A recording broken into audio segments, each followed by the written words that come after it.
something I wanted to try to do. I'm trying to see if I can get it to open here and detect it. Because I found something funny that I want to put in the background with the stream. But I'm trying to get it to work and then it crashed. It made it crash.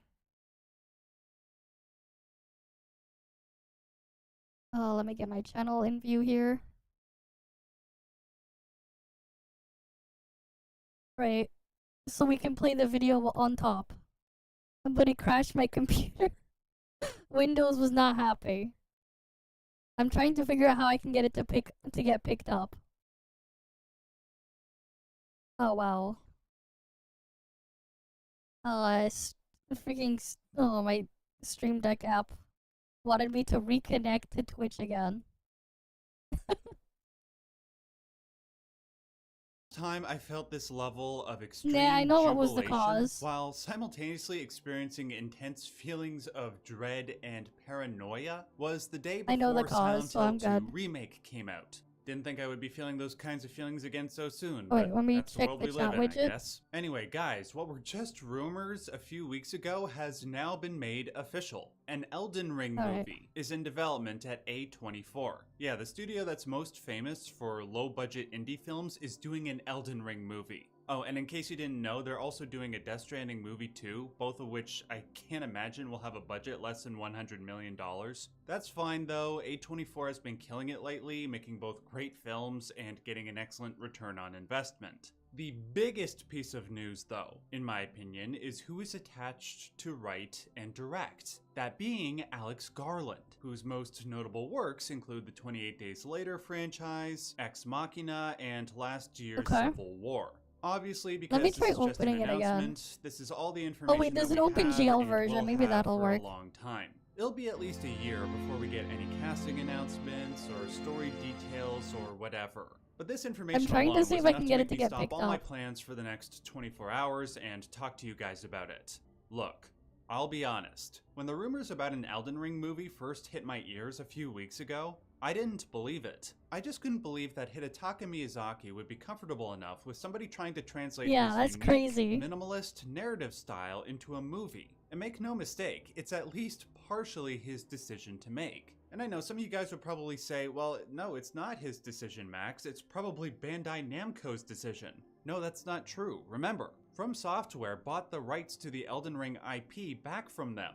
Okay, So you can see that. It's up to him or him and a couple other so I head can fix honchos it. and advisors. In the case of the movie, I would imagine he'd have a solid degree of input regarding who would be the person with the right take on the source material. I mean, didn't Shuhei Yoshida say that the reason why nothing has been done with the Bloodborne IP was because only Miyazaki wanted to be the one to touch it, and Sony respected that even though they own the IP? So why would Miyazaki be more lax with an IP that he owns? With that the other in one mind, didn't want to I do would the have been thing. okay with Alex Garland if Miyazaki didn't have a say, but seeing that he does have a say, I went from just okay to over the moon excited. While he might not have been my first choice, getting Alex Garland to write and direct the movie is still a damned great choice. First of all, it's never a mistake to hire talent. And of all the movies I've ever seen Alex Garland write or direct, there's only one that I wasn't a huge fan of, but that still got a generally positive reception, Turn off the and that was background. Never Let Me Go.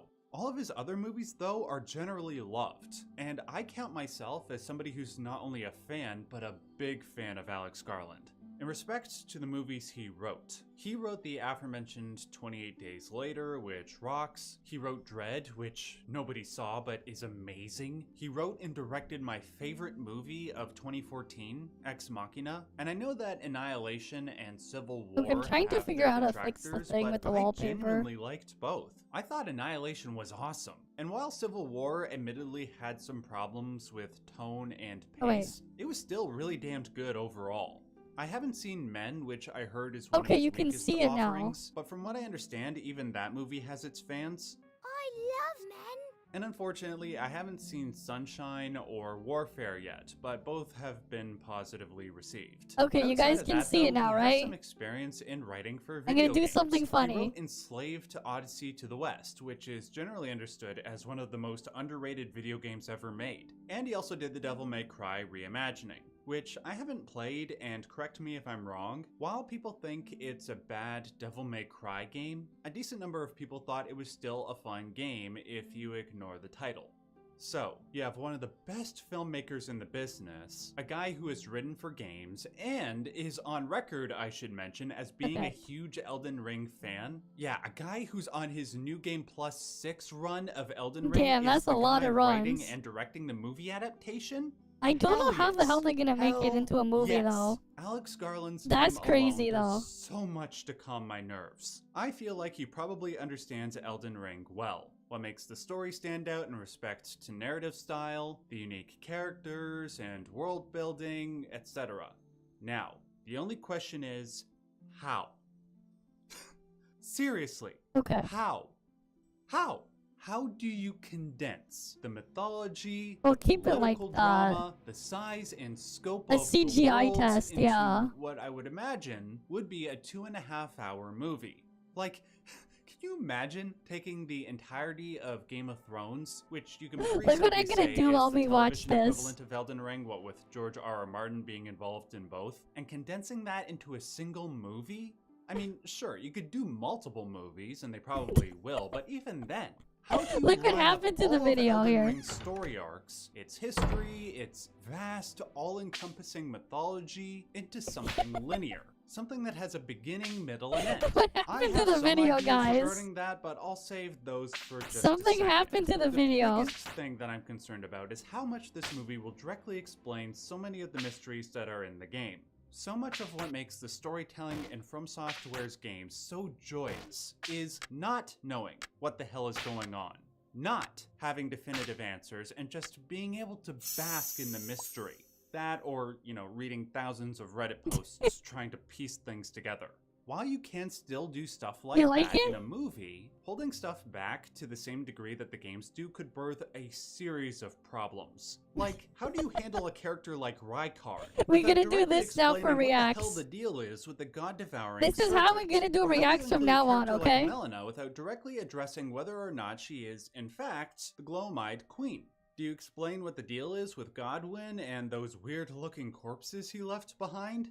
To be honest, though my entire channel is dedicated to trying to explain these kinds of mysteries in games like Elden Ring and others, I do understand the benefit of holding back answers sometimes, and I'm not sure how I would feel if a fully fleshed out narrative directly explained all of these things. Now, you don't have to explain all of them, but you probably have to explain Like, my a lot. map is Minesweeper. Wait, I don't know if you guys can see it. Storytelling in a minimalist way, it could easily come My map across is as Minesweeper. Thankfully, even with Let's go up. this, there is reason to be optimistic, because with the aforementioned Annihilation, there are some things in that movie that are left beautifully unexplained. But I just fail to see how Garland will tackle the game's vast number of mysteries, which ones to explain, which not to, etc.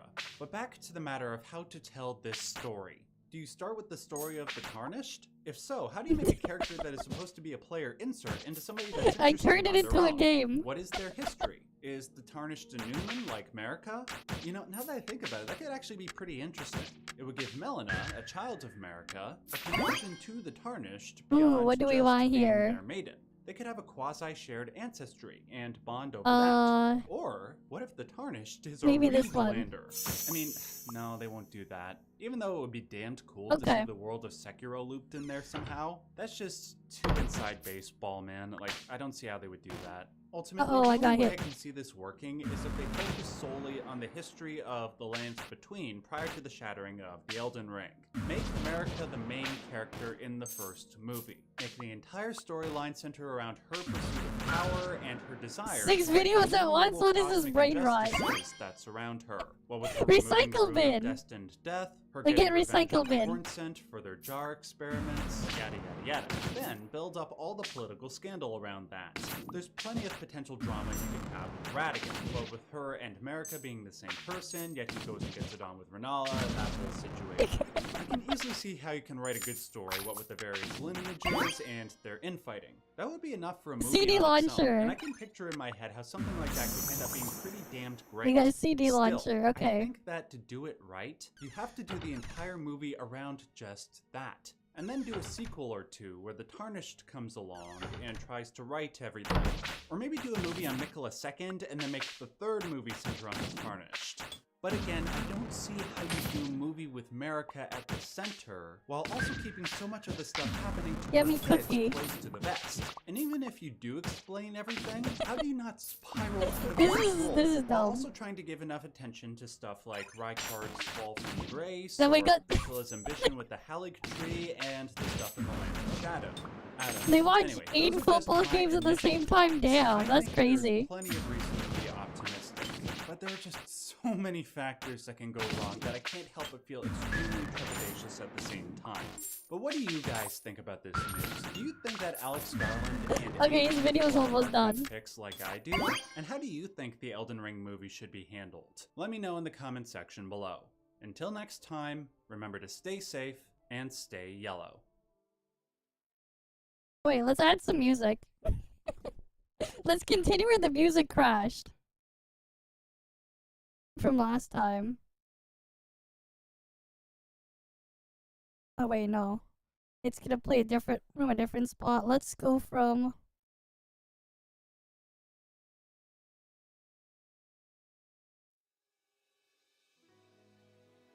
Sure. I'll play it from there. What else was on the React list? This will be how we go through them, right? It'll be funny. We play a game at the same time.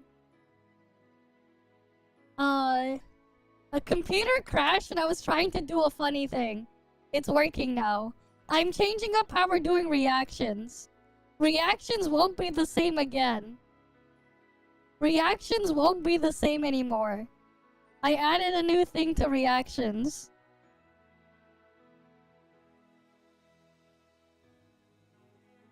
Wait. Let me go back and mark the thing off first. That one's been cleared. What's this about EO?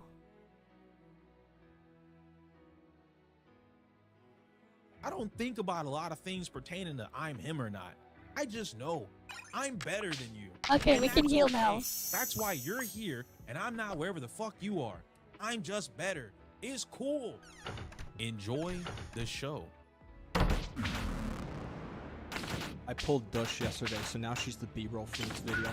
You, Sorry do for you the like what happens to reacts? So, it's been almost 2 weeks since my video covering the elitism in Zenless Zone Zero, and the situation has continued to develop since that time. I've learned more things about EO beyond How's the the game, and reacts? EO himself has only been making this situation worse. However, for this video, I wish to hone in on EO's response to I'm my playing video a in the comment Survivor's section game. as a follow-up response video. There will be no off-topic jokes or wacky edits. I want my message to be clear to who I am addressing. Okay. Let me make something very clear before I start. I do not want to become a drama channel. However, I will take whatever personal sacrifice is necessary, What in my the reputation ADHD is included, this? to preserve what little Desktop remains of a game I enjoy Survivors. playing from continuing a 100% downward trend, recommend. while Genshin Impact It's and like Honkai Star Rail $6. continue to toy with their player base and never see the same downfall in popularity as ZZZ has, a game that has shown I to recommend actually take this. the steps to listen to their audience, yet becomes the fall guy anyway. Without further delay, let's get started.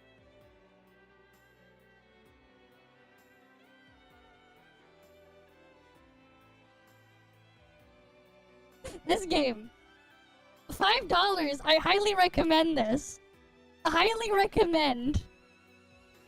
Highly recommend.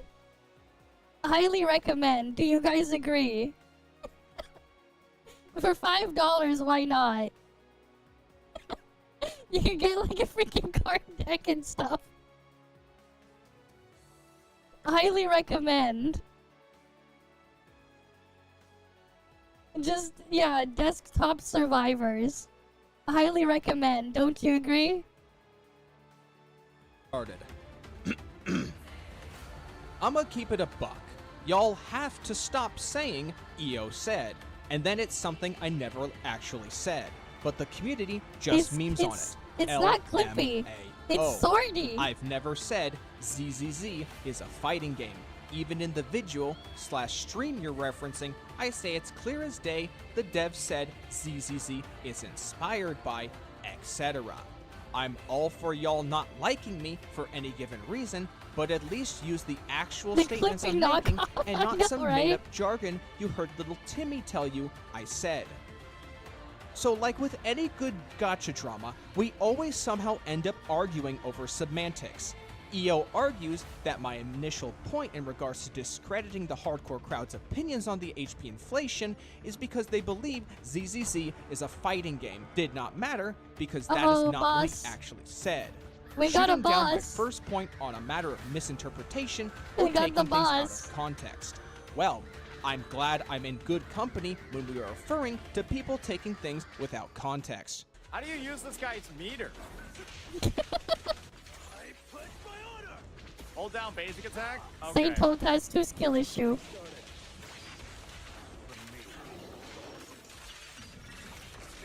But you highly recommend this game. Wait, this I guy found out how sucks. you can add gameplay to WoWa now. Now I know how you can add gameplay to WoWa. This guy sucks ass. Just change the Break game armor? genre. Does breaking it not break the armor? I thought breaking it breaks the armor. Okay. That's why I said I need the full context. I'm real positive his chat had to have walked him through how to do this. If EO wants to stress the importance of getting information from him directly and not through the twisted game that is social Yeah, media but who cares about telephone, it's important Minesweeper? to remember We that EO have- himself in the past we has have been heavily desktop criticized survivors. for using words incorrectly or not properly explaining himself. Starting with the Kara canceling and negative edging nonsense that first got him a lot of attention in the first place for spewing gibberish. Wuthering Waves community, the Neo Genshin community, does not have a me. What I mean by that, you don't have someone who's actually, it's easy for fighting game players to understand this. It's very difficult for gacha game players to understand and accept this. This is called Kara canceling. Now I can take Kara canceling to the next stage. Now I can implement negative edging. Oh, I rip, can we died. Negative edge all over you. If you think this is super sweaty, welcome to fighting games, buddy. I am also a huge fighting game fan. Honestly, he's incredibly off base. Because I know it seems like I'm Let's bashing see. on Wuthering. I am, 10% 'cause I don't scaling want to this be defrag taken was like this as one. I hate Wuthering. I 10% don't. scaling to I like Wuthering. I Minesweeper. love the combat in the game.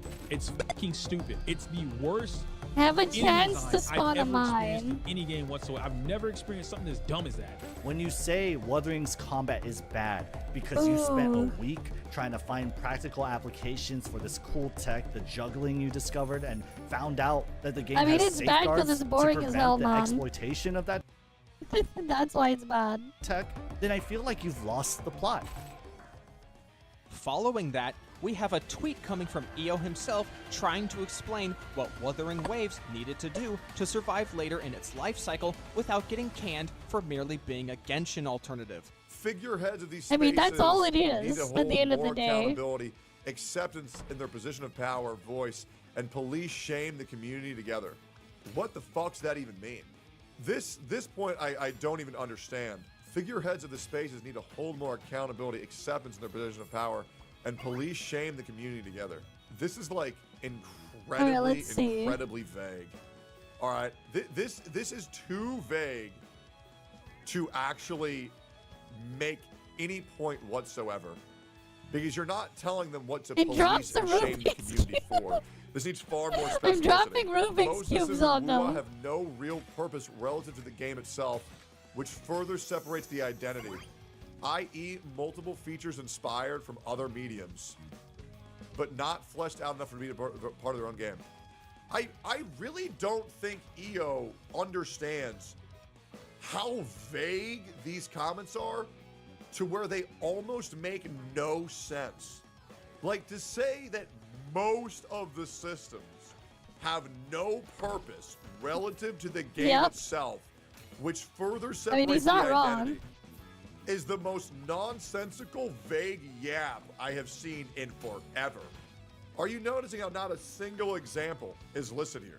I'm not saying that he couldn't give an example, but when you make one of these be-all, end-all, mass constructive got blue criticism screen. posts, you actually have to We tell got a them what blue they should screen in do, there. right? This whole post is the most Oh, Mickey here we Mouse, go. third Cat. grade, I think they should do We're this. gonna have a I cat think now. they should make the game better by The making cat it is on the awesome. computer, guys. Immerse the players in We the have a actual cat game, now. not the concept of better than Genshin. I don't know.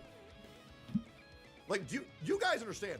If But we these have cat comments were to now. go into a Wuthering Waves get better board, they would laugh at the guy and tell him to get the fuck out of the room. Straight up.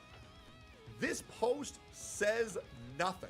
Wua is missing the glue to the system.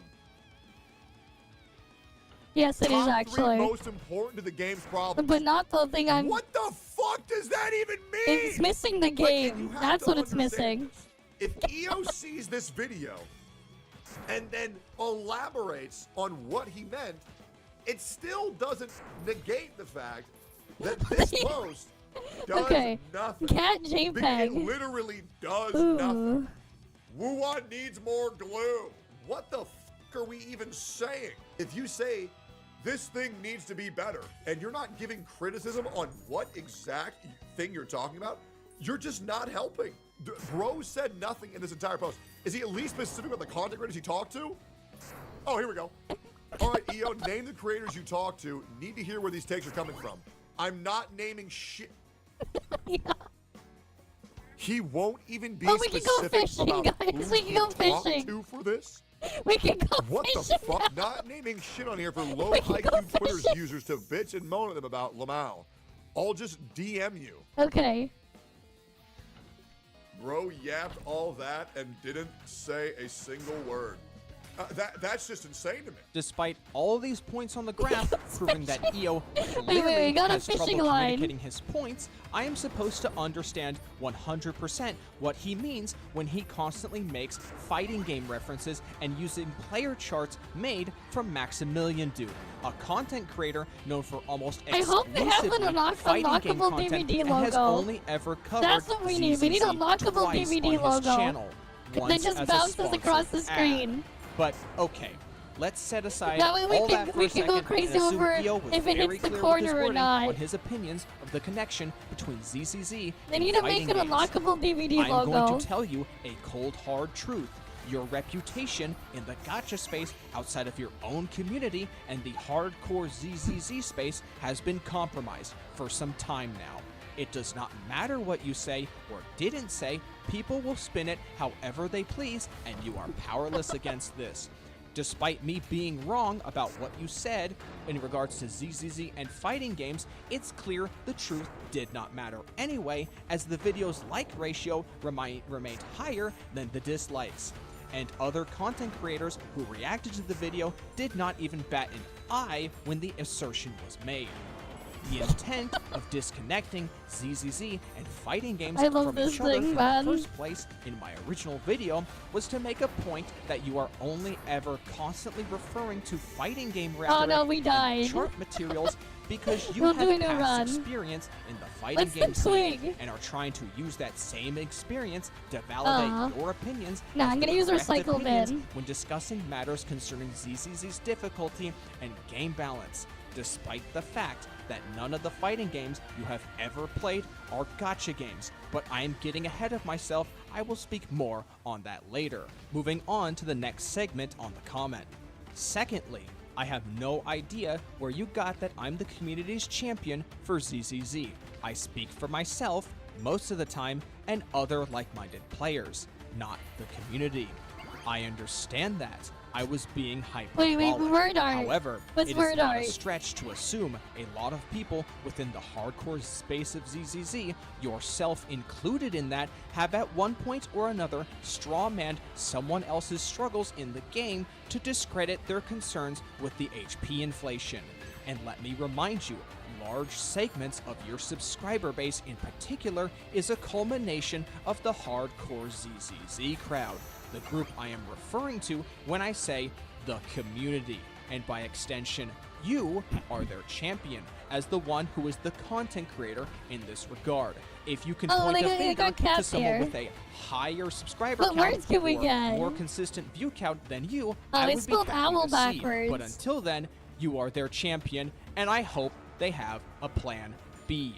Lastly, yes, you suck at the game. It is your fault if you have 100% control over every action you make in the game, and you still choose to complain about it instead of getting better. Let's get the I am 100% hourglass. aware I am not a well-skilled player in ZZZ, despite the definition of a skilled player not being well established because, let me remind you, this is a gacha game, and skill expression doesn't mean anything in a game where someone can drop thousands of dollars, Yeah, you can buy power. you, and the game itself does not care to recognize your own personal skill over the heavy spender. Since I was first able to clear Shiyu defense with a 3-star rating across the board, I don't even remember when that was, I have maintained that since then and have at least managed the 6-star threshold for polychrome rewards in Deadly Assault as well. Okay, we got so Cat even by the JPEG, game's nice. acknowledgement, I am doing exactly what I need to succeed. We can all agree on RNG of discs. Why are they 50/50s, sucking on etc., seeds? What is being this? trash. None of us like them, yet we continue playing the game. So, the best option is to continue complaining to a company that has shown us that aren't changing things on demand? Come on, brother. We're all smarter than that. LOL. Exactly. Then explain the removal of the TV mode, the decibel changes, and all of the gameplay-related changes referred to in the 2.0 dev talk, such as character buffing, as well as changes to off-field characters. Clearly, the developers agree with the complaints and have made changes in response, so why should anyone listen to what you have to say on this matter?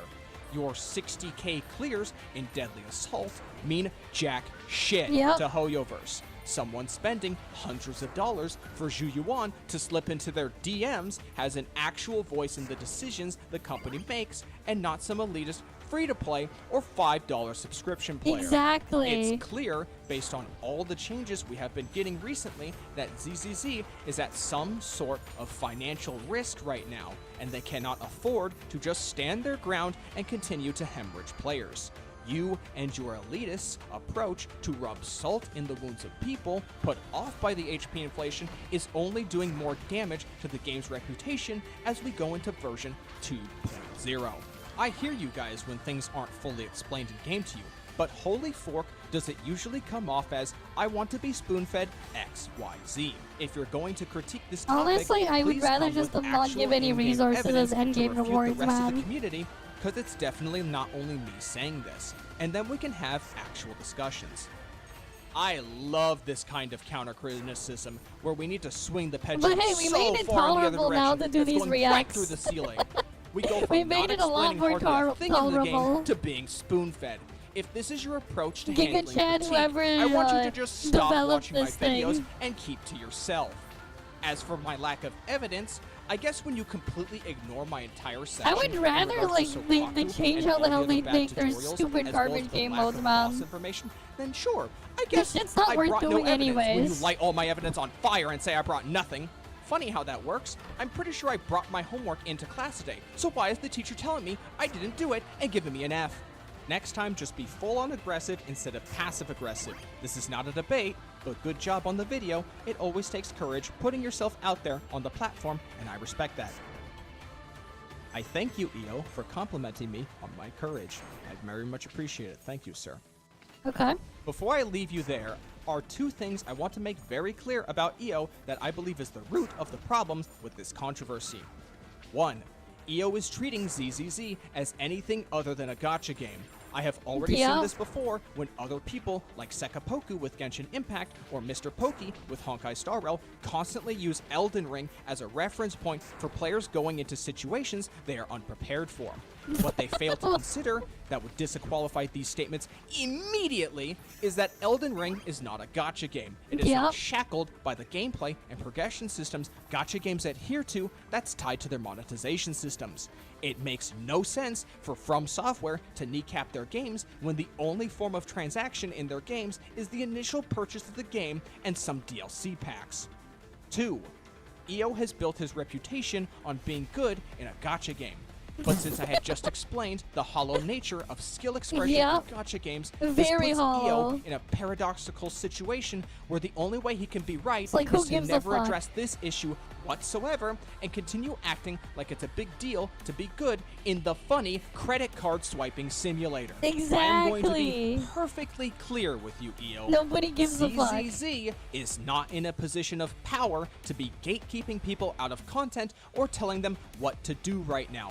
No matter what you think, we have to concede a lot of ground to make up for the continual losses in players if we do not want this game to be at risk of cut development costs or even end of service. This includes your takes on what should be expected of from an endgame account. Players need to feel as comfortable as possible right now until we can reach a more stable game state. And that includes the people who suck.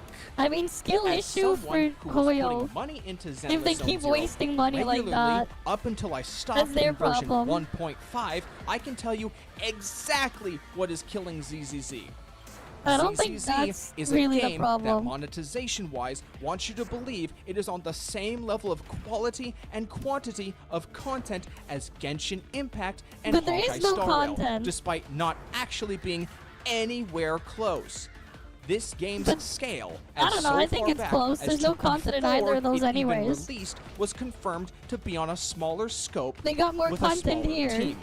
Yet, they decided a 50-50 system for characters and a 75-25 system for W engines was a good idea and saw no issue with it whatsoever.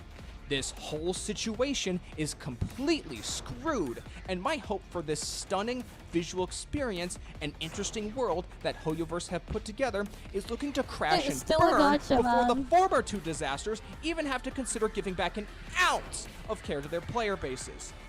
You want to maintain this elitist agenda? Fine. But you better fucking fork over an absolute shit ton of your money to make up for everyone leaving the game. You want to keep playing on this basketball court yourself?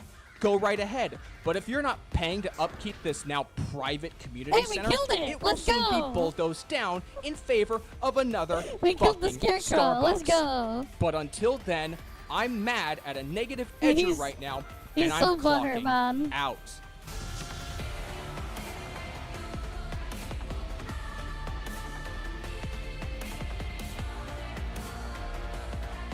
Ooh.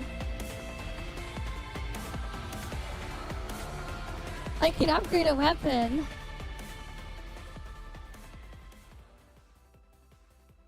What do I want to upgrade? Maybe recycle bin. Inject any weapon from Piper's shop. Now available. Dot.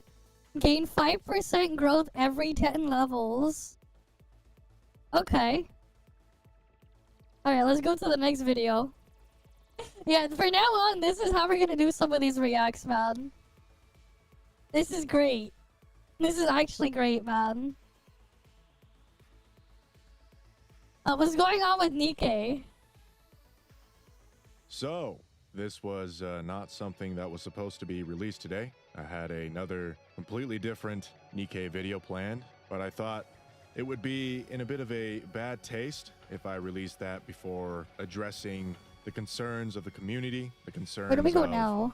Myself even. We finished in here? Let's get into it. Let's start with the bad. So, as many of you already know, Nikkei was released in Cien quite recently, and it went well. Where's the next area? But it came with some quality of life improvements that we, the global players, do not have. How does this work? Some of these include the SR. We killed the molds, boss. manufacturer molds. They have been Is there another exit here? in Cien to have better rates, essentially. There are better load times, although I'd have to argue that isn't totally true. Our game is where do we go from 10 times the size of Cien's game. We have way more mini games. We have way more in the archives. We have almost 40 chapters worth of just stuff stuffed into the game. Whereas CN, they were as big Where do as we go were now? when the game was released in global. Their game is much smaller. It makes sense that the game is much faster. Now, if we're going to compare CN's release to our release, I don't know in where you're terms supposed to of go faster after I load killed the times, boss I bet here. CN's is better, but it makes sense. Of course, it would be faster. They've improved the optimization, and they've already addressed it to us. They want to make it faster. Fine. There's other smaller problems I don't care as much, like resetting a unit completely costs like 10 gems for us. For them, it costs nothing. Whoop-de-doo, 10 Okay, what do we gems, have I here? don't care. Dot. The synchro device cooldown is 4 hours. It for gives us. extra They don't level have a scaling to cooldown. cat.jpg. Again, I don't really care too much. Gains It doesn't affect 5% me. growth It every shouldn't 10 affect levels. 99% of players on a day-to-day basis. Tribe Tower having autocomplete is pretty significant. I think that would make dailies go by faster, so that is a valid complaint. Solo raid icons are animated. That's cool. Competitive players would love that. And that's just about it. From what I've seen, the community's biggest complaint, and mine as well, are the molds. So here's the thing. No, I don't about know the what's going molds. on with Nikkei, Okay, I've no. had to go back Not and re-record really. this because there's been some new developments, and I felt like my original take Wait, how do we get wasn't the new quite the new accurate one? anymore. So we've been made I to thought I believe that unlocked the new CN molds zone. are really good. The fuck? Players will get access to more SSR characters, and that's that. Burial I want to stress Bay. the narrative that yes, it still is an upgrade. The CM version is an upgrade to ours. That does suck, but by how much? People have made it Well sound buried, they're the more likely Doom to appear. posters, the vocal minority of people, content creators Okay, alike, so are I can, like, crying at the bury top an of their lungs item. saying that this is the worst thing they've ever seen, and And the then I game can, is like- going to die. Oh, wait, You look know at all who I'm these talking items about. here. I just don't And make it so it's believe more this. likely If to you look appear. here, especially the pilgrim mold, because that's the most important thing. It would take over a year. Again, listen clearly. Over a year to get one guarantee of a pilgrim. 1 year. And that pilgrim could be anybody. Now, if everyone is crying solely because of this upgrade, then I don't know what else to call it besides What do I sorting wanna out. Like, bury? oh, okay. Like, yeah, it's an upgrade. It does suck, but do we have to doom post and make fucking soy faces and crying at the top of our lungs and have tears rolling down our faces for this shit? No. What? To I don't know me- what that to does. me, the worst part of this whole ordeal, after I've learned about this, is just the ugly part, which we'll get to later. I'll talk about the ugly part later. But this is just so blown out of proportion. I don't like it. I think if you are running the narrative that your biggest problem is that one server got any quality of life updates at all, doesn't matter how big of a deal they are, doesn't matter how big they are in general. Just the Destroys all fact enemies that they on got screen. these quality Ah, of life updates blue and screen we kills did it, every enemy then on I'm with you. screen. I'm with you on that. That Okay. does feel bad. Where should we go? Should we do good next? Let's do ugly. Let's save the good for last. The ugly is not quite as significant. It's just ugly. The CEO of Shift Up came out Ooh, and Dr. Watson. I want reposted Dr. Watson. a post that was mocking the global players about them complaining too much that we didn't get quality of life. Now, the post itself There we go. was certainly in a mocking tone. I feel like the community made it sound way worse than it is. And I understand What it does that doesn't matter do? how bad it sounds. Power it's just the fact that the surge. CEO of Shift Up decided to do this at all when he should have just shut up. Honestly, he should have just shut Okay. up, full PR mode, full damage control mode. Just be like, okay, we're just going to work on our game. We're going to address the We're going left situation. first. And we're going to go right back to work so that we can give the global players that are complaining, especially the ones that are I content can creators zap like them. myself, that are making videos Oh, they're about getting this. We zapped. have to address this as soon as possible. We're Shut gonna them zap up, 'em. right? We got to shut up. Just shut them up. That should be his priority. Why on earth would you be reposting stupid shit like that on your social media? So yeah, that is certainly ugly. Having the CEO of your company, the leader, the representative of the game itself, All right, let's come out see. and repost something this silly, not a good look. Not a good look for the company, not a good look for us. We look like clowns. We should be praised We should be put on a pedestal compared to the CN version because you guys don't know how well CN's gonna do anyways. Obviously, the first month of a game's release Okay, is we can going heal to now. do well. It's always going to do well. Unless you like seriously fuck up, then okay. But we know you're not going to do that. The game's going to do well in the first month. But do you know it's going to do well in 2.5 There's nothing years here like on it this is part in of the a map. global server? No, you don't know that. In 2.5 years, there's going to be huge games coming out. They're going to be still in your player base. We in the global server, we're still here. I hate to act high and mighty, but listen, I don't want to call us beta testers because that term implies that the game was not run well before when it has been. They've done a ton of improvements. The game was playable all this Oh, time. We're boy. not beta testers, but we've stuck with you guys. Oh, contain We are additional Vstreamer. enemy? We are the Or guys. paint bucket, We we are get your paint guys. bucket. We will stick with I you. want We paint want to bucket. stick with you. So mocking us, no matter how insignificant the mocking actually Let's was, go, I put it paint. just leaves a bad taste in our mouth. Like, dude, I thought we were friends, right? Bro, I thought we were cool. We're man. changing Like, how we're doing we're react segments bros. now on Like, me stream. and you, and then CN is I like found the this really half funny brother, thing we can right? put That we're in. trying to welcome into the family. Like, hey, you guys, this game is sick. We don't want you to go over and be like, hey, Yes. here's all this shit. It a has brand a new car. standard I don't desktop wanna UI, equate that yes. quality of life to a brand new car, but you know what I mean, right? And then turn around and be like, hey, yeah, don't complain. We're You watching better a not video complain. with Bad Vampire taste in my mouth. I don't Survivor like it. gameplay. So now I'm going It's to address the great. good news. And I'm assuming most Don't people you agree, care about guys? this It's because great. they're hungry for drama anyway. So to those people, fuck off. Only real fans from now on, okay? No. This is great. The good news is that, yeah, Don't the you CN agree? server has been really successful. CN bros seem to really love the game, and that's awesome. The more players, the merrier. I want to we share heard you like this Vampire game more with Survivors. more people to share the game. So we experience with more added people to be hyped for things Pseudo with more Vampire people. That's Survivors. awesome. And Shift Up is going to collect the revenue and hopefully, let To me your emphasize that, Vampire put it back into the Survivors. game for the rest of us to improve both servers, right? Hopefully that's what they do. And to go along with that, now that we've had this controversy, now that we've complained, rightly so, they should be like, oh shit, we messed up. We messed up bad.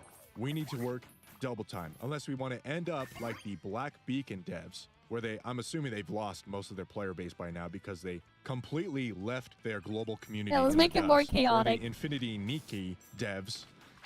I hate the similar names. Infinity Nikki Nikkei, let's devs go. That have done a way worse job at damage control than Nikkei has. Nikkei has already addressed the concerns in Yeah, this this is- recent developer note. Now they didn't talk Yeah, about builds, exactly. which is a I big don't deal, follow it but either they've unless you addressed the guys issue. send me They stuff. haven't given a solution. Now we've made it they haven't given a entertaining. time frame. Fine. At least not for everything. But they are talking about it. They are aware. They are listening to feedback. Inventory is There's full, tons guys. of We videos can't get made by this. content creators. I'm sure they're watching them. They know we are concerned. We're not happy. And I think because of this movement, That's fine. changes will be made. They've been made in the past, and they will be made again. And that is my hope. I have hope in these devs. They've made a great game so far. It's not like this game is totally shit. Yeah, the $60 gotcha skin has never been addressed. Oh well.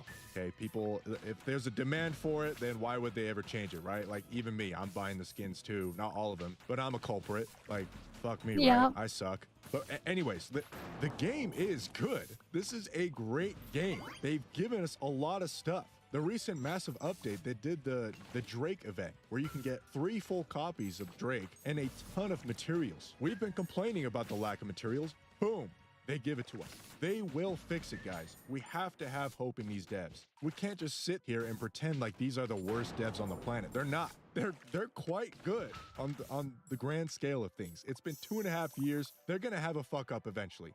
And Stop, here it is. Peters. This is not their first fuck up, but Just it's more not like Gooner their story, 10th either. whatever, They yeah. will address these problems. I have hope in these guys. And let me tell you, if they never do, or if it takes way too long, I'll call them out. We'll all call them out. It would suck, but that's just how it's gonna be. That's how we roll. But for now, I do have hope. These guys have delivered before. They will do it again. So I don't know what that's they're my delivering. Copian moment.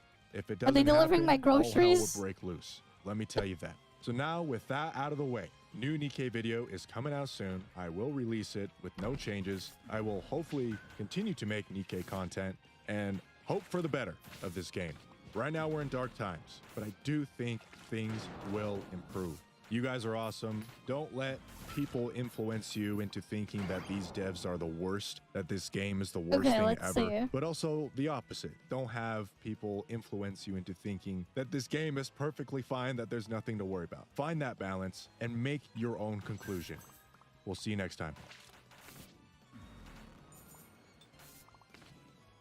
Okay, let's go to the next video. But yeah, this definitely makes it way more entertaining. This definitely makes the stuff way more entertaining when you guys want me to look at it. This is definitely a huge improvement. Okay, what's this one? Honkai Star Rail filter 2.6 story crew take. I don't pay attention to this shit because I don't play this crap. But you guys want me to see it? This isn't a video. Okay. This is It's not a video, okay. We closed off, right? It's not a video. We were told it's not a video. Therapy session. Oh, you guys You are my sent this. therapist. And don't even think about walking out of this room. I stole the key from you when you were making your coffee. Uh-huh. So sit down and listen to a man's mental trauma. I mean, I'm half paying attention. Not actually a quarter Honkai paying Star Rail's attention. setting and I'm premise looking more for at a this time Vampire was Survivors phenomenal, clone. and really played to the strengths of the world building we saw from Hoyoverse's previous game, Genshin Impact. A Ooh. vast galaxy housing numerous godlike beings that are the personification of common human-made concepts and ideals in their purest form, and how Okay. those concepts are practiced at their very best and at their very worst. Intelligent life forms within the galaxy make their own judgment calls and decisions in regards to their stance on each of these aeons, and those around them who may or may not agree with them and react accordingly.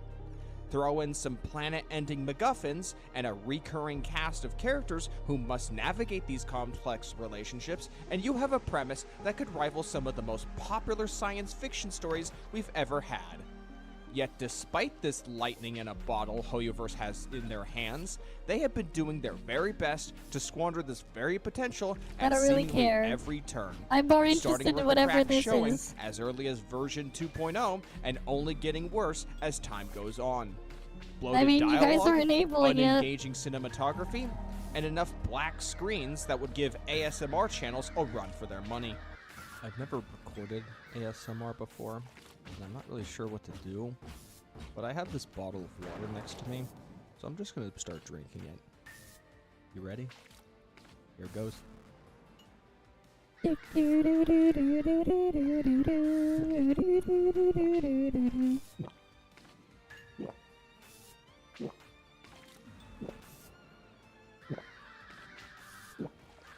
My zappy mouse.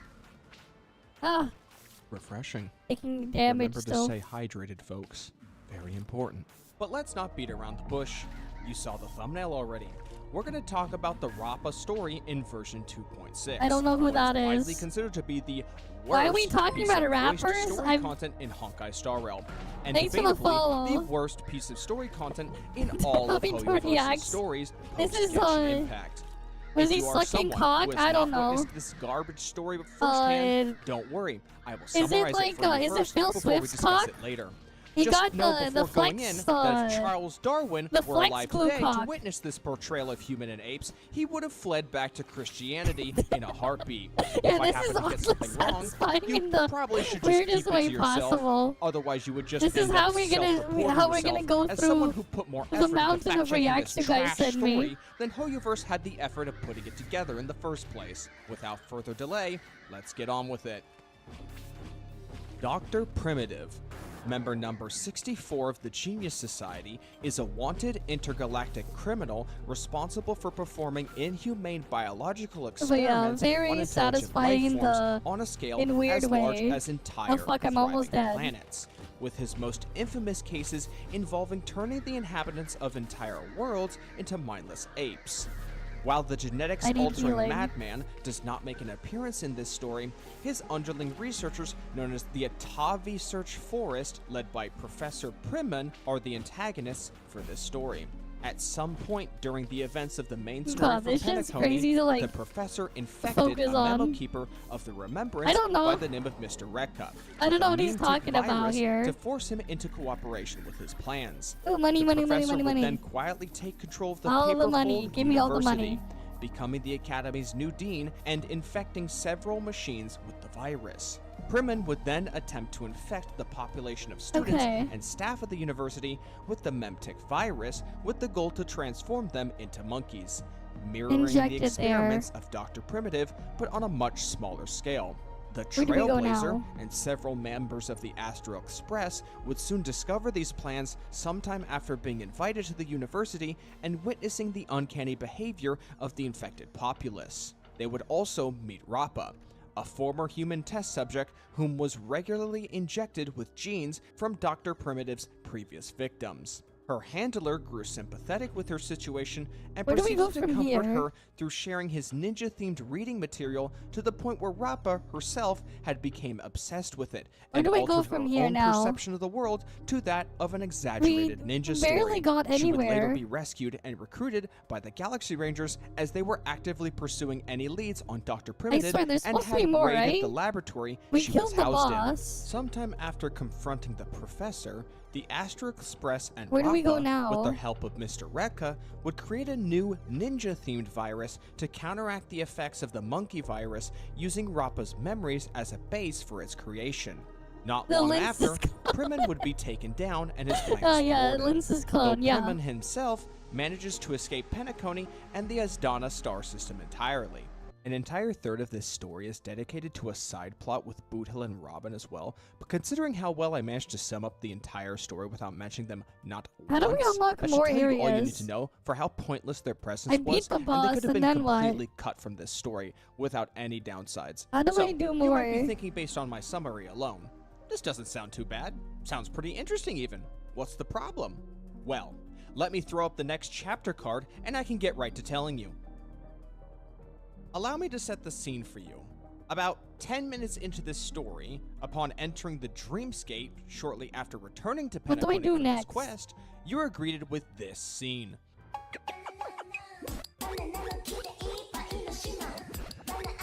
How do I continue after I kill the boss? I need to figure out how the hell I continue after I meet the boss. The fuck is this? You are then subjected to the brainwashing effects of the memtic virus. Seconds later, Okay. Rappa arrives to save you. Then this happens. Yo, yo, yo. 星の下悪の住みか無力なものがもがく今涙の芸術文字なきインポ夜の帳に溶け込む人魚乱戦の中で悪党制裁夜明けの前に花火満開 The fuck is this? よ夜ら人形エケエランハここ参上 Did I forget to mention she raps? Apparently the What full I guide had is like an hour intentionally long. left out of my summary above is But how I the don't know how you're memtic virus supposed to- actually works. Where you're supposed to Infected go after you victims beat the treat boss. monkeys and bananas like a pop culture icon and worship them to an unhealthy degree, until they are eventually turned into monkeys. Since the setting of this story takes place on a university campus and your companion is a literal space weeb, you could probably tell where this is going, as large portions of this story's runtime is dedicated to being effectively a social commentary on the dangers of unhealthy obsessions with social media culture, memes, and trend chasing. If you weren't Oh, already there's put weapon off with this fusions in dumb the game, millennial too. writing shit from games If like you Borderlands confuse 3 them to or get the more Saints Row crazy reboot, stuff. then maybe you should double check how many TikToks you've watched this week with Subway Surfers taking up half the screen. If the answer is anything higher It's than the 2, reverse one. go see a doctor. Yeah. I'm sure we are all familiar with the concept of the straight man comedy routine. The funny man does all the wacky shit while the straight man attempts to balance out the absurdity. There's just one slight problem. There are too many funny men and women who aren't even funny, and the only straight man in this routine is Don Hang, a character who has a mixed reception in the Honkai Star Rail community for his character arc being rushed during the Zhanjiao Lofu We'll arc, add the doing borders effectively here so I nothing of can- importance in the story afterwards, and being generally too emotionless. As for Rappa herself, her cryptic ninja speak and constant rapping only serves to drag out the story, as despite Rappa having a better understanding of what's going on much sooner than our main cast does, her talking in jargon prevents this information from being delivered sooner than it should have. This results in the concept of What the am I supposed idiot to do plot, from here? where a story's pacing I- and series of events can only I occur killed if the everyone boss and then I'm involved stuck. is an idiot. And once again, the only person who isn't an idiot in this circumstance is Dan Heng, but he plays too passive of a role in every story he's in, unless Blade happens to threaten to TNT his Minecraft house or something. I'm so More than half confused. of What this am I story's supposed to do runtime here? is spent screwing around with the infected students and robot staff until you eventually confront the professor. And because you're on Penacony, Hoyoverse can't go one story quest without reminding you about the Trailblazers' obsession with trash cans. The only tangible reason for all this fluff is to contextualize fighting the... This is gonna I'm be hard trying to say. figure out how to do this. The Banacademic office staff. Virus-infected members of the Sweet Dreams troupe whom you fight individually at first before you encounter them in their boss form as the finale of the story. One instance of this is where you need to act out a scene as instructed based on a script provided by the dinosaur robot. This whole scene is just an incredibly cringy clown fiesta as a random NPC woman tries her best to recite her banana lines, Rappa raps, Don Hung continues to be Don Hung, and the Trailblazer can Okay. choose between 3 wacky dialogue options. I'm trying to figure out one what I'm of supposed which to do has here. you play along with Rappa's nonsense. では位置について3、2、1アクション。光あふれる夢の大地眩しく輝く最高楽譜ド派手な宴ここに開幕。ちょっとあなた何を言ってるばな。今のは忍びマントラだ。忍びパワーをまとった言霊でセリフを彩ればきっと100倍素晴らしい映画になる。この学生やっぱり頼りにならないわね。まあいいわ。 Fits the Hoyo audience, バナ yeah. レモンキー以外のことは重要じゃないから。では Let me look at the fact, the FAQ. Do I have anything? 人の心が生み出すヨーマ瞬く間に宴が消化笑い声が悲鳴に変わり通りすがりの強者が助立ち。 What? 俺の番だ。 I don't- 傲慢で狂気に満ちた Like, I really don't give a fuck about what's going on here. I'm trying to figure out how I can get past the freaking Scarecrow boss. We killed the Scarecrow boss, but like, now what? Yo! Yo! AKA プレッシャー大魔王趣味道楽を捨てる学 Hey, this 生 shit's 俺 boring. の言葉に陥る憂い This shit's boring, man. Who gives a fuck? Yeah, I'll just skip it. Whatever. What's going on with Infinity Nikki now? What's going on? We actually do play If this. you clicked on this video, you likely already know what's going on with the 1.5 update. There Yep. are countless incredibly well written and summarized videos on this topic.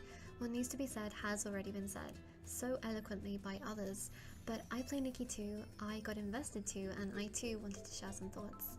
This will not be a complete breakdown of the update or the subsequent apologies from EnVtuber, but rather just another person sharing their disappointments as of recent. Originally, months ago now, I wanted to make a video detailing just how special I thought this game was. I played day one and was ecstatic. A game of this scale was being made just for us. Of course the game is for everyone, but so many gachas feel not really for the girlies per se, and this Okay. one was. I have made a few TikToks on the Oh, game there's and a- engaged with the community there. Oh, there is And a I shared some thoughts. This staircase! is girlhood. It's straight out of a Barbie movie. I'm reminded of when I used to play Flash dress-up games as a kid. Okay. It made me feel so seen. Of course, it was never a secret that this game was a gacha, and that it would involve pulling on cosmetics. Free-to-play games have to make money too, but I swear it never used to bother me as much as it does now. I really don't want to only complain, even though I will. There are Okay. so many fantastic elements of this game, and I want to praise all of the devs. I Wait, can let me never do adjust the what they volume do, of the video. and they absolutely want the game to succeed and love it just as much as we do.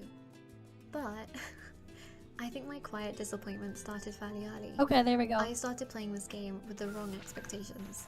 I'd never played a Nikki game before, and was perhaps too focused on the open world exploration aspect, since that was something I'm very familiar with. And whilst the worlds we explored are gorgeous and cozy, they do leave a little left to be desired. Yep. I was thinking open world RPG, and while it does have those elements, in comparison to other games, even other gacha games, the world feels quite empty. And no, I mean, if you compare it to other gacha games that they're thinking of, those are all extremely empty too. The whole reboot 5 months after release is a bad taste. Yep. Yeah, seen worse. Yep. Whimstars, chests, dues of inspiration, and material gathering is in theory enough to fill the areas, but it's not. It's not. And it's not worth going after. That's why I don't go grab them anymore. Like, that's the other problem too. Give the thing actual purpose on the map. But here's the thing, right? That's also exactly what you find on what they do with the other ones they might be thinking of. It's the same crap there too. Because there's no actual purpose there. part of me still longs for, I don't know, secrets, physical world-altering questlines, and additional achievements. The areas feeling samey did not bother me at first. It feels like a genuine continent with enough differences to mark out the unique areas, but it doesn't feel alive to me. I don't know. I think, and maybe I'm just being impatient, but by now I really would have liked to have seen a larger expansion. Fireworks Isle, don't get me wrong, I love, but I want to see some other nations outside of Wishfield Harcraft. More specifically, it's probably once a year. More mainline story-related areas. I know they are coming, but perhaps I'm too used to other gacha games and their system of rolling out new areas. I just don't have any desire to explore anymore. I'd just be retracing my steps. Nikki is also the first gacha game that I've played that is not focused on pulling for characters. And because of this, I feel as though the emptiness of present Mirrorland is only emphasized, whereas in other games, the world is made to feel alive as we can directly interact with the people that live there, know their stories, who they are, in turn learning about the world, and even taking them with us on our journey through it. Mirrorland feels still. Nikki is just Nikki. You can collect different skins for her, but you are quite often on your own. The outfits too don't really change the gameplay like character gachas. A lot of it is purely aesthetics focused, Steam which release I do patch, love. I spent hours in the photo mode, and the main gameplay for me is just making outfits, but the longevity just doesn't feel quite I mean, equal. I think the problem as well is they're trying to play the thing every day, and they're forcing themselves to do something in there every day when there's actually nothing built around it and nothing for them to do. Right? And like, that's kind of the thing there. I haven't been treating it that way. I log in every day to go claim my daily stuff, but then I log off immediately. So at most, I'm not even logged on for 5 minutes a day. I don't know. Waiting for them to release it on the Switch too for half Annie? That would be funny. But like, yeah, they're kind of trying to force themselves as if they need to do something in there when they really shouldn't be doing anything in there. Yeah, they still have the whole panda. I still haven't finished whatever the stuff was released this patch. We still gotta do that too at some point. But like, yeah, there's like that aspect to it. Oh, okay, that's cool. We can claim that. Maybe we'll do it on the weekend. Characters in Infinity Nikki that we do meet have potential, and I found myself getting emotional over some of the storylines, but I want to know more. I'd love to see more increase bubble in stuff? NPC interaction. I've barely iconic done a lot of NPCs the in stuff general. there, man. The story so far is actually really good. I love the setup, but I need more. I play these kinds of games for the world and the story. I love anything fantasy, but it really feels like this has taken a back seat. I still love the fashion, and I understand that was a massive part of what I signed up for. But there is just something about wandering around in your 5-star fit amongst the NPCs that makes me laugh. Where are all the other stylists? Speaking of the story, the opening made enough sense that I understood the gist of what is going on and what we need to do. However, the original intro implied that Nikki and Momo were swept away to this magical land from their attic. But who were they before? Are they not concerned with ever going back? Don't get me wrong, I love Nikki. We can learn a lot from the way she interacts with people. She is brave but also so kind and empathetic. But does she not ever have a breakdown about the possibility that her old life is gone and that she may never see her family again? Now, I know that some games are just meant to be comfy and cozy and we're not meant to poke and prod and expect explanations for everything. But I would love to know more about her. Now they've changed the intro, I feel as though I know her even less. They detailed in their response that they never intended for the old Threads of Reunion storyline to be removed, but didn't state that they would restore it either. Rather focused on reassuring us that the outfit would be included later down the line. They took the focus on the outfit, they forget the rest. You want to complete the other outfit? I didn't miss the old intro out of fear that the dress it is what it is, man. Uncomfortable. I missed it because that was the story I had played through. That lay the foundation for the rest of the narrative. And the new intro, yes, it is gorgeous and epic, but it honestly didn't make sense, especially logging in post-update. As this is my first Nikki game, I won't even pretend to understand the significance of the Sea of Stars, but I agree with others' sentiment that I don't think we were ready for it. It kind of feels out of place in a game that's still in its early days, and may have been better suited being added later on. Plus, if it wasn't ready, if there were so many technical difficulties, why was it published? But I assume this is more of a management issue and less the dev's fault. I also want to note that in the same paragraph where they barely touched on one of the largest concerns, aside from the bugs, they talk about the cumulative top-up rewards, which I want to touch on later, but like time and place, followed by a vague statement about general testing and integration for lore consistency. Okay. So many aspects of the lore are intriguing, and they tease us with very serious dilemmas, and again, it may just be the lack of patience, but I can't deny my expectations are quite high. Okay, I get 1 HP per second healing now. now. We as a community are actively trying to and ensure that this game lives to see that future. But at this point, I'm not sure it's enough, especially if this is how they are handling such significant backlash. In regards to the co-op, again, for me personally, this was never something I really wanted. It is lovely, the idea that you can meet other Nickies and other like-minded players, but it feels very out of place and underworked. Boss room. I remember when they introduced the hourglasses, and honestly that made the world feel more alive. I could actually see what outfits others were making, and the photography felt more impactful. Not that you can't enjoy making nice photos for yourself, but knowing others are seeing your work, and they can even like it, was a nice surprise. The irony of the Sea of Stars being a multiplayer map, but also being a fundamental part of the update that drove many players away is comical. Even those of us that continue to play, I maybe see a handful of Nickies in the area doing the same. Yeah, you don't really see that many when you do dailies. Picking up rocks. There's barely anyone there. Leaving. The co-op reminds me of Animal Crossing, in that you can see each other, move around. She's not wrong. When I log in to go check my dailies, I'll maybe see like 2 or 3 people max. In this like small area for the Sea of Stars thing. I'll only see maybe at most 2 or 3 other people. Otherwise it's completely dead. I barely see anyone. I always see like 2 or 3 at most. It's like, it's so dead. Yeah, most content's outside the co-op zone. It's not even just that though, it's like, it's honestly kind of annoying to do some of those things there, yeah.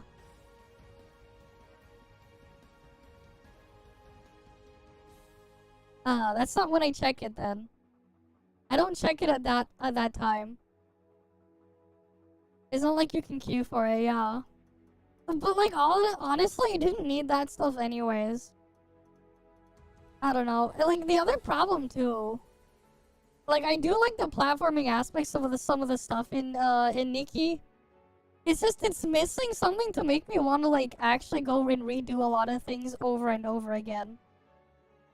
Like when I play some of these platformer games, some of them it's like I'll play them once, okay, I'm good, and then I move on and I don't bother to go back to them. It's kind of how I treat most Mario games, for example. I treat the Kirby games, the Mega Man games, that I've played like that as well. There's not really much reason for me to like backtrack or want to replay some of the stuff again. It's like, it's just how the stuff is built and designed. I mean, yeah, you can do parkour challenges. It's just not enough with how the stuff is laid out. you know? Like, I do like the platforming stuff in there. It's just, it's not enough to make me want to, like, go back and replay them constantly. Like, the thing is, like, it's just the way the stuff is structured. Especially because, like, there's not really much else to it. It's just, you go to the end and that's it, right? For every single one, you just play it once, you finished it, you get your stuff in there, and you move on. There's not really anything else to it where I would want to, like, replay it and actually try to do other things with it. It's, like, missing that aspect there. I don't know, it's, like, it's kind of funny, right? Because, like, there are some that I'll, like, just replay over and over again, whatever and then, like, I'll just swap between whatever I feel like playing a lot now or whatever. With the other ones. I don't know why, it's just, like, when you play some of the Sonic games and then the clones of it, like Spark and stuff. Or if you ever played Spark, they have so much replay value. Like, when you go through them. But it also helps how you're getting to the end. You have multiple routes you can take. But you have big co-op stuff, yeah. I have to update the thing in there, but it's a bit outdated. I still have to update the thing there, but yeah, get your drops. And thanks for the follow. I need to update the link, yeah. I mean, the thing is though, you can add replay value to the game without having to add more grinding as well. You need to give people another reason to go and do things. Right? I think, honestly, like, having, like, timers, like, time yourself as you go through things, but also designing the maps to be a lot more built around wanting to replay them. I mean, the fact that, like, I think that's the problem too. When you're in the mindset of when you just want to skip over everything, alright, that's when you've kind of ended up in the situation where you really don't care that much anymore. That's when you stop caring, when you want to skip over everything. And when that's how you feel and treat everything else in the game, right? That it's just unfortunate, but that's also when it's time to stop. But yeah, you eventually get to that point where it's like everything just feels like a chore. I mean, the thing is, the problem is when you have to use the word tolerable, right? When you're looking at a sense of tolerance, that's when we're starting to have problems. And like the more and more you feel like you're tolerating it, right? That's rather than like, it's just like, yeah, it's something there, but whatever. That's when it becomes even more of a problem. I do like the idea of like having the platforming stuff and everything in the game and the outfits or whatever. Right, I'm cool with that. It's just that the maps themselves aren't really that interesting outside of like you do it once and then you move on. That's kind of just what a lot of the stuff in there is. It's just more of like you do it once and you move on, and there isn't really much room to like want to play around with movement or whatever in there. There isn't like really much to do around with it. And like, yeah, it's like you go and take off your checkbox and that's it. You stop caring after you got the thing in there. And then eventually, yeah, in some cases it does get to you and then you just want to leave. Or you put it down. It's just, they're empty spaces, exactly. You just skip everything, don't even do it anymore. Yeah. And that's just kind of the problem there. When you end up starting to think about it that way, you know, now you have problems. Like, while skipping stuff, it's a convenience to have the ability to skip things. It's just that when you skip everything, it's like, what are you even doing anymore?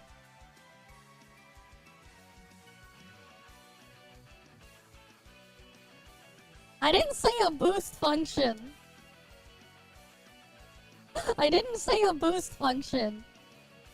What I'm saying is they need to change how they design their maps. What I'm saying, the problem is the map design. They need to have more experience level design, yes. Make the maps more interesting. Like, here's the thing, right? When you get the players in a mindset where they want to go and, like, practice and replay things perfectly and improve how they go through things, they've done a good job in adding replay value to moving throughout the map if that's what your game is about, right? If your game is focused on platforming, getting the players to want to replay it constantly and designing things well enough to put them in that mindset or actually want to explore or like add other things to it, they do a good job there. Like, the problem with some of these, like, you go play a Mario game, for example, or Infinity Nikki, you go play Mega Man, the Kirby games and stuff like that. A lot of the traditional platformers, they're basically designed with only one path to the goal, right? You start from point A and you go to point B, and that's it. There's only one real path to the goal. While you have a bunch of movement in a closed off area to get to the goal, you're only gonna have one direct path in there. And that's it. Having like the stuff break down so you can at least explore in between, right? Especially because they have like these open areas, so people can try different ways to get to the end. And at least for some people, give them the idea of like, okay, so I can go through it this way, but I saw this other thing over there. I wonder if I can go over there and get and do something there. Like, you put it in their mind there. You don't need endgame content, man. Endgame content isn't a necessity. But also, it's like, what are you gonna put in there? Right? There's nothing more hard than playing old school Mega Man. It depends, man. Mega Man 2 is a joke. If you're talking like OG Mega Man 1, sure. But Mega Man 2 is a joke. Fuck, I can even sing the entire Airman Gatasunai while playing the fucking... while reading the lyrics and play the Airman stage and beat it all at the same time. I would know because we did it on stream like 2 years ago as a joke. I was playing Mega Man 2 on stream. I was reading lyrics on my screen somewhere, singing Airman Gatasunai while playing Mega Man 2, and I beat Airman at the same time. Mega Man 2 is the easiest Mega Man game. That one's a joke. The other ones are harder. It's just Mega Man 2 in particular. For some reason, they made that game piss easy. It's super easy, Mega Man 2. Or Ninja Gaiden or whatever, yeah. The glitchiest one is the first one. Nah, the first one is the glitchiest one. You can literally pause buffer and trigger infinite damage from pause buffering in Mega Man 1. That's the glitchiest one. And it works on both you and on enemies. Yes, I'm talking about the OG Mega Man 2 on the NES, yes. NES Mega Man 2, that one's a joke. The other ones are harder. It got tons of slowdowns, but Mega Man 1 will literally have graphical glitches where like platforms will disappear when they're actually there because it can't load the objects properly. So like for some stages, especially if it has the moving platforms, you basically have to memorize the layout to the point where you can almost play it blindfolded to get to the end of some of the stages. I forget which Wily stage. It was like one of the Wily stages you need that for, and you need it for the Gutsman stage because of the conveyor platforms that will drop. You basically have to memorize the exact same thing. Like, I remember as a kid, I basically memorized the movement to the beat of the music, the background game music, so I could beat it. Because of how many times I had to, like, play through it before I could beat it. At one point, I had it memorized to the music. It was like to the point where I could almost play it blindfolded. Because of like how like scuffed the freaking glitches on the platforms there were. It was like the only way. But like yeah, like Mega Man 2 got slowdowns, but you don't got the fucking Mega Man 1 bugs. It has nothing on the Mega Man 1 bugs. That shit's like a whole different level.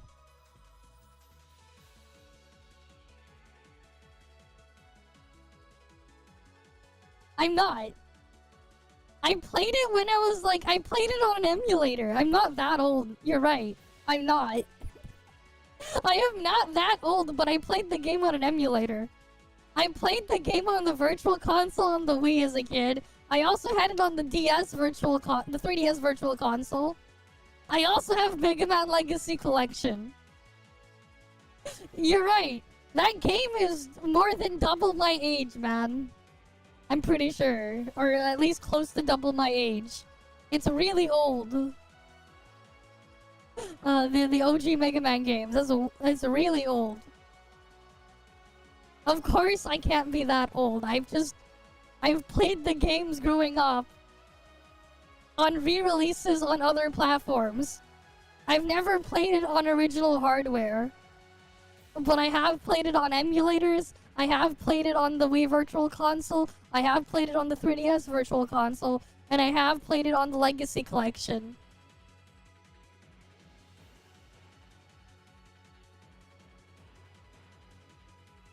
I played old school Shining Force and the Final Fantasy thanks to collections and stuff. Yeah, they're great. You get to replay a lot of old things with some of these collections. Lots of cool stuff in them. Around, but do next to nothing together. The main draw for me is to see others' outfits, but I could already do that with the hourglasses. I will say though, hugging and dancing with other Nickies is genuinely so adorable.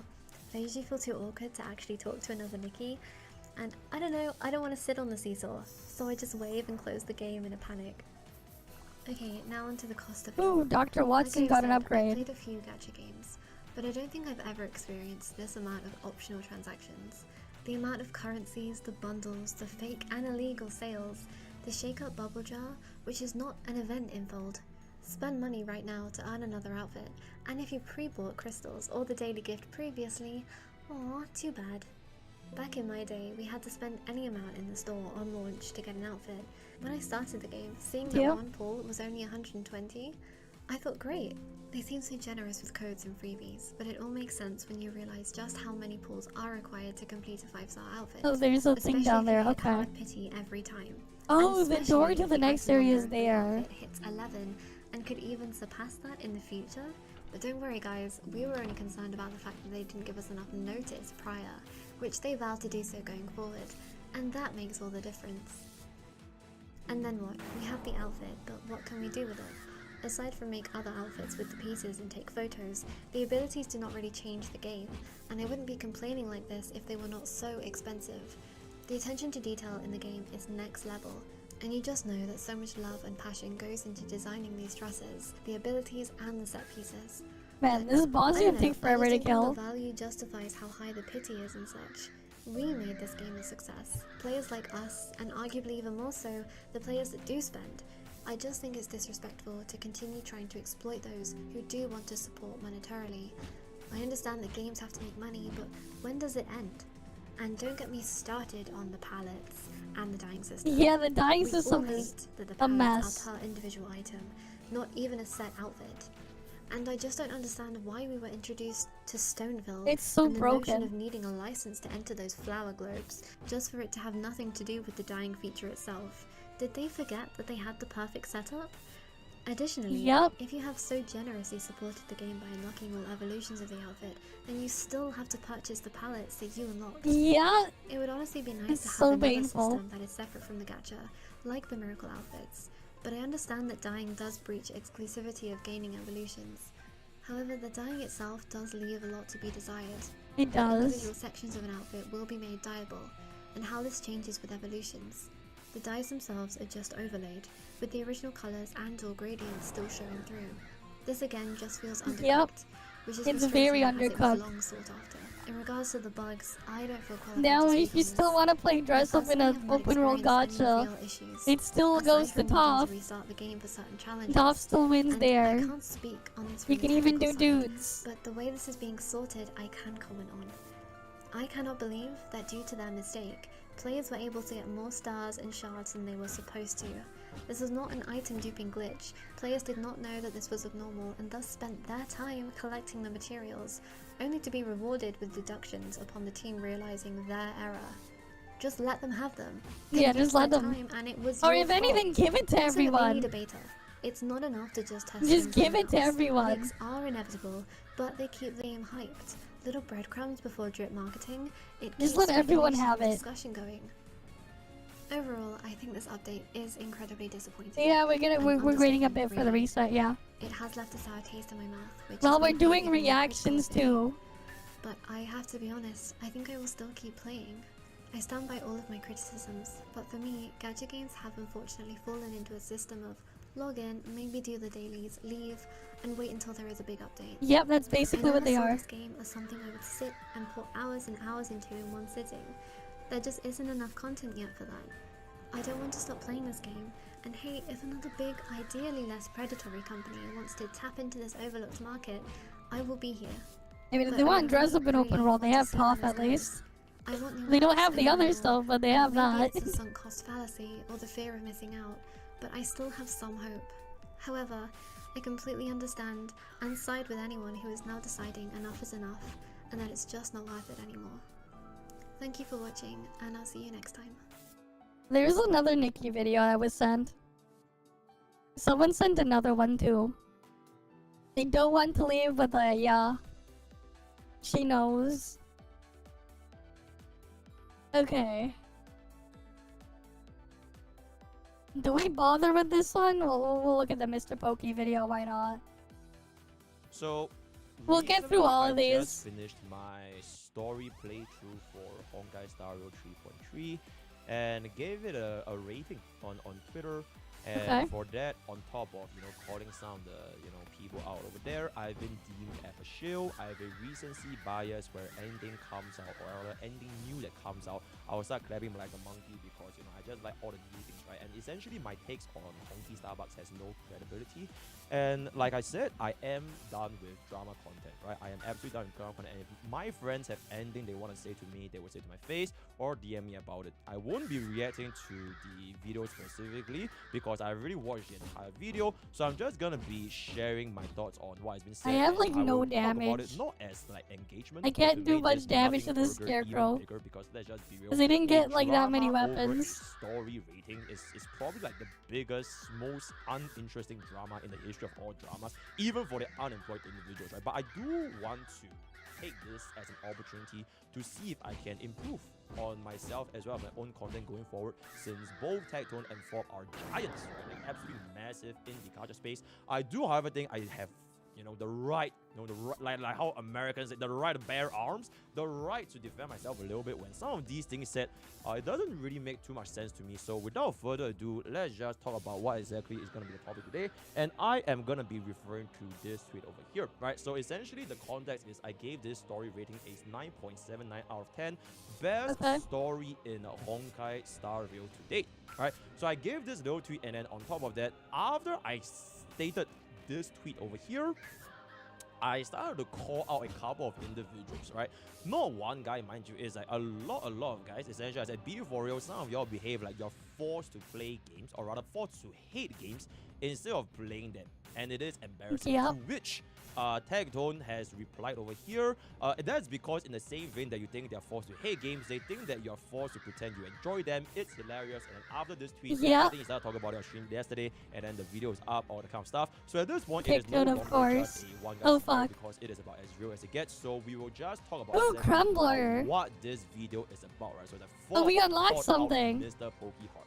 First things first, I just want to establish me and Fob actually DM. Yeah. Okay, we can go buy stuff in the shop. Crazy, right? Yeah. Me and Fob actually DM. And even before I saw the clip from Fob, I actually didn't really you can like get upgrades to permanently upgrade their stuff.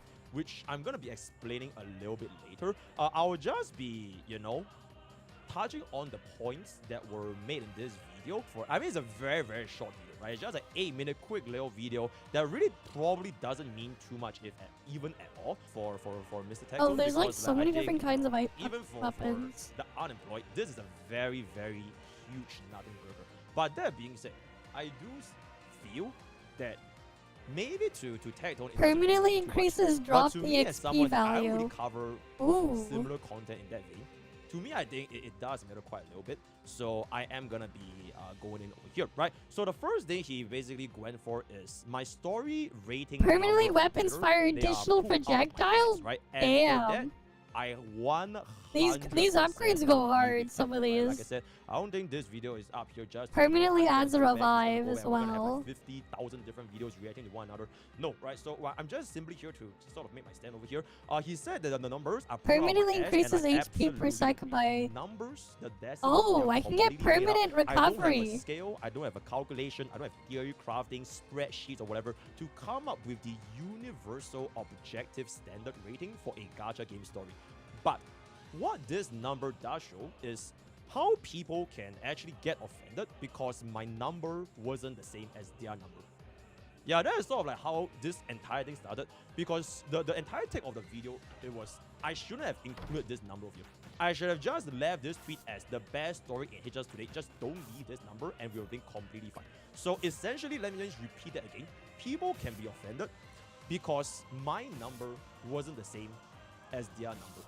And to me, that sounds like a very, very I mean, they don't know. It's not like they're comparing on the same scale. Of people that have been not everyone measures things on the same scale. Essentially, this main factor, and it is with this exact reason why I even follow up this tweet with this thread over here, right? With this thread over here, basically exposing a couple of people and their thought processes about, you know, why this. Right, not everyone would measure everything and evaluate everything on the same scale. For the number thing was Hi, Josh Brown. I should put this number on like a logical scale, because I'm basically feels crafting this number, right? I'm bringing feelings into a logic argument, and I am pandering to Hongai Storio because I don't know, man. These guys make it their entire personality. Right now, I would actually agree with this if I'm like a professional story rater that everybody looks up to for like the universal objective story rating, like, you know, there's no such thing as universal objective story rating. Except that's not really my They're always going to be content, subjective. or like what I do on stream is basically play video games, and I make YouTube videos. So instead, you're supposed to be evaluating people's opinions based on. At least I don't believe I did. If they match, if they're like similar to yours, the story guy, right? Like, cause here's the thing, right? Like the reality is, if you're going to listen to someone's review or opinion on certain things that aren't just like full-on objective, straight-up numbers. Here's how the thing works. Here's exactly what it is for that type of stuff. Right? That one, you can get it out of anyone as long as they have like actual evidence, proof, and everything to back up their claims and stuff like that.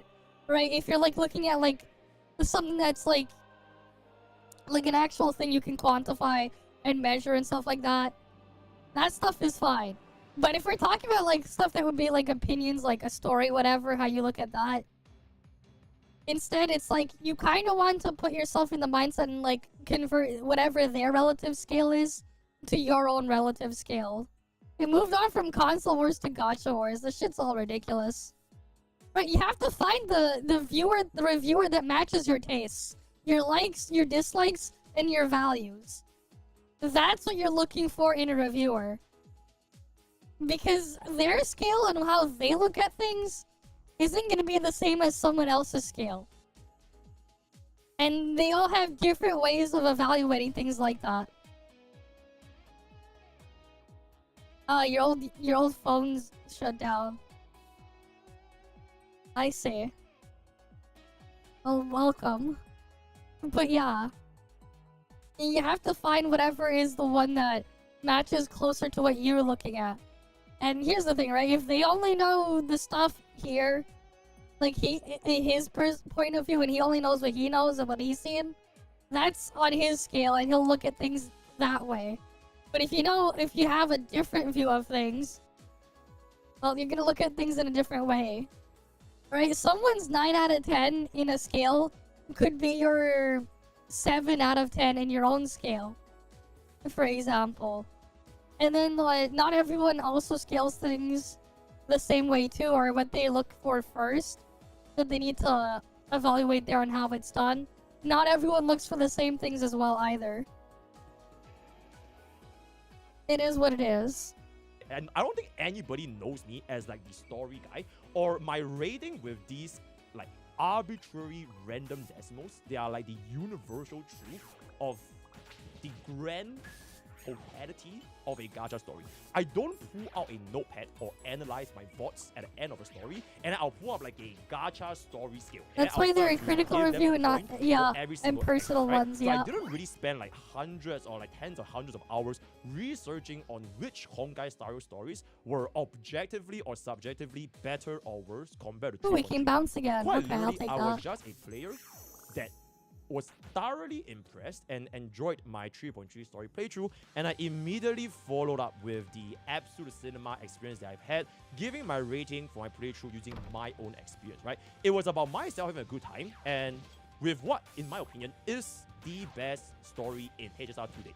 But the thing is, the problem was not this sentence over here, right? Because the problem was basically I gave it a number. It was not about me feeling like it is the best story in HSR today. It is because I gave it a 9.79 out of 10. Yeah, they don't like his number. So why would my 9.79 out of 10, it would trigger so much people, is kind of beyond me, aside from my number is different from your number, therefore your number is wrong. And therefore you're a shill, or you're pandering, or you're just being disingenuous.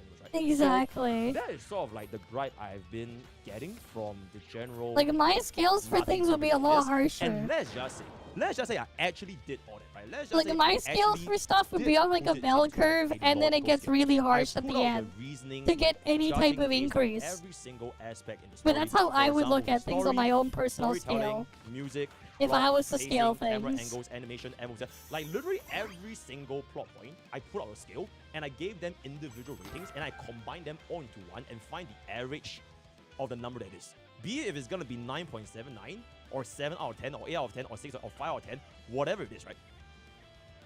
Ultimately, at the end of the day, what difference would that make to my point, which is this was the best story in Honkai Star Rail today? Because I know that for every single one of the individual points that if I were to pull up a scale and put it up, I'm basically just opening the floor to a never-ending debate and the cycle of, okay, actually, if you take a look at this point over here, the music is actually not an 11 out of 10 because it's supposed to be, in my opinion, it's going to be a 9.5 out of 10 because for whatever reason, I mean, for me for me as well, like if I'm evaluating game music, I evaluate things as well based off of like how it puts, like the mood it puts in there, and how if it puts you in the headspace, overall headspace of everything that's going on, and how well it achieves that.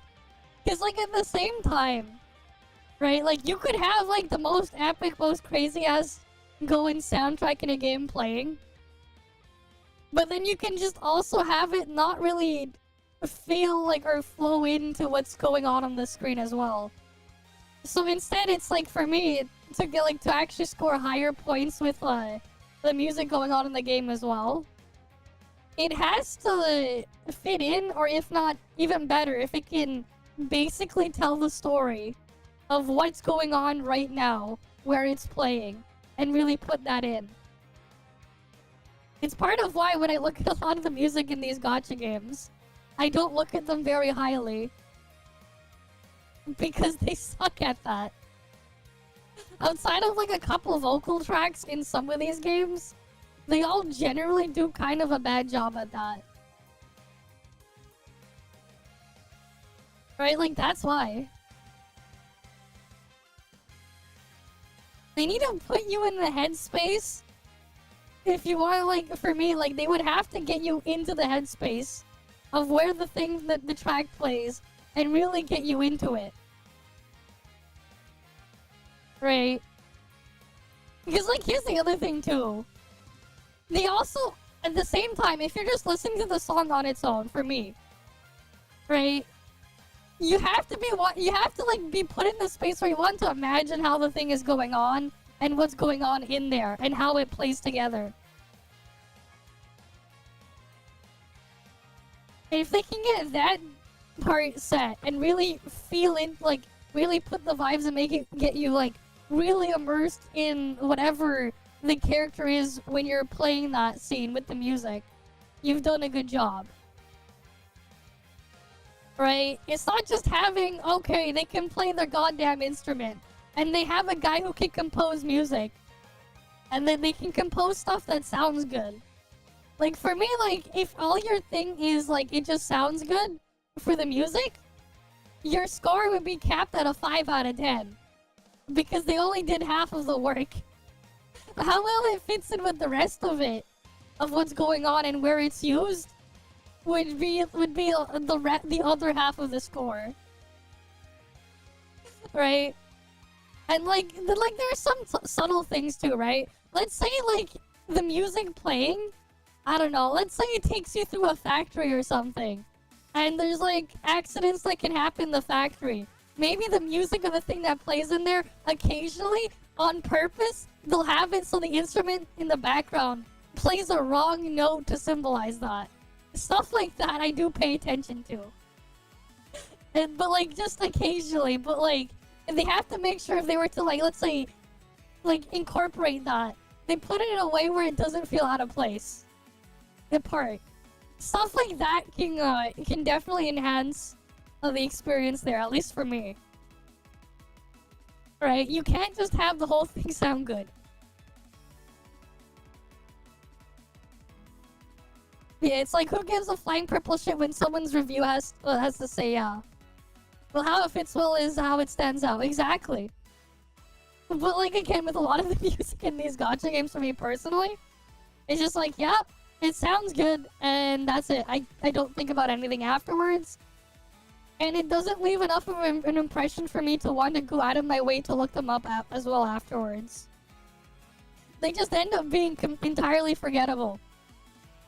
At least they're forgettable because they're just meh. They sound good, but meh. And not bad. Yeah, that's why you end up turning them off. Exactly. Or sometimes in my case, I'll turn them off and play music from something else. Right? Yeah, same thing with cinematic cutscenes, yeah. At the same time for me, if you're just showing visual flair at me, that's not enough anymore. Like, just throwing the flashiest thing at me isn't enough. But the thing is as well, with all of these gacha games, with the story, with how they put them in there, right? They have these, like, really crazy, high production value flashy cutscenes. But then it goes nowhere. And you don't, and like, even as, like, epic as whatever they try to make it, it's completely missing the sense of scale in them. Like, it's missing the build-up, they're missing the actual sense of scale or anything. It's just there. And that's like the other problem too with a lot of them, that I just don't care that much. And why it's like, if I was to evaluate these things, if they throw that at me, it doesn't matter. And if I forget about it because of that, well, rip. Because the score is just gonna tank. My way of rating things is, it's on like an imaginary bell curve. But to get on the higher end of that bell curve and really push past it, it's incredibly difficult.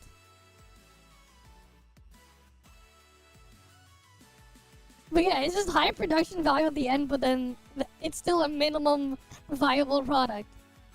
They put a lot of budget into it, but in the wrong place. They only put it in where it's enough to trick the average person, because the average person's brain don't function. Or the average person doesn't actually care. Yeah. Because, like, yeah, a lot of the stuff in a lot of these games, man, I forget about everything entirely. Because I just do not care. Or, you know, the nuclear power plant or whatever. Yep. I mean, there is value in building nuclear power plants. I won't argue that. But, like, it's just really sad when you look at the things overall at the end.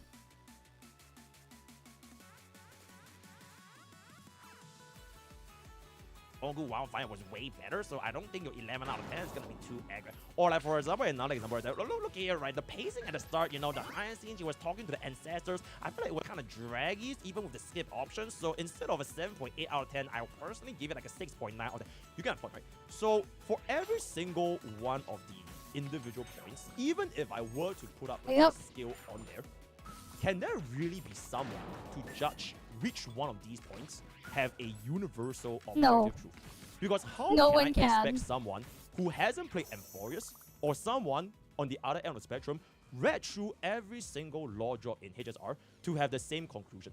Because me loving 3.3 is because I have played through basically every single main story quest since Amphorius, and I would say I listened to probably 80-85%-ish of the dialogue, and this everyone has their own taste, man. It is ultimately going to differ from someone that feels like Amphorius is a yap fest, and that 3.3 has like 7 hours of yap, 7 hours of dialogue, and no cutscenes, whatever, so therefore it's an L quest. So my point is, whether or not I put up this number, I did not put up this number. I put up a random number. I put up a number with all of the variables that I just calculated. Man, I want to get the healing. It doesn't really matter at all if the very same people that I called out in this tweet over here, if they already dislike HSR, they already do not enjoy HSR from the start. Yep. And I feel like this is very simple, because if you don't like playing HSR, then just don't play HSR. And exactly. I don't mean this from like a place of like condescension, or like, you know, if you're a tourist, just go away from my game. You know, tourists shouldn't play. It's not. It is really like from a perspective of ain't nobody in the world should be spending like 10, 15, 20 hours, because that's how long HSR main story quest is, on something that they literally hate doing.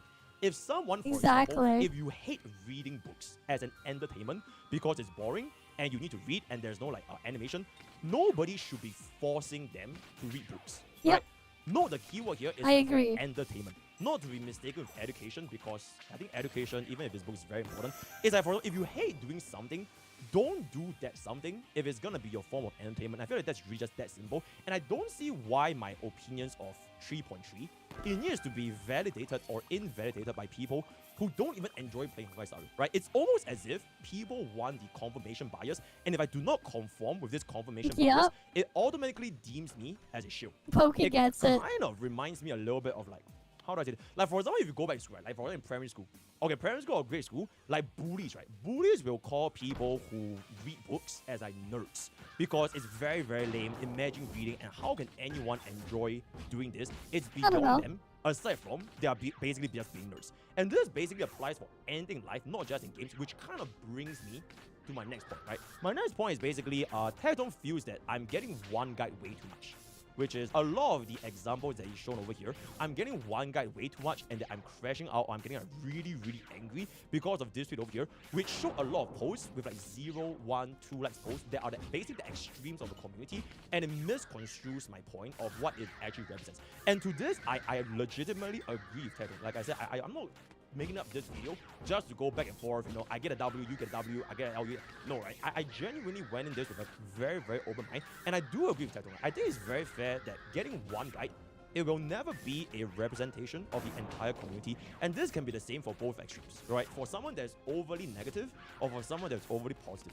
I do, however, think there is a difference between getting one guide and one community, because a lot of these people, they essentially come from the community of hatred, not a Twitter community, because no matter what the Twitter community is, there will always be different people in that Twitter community with different perspectives.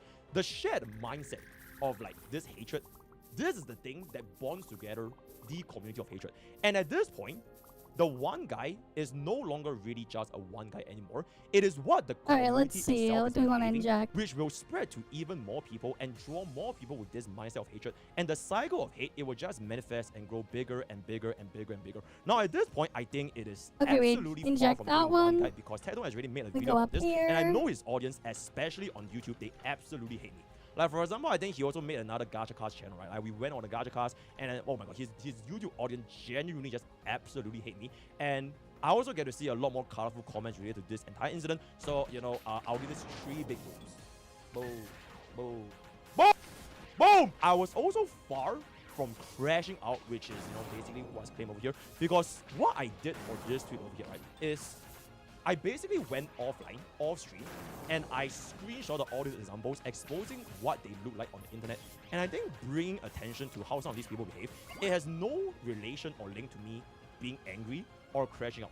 Because if I really wanted to crash out, and if I really wanted to farm this, I would have just spent my entire stream. Oh my god!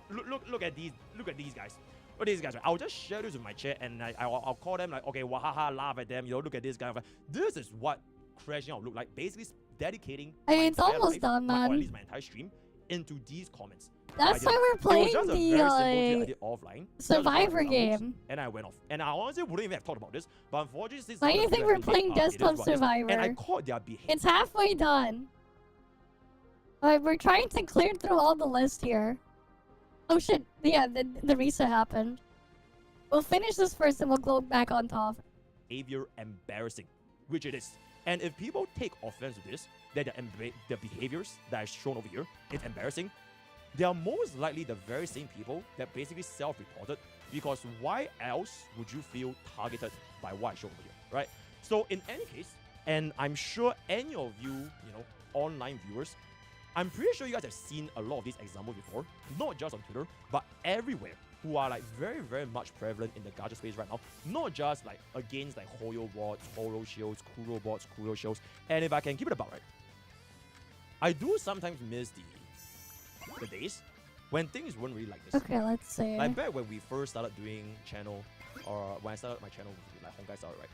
Whatever, from the very, very beginning. Like my community, Tecton's community, back in those days, people actually enjoyed playing games. It's genuinely crazy, right? And for anyone's community, like back in those days, as long as they have played, right? If you have played Hoyo games or Kuro games, Zenless, Zone Zero, Honkai Star, Warring Genshin, all that, it really is a little bit unfortunate that things at this point has gone to this degree of the example I put, right?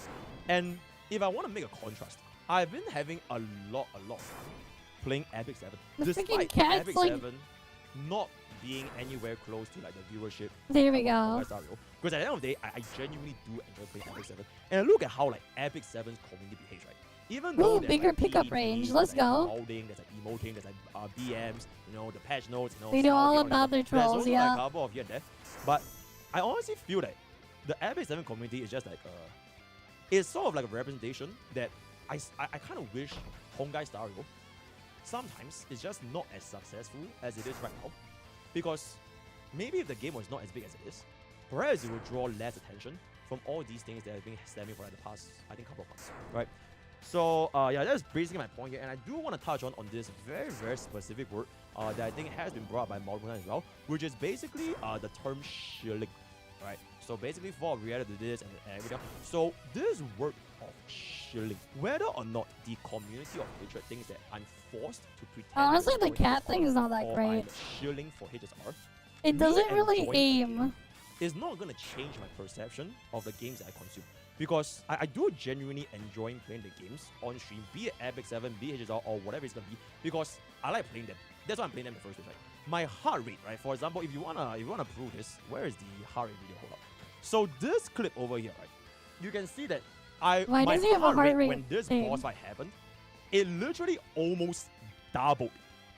It legitimately almost doubled in real time when this boss fight was happening. And you literally can't make this shit up, because I was getting this excited over a cinematic ass boss fight in a story cutscene while I'm sitting down playing. Yep, that's what happens when you interact with that still Tecton. makes me a shield, because I'm like misrepresenting what my true thoughts and feelings are pages are. Yeah, he only cares about farming. Always be labeled as a shield, because my true thoughts and feelings. He wants you to help him help himself. Always be reflected on my reactions to the games that I enjoy. I can't just unenjoy myself playing the games that I do enjoy. And there's a very fine line between being a shield and someone who enjoys the game nowadays, because this line nowadays is just getting like so blurred. As long they as fall from above, they follow the rules. What? We get chess pieces? It's immediately like deemed as like a shield behavior. Okay, we get chess pieces in here. How can this guy enjoy this game that hate? And I'm not really offended to be called a shield, but I'm just kind of sad that things have turned out this way, because now I know that, this narrative is gonna be basically labeled forever until the day comes where I quit HSR or play something else, because gacha tribalism has not really, it doesn't ruin HSR, but it basically ruined the people playing HSR, because if you enjoy this game way too much, you will be deemed as a shit.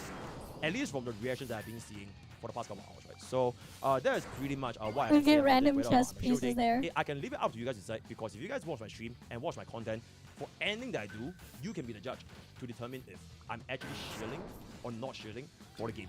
Right, so that's pretty much it. And one last thing to basically wrap up this video, which is the Forbes reaction to saying anything I rate for HSR, just give it a -2. Right, so that is why this whole thing, Forbes called out Mr. Pogi Heart. So Teradon thinks that Forbes feels I'm a shield and that I'm being disingenuous with all of my Hongai Star Rail story ratings, because they have essentially conditioned themselves to instantly devalue my opinion and give a -2 points because of my shield-like behavior, right? And it's a bad precedent to set for myself. And as long as I remove my rating on this post, which is gonna be the number over here, right? As long as I remove this number, you know, this post will be fine. Now, like I mentioned just now, I've actually talked to Fob in the DMs, and there's no beef with me and Fob whatsoever. In fact, even before I talked to Fob in the DMs, I don't even see anything wrong with Fob's statement. Because in Teradon's opinion, he thinks that Fob is calling me. But me personally, I don't see there's actually anything wrong for him saying just take a -2 away from my rating for Honkai Star Rail.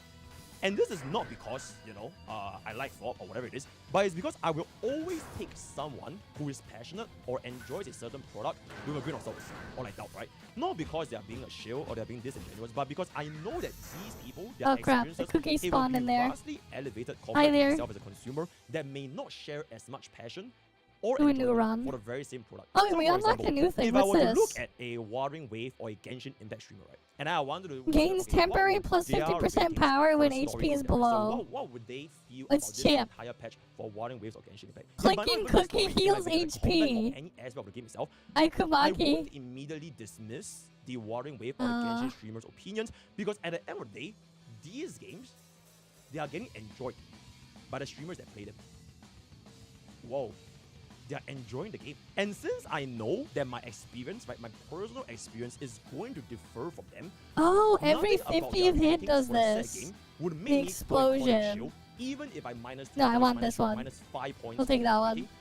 Because I it don't know, doesn't he's mean that I'm yapping about advocating for something. devaluing their opinions. They Since wanted me to react to this. They could be a shield, or that they are being disingenuous. It simply means that for myself as an audience, Oh, what I have weapon the do I mental have? capacity to understand that there's nuance to these kind of ratings. We're playing I a would Vampire personally Survivors develop clone on expectations top going in, then. because I probably won't Because enjoy who Genshin Impact cares? or Water Waves as much as they did.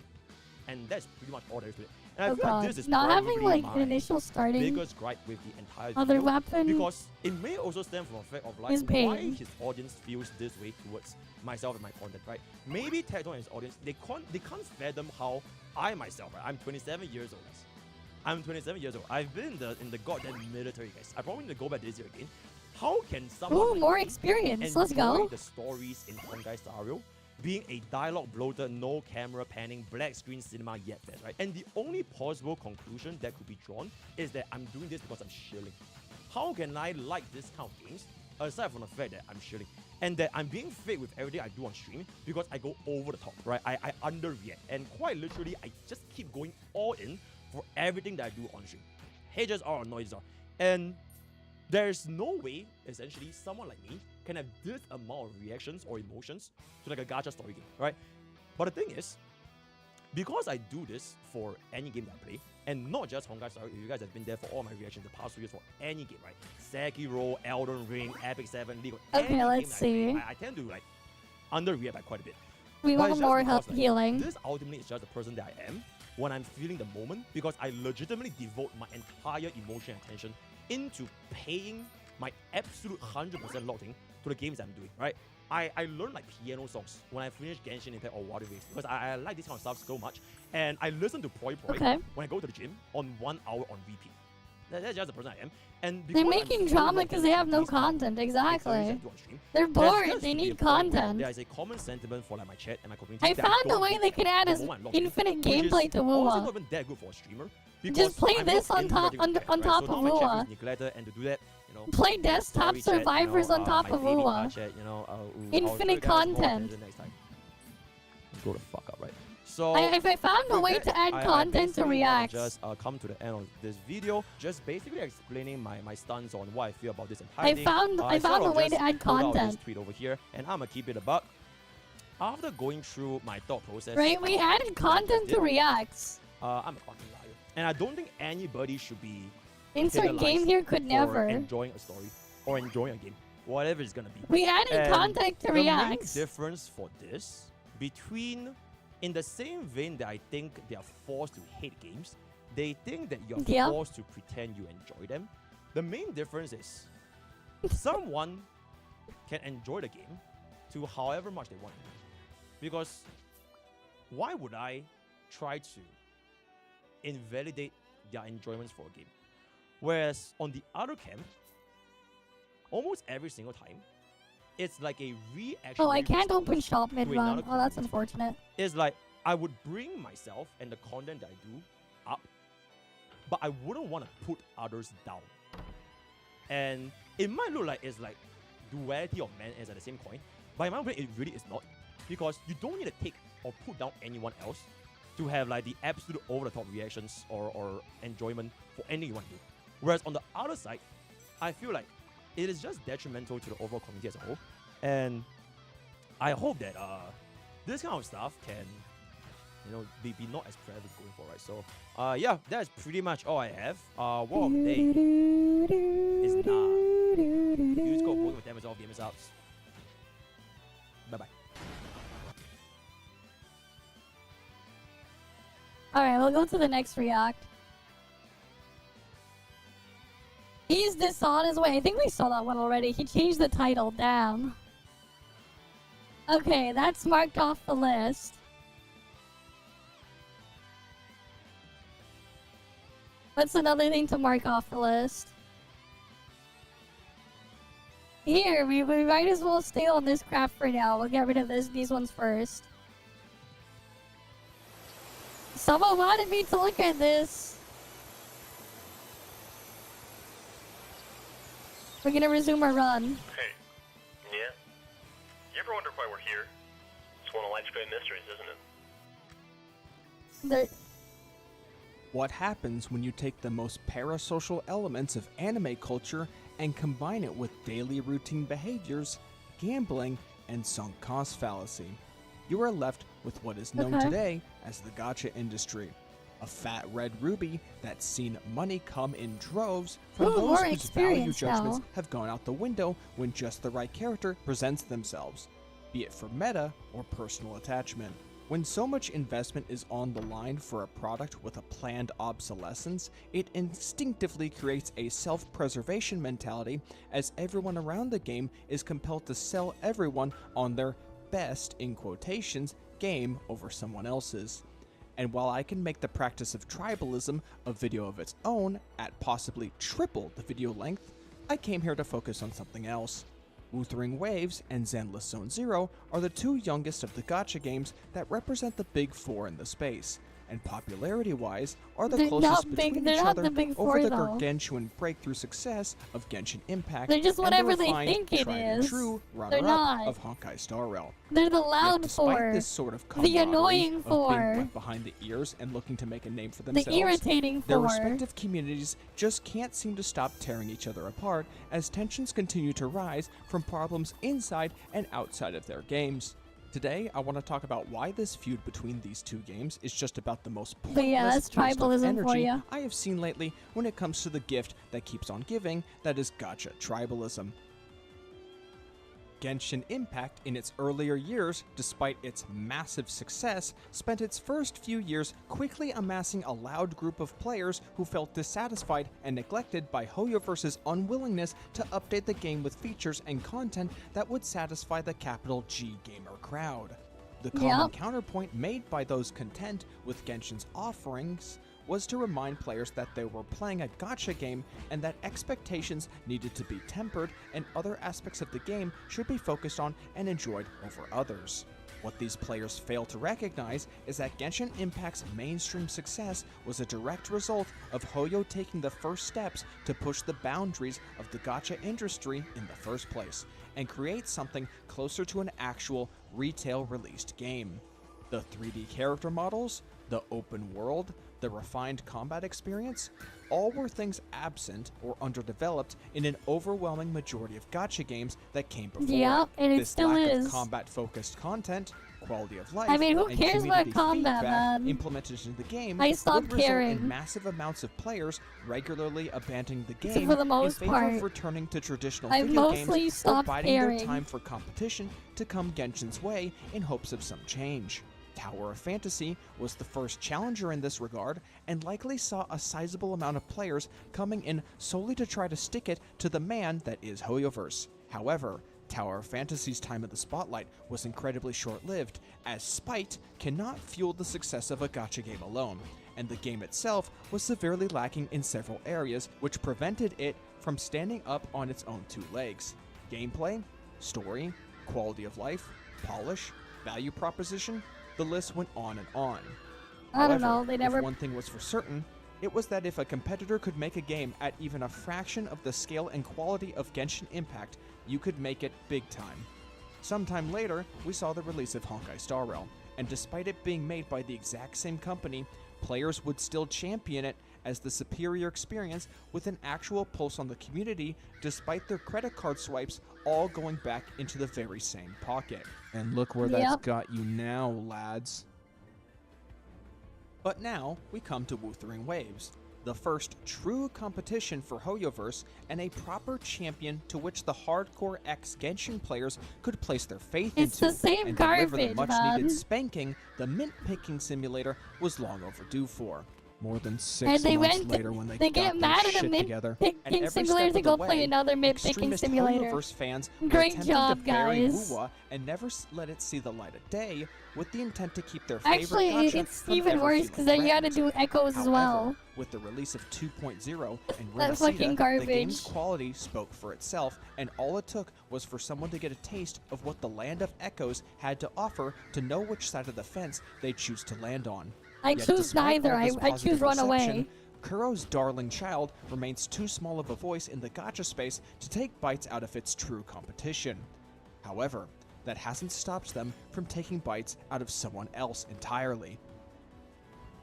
Zenless Zone Zero. Releasing a little over a month after Wuthering Waves made it a prime target This for video was extremists so in dumb, the Wuwa man. crowd. As Hoyo's I'm newest losing IP, brain it cells was as I ripe listen for to an him. opportunity to go on the offensive, especially since ZZZ itself was struggling to find its own footing right out of the gate, and arguably to this very day. In more recent weeks, Thankfully, I can tensions focus between more the on this two have stupid been rising pumpkin dramatically scarecrow as Wuthering thing. Waves has recently suffered a massive backlash following their first anniversary. I'm focusing Coming more from on both this bad game. actors trying to push a Hoyoverse agenda, and those caught in the crossfire who simply shared It's a similar shit video, sentiments man. the Brigaders had latched onto, He's resulting in Pepega. the hardcore Wuwa crowd to employ a shoot first, ask questions later approach to handling the backlash. On the other end of the spectrum, Zenless Zone Zero was facing a continual decline in mainstream appeal, resulting in the removal of foundational gameplay systems, balance changes, and overhauls to existing mechanics in an attempt to turn the ship back on course. I mean, This all those open things display of won't ever vulnerability get me to on consider both playing sides it. led to a series of skirmishes between both groups Because it as they doesn't fought to address what I preserve actually the image want. of their respective game. But what if I were to tell you all of this is just a pointless battle for a perceived gain that neither gacha would see the true value of? Wuthering Waves and Zenless Zone Zero as video games offer completely different experiences to each other and quite frankly have no reason to Doesn't be change- at each other's throats all the time. Wuthering Waves' feud with Hoyoverse is more accurately targeted. I mean, it doesn't really matter. They're both live service games that want to waste your time. They're still competing against all the other live service slop.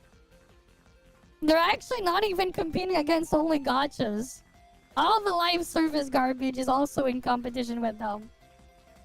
And their goal is to try to take your time and attention to them instead of anything else. Even though they have absolutely nothing to show for it. They just do whatever they can to pretend that they have something for it. At Genshin Impact and its respective community, not Zenless Zone Zero or even Honkai Star Rail.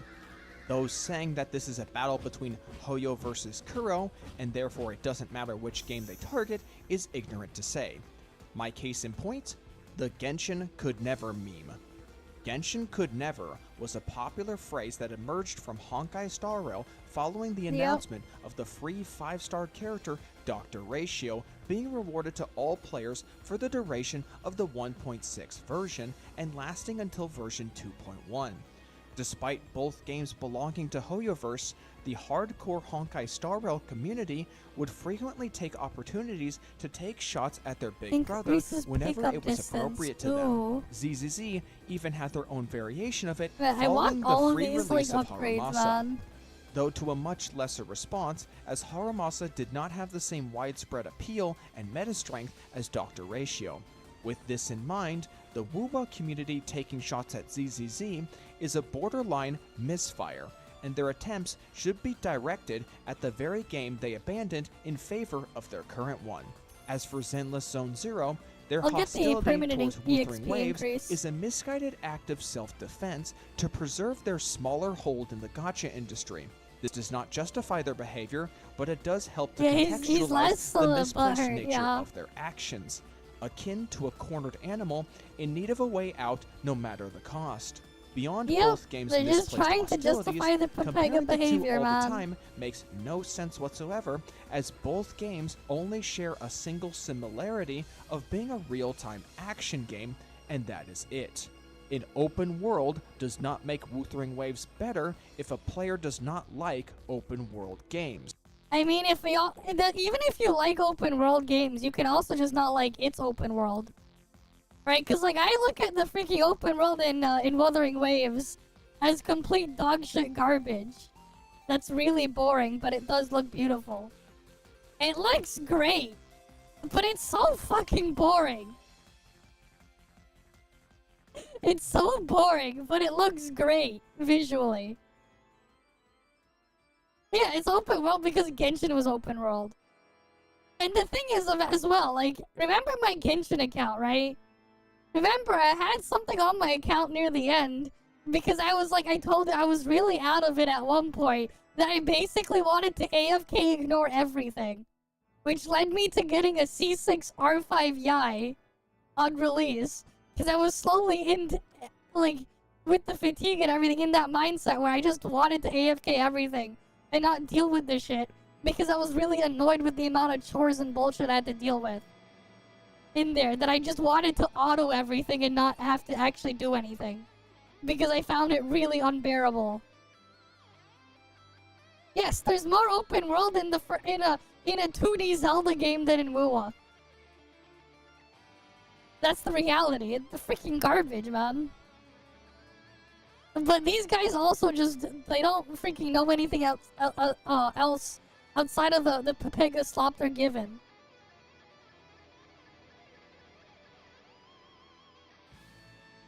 It is what it is, or man. does not like how gacha games implement, or in some cases, butcher, open world design.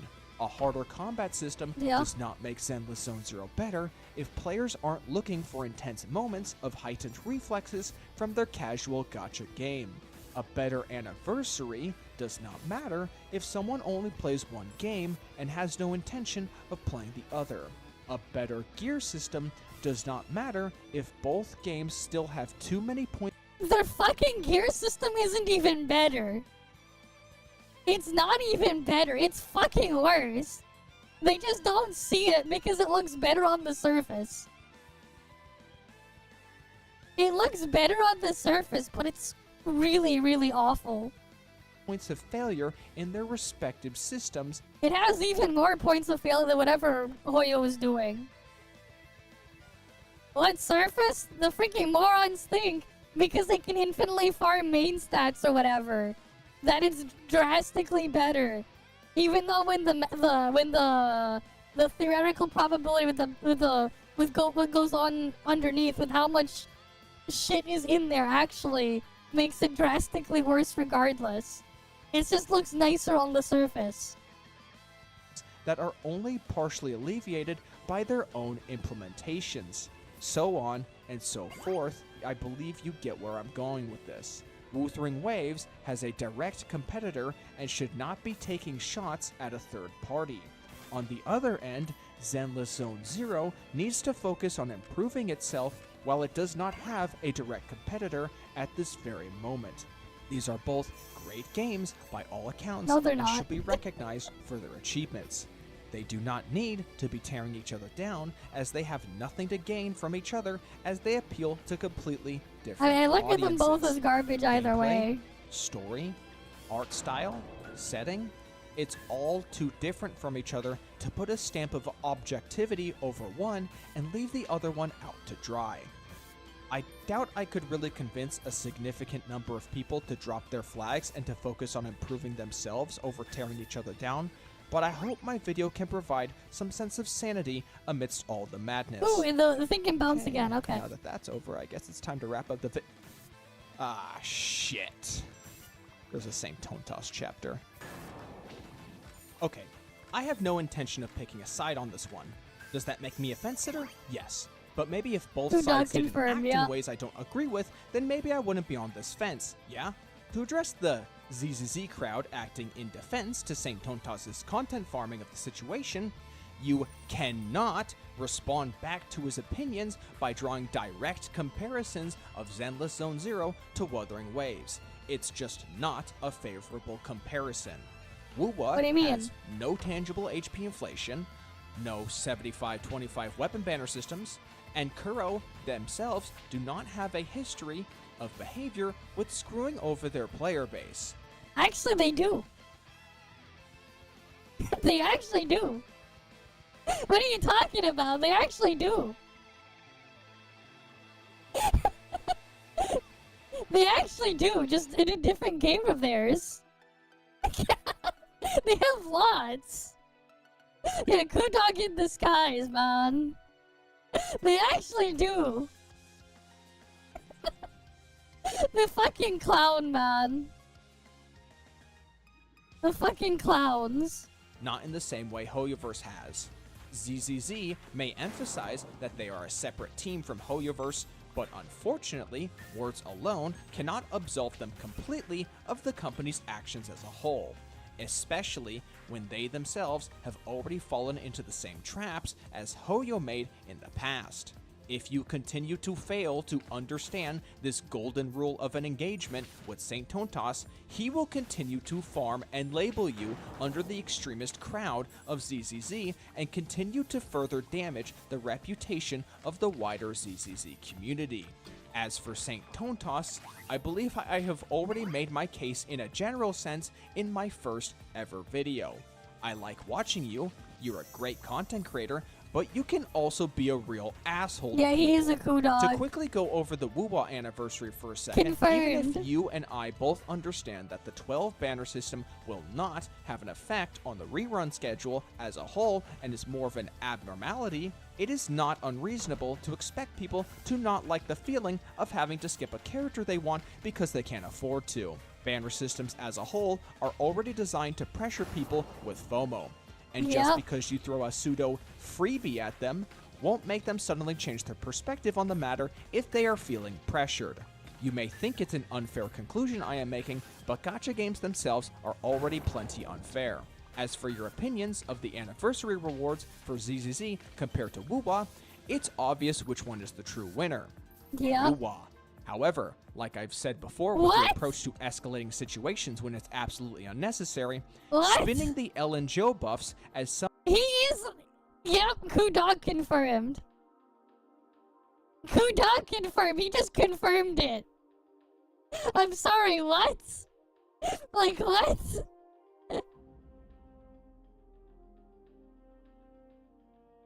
Yeah, what mental gymnastics? I know.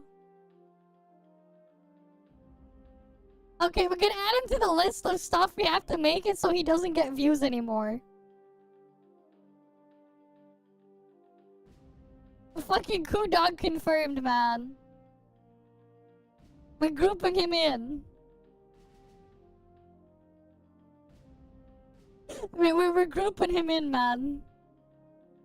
Some opening of Pandora's box, instead of taking at face value, comes off as uncalled for, pessimistic behavior.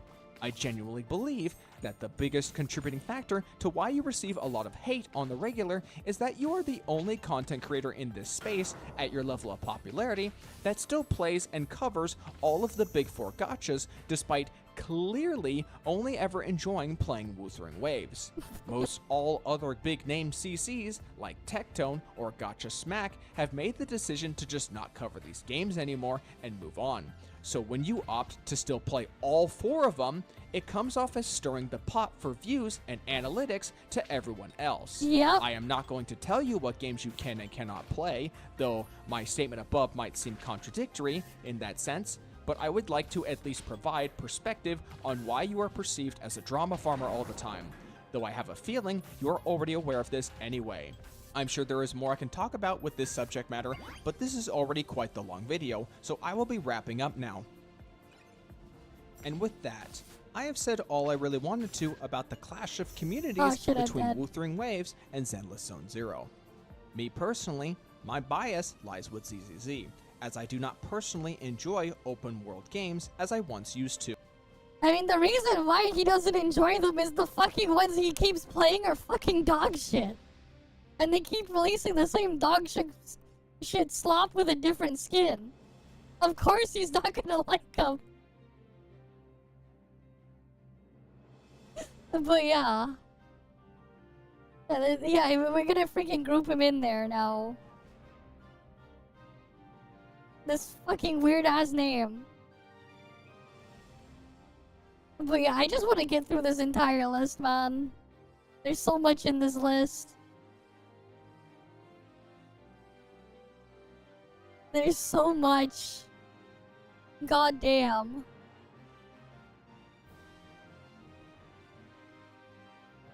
Oh, here's something interesting actually. I had this one. Gacha game monetization. Oh wait, this one was in the list, right? I just had it in a tab that was open before. Yep, of course. He's right calling him a clown. Project Boo, whatever. We'll just see what the hell this is. I was sent this thing, so let's go.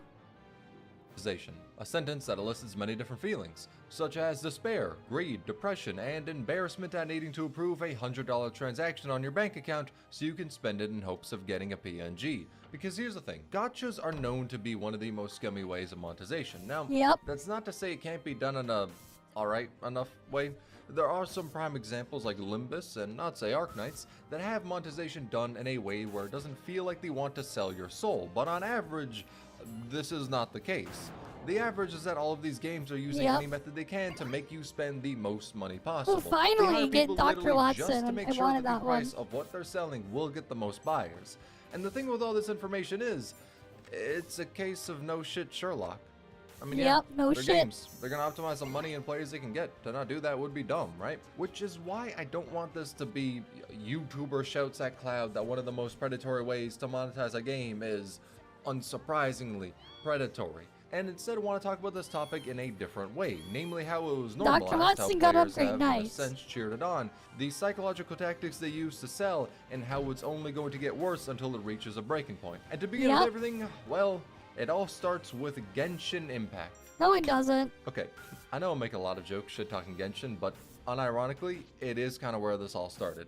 But not in a way that's inherently Genshin's fault, if that makes any sense. Because the thing is, Genshin's monetization strategies are cookie cutter. There isn't really anything outside of the norm. There's packs, deals, direct crystal purchases. The only thing really different is that the anniversary is disappointment adorned with sadness served up to you on a dirt plate, but aside from that, bog standard.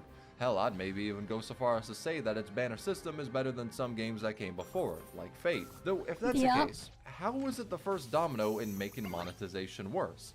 The reason is because it was actually a good game. I know that sounds backwards to say, it was at one point. These monetization strategies have... Early Genshin at least kind of gave it the vibes of a Pepega Zelda clone. And that's what I was looking for. Too bad those all ended as soon as you finished Mondstadt and you went to Leeway. All of that slowly went downhill and fell off a cliff to no longer exist. There was like that one thing with like the statue mini side quest thing you could do that was cool. in leeway, but after that, Genshin has had none of those things. Nothing. And it's just become more and more garbage of what it is now. Genshin 1.0 was the best version of Genshin that it'll probably ever be. Because it was the one time they actually had to try to actually make something. And like, more of Genshin 1.0 was what I wanted out of it. Not the shit it's become now. Right? And I obviously wouldn't want a clone of the garbage Genshin's become. Because like, if I don't like it one place, why would I like it in another place? But yeah. Yeah, oh yeah, here you go. Here you guys go. You get to see how awful Canadian pricing is. Look at the awful Canadian pricing. Been put into many games before, but that was before gachas were seen as actual games. Before Genshin, they were seen as mobile slot because a lot of them are. Like, they are. Sure, the popular ones are actually good games despite the monetization, but when you open the Play Store and are greeted with 80 different of these fuckers all as shitty as the last trying to squeeze money out of you, a lot of people know it's best not to spend because simply the game doesn't interest them and looks like it's shit.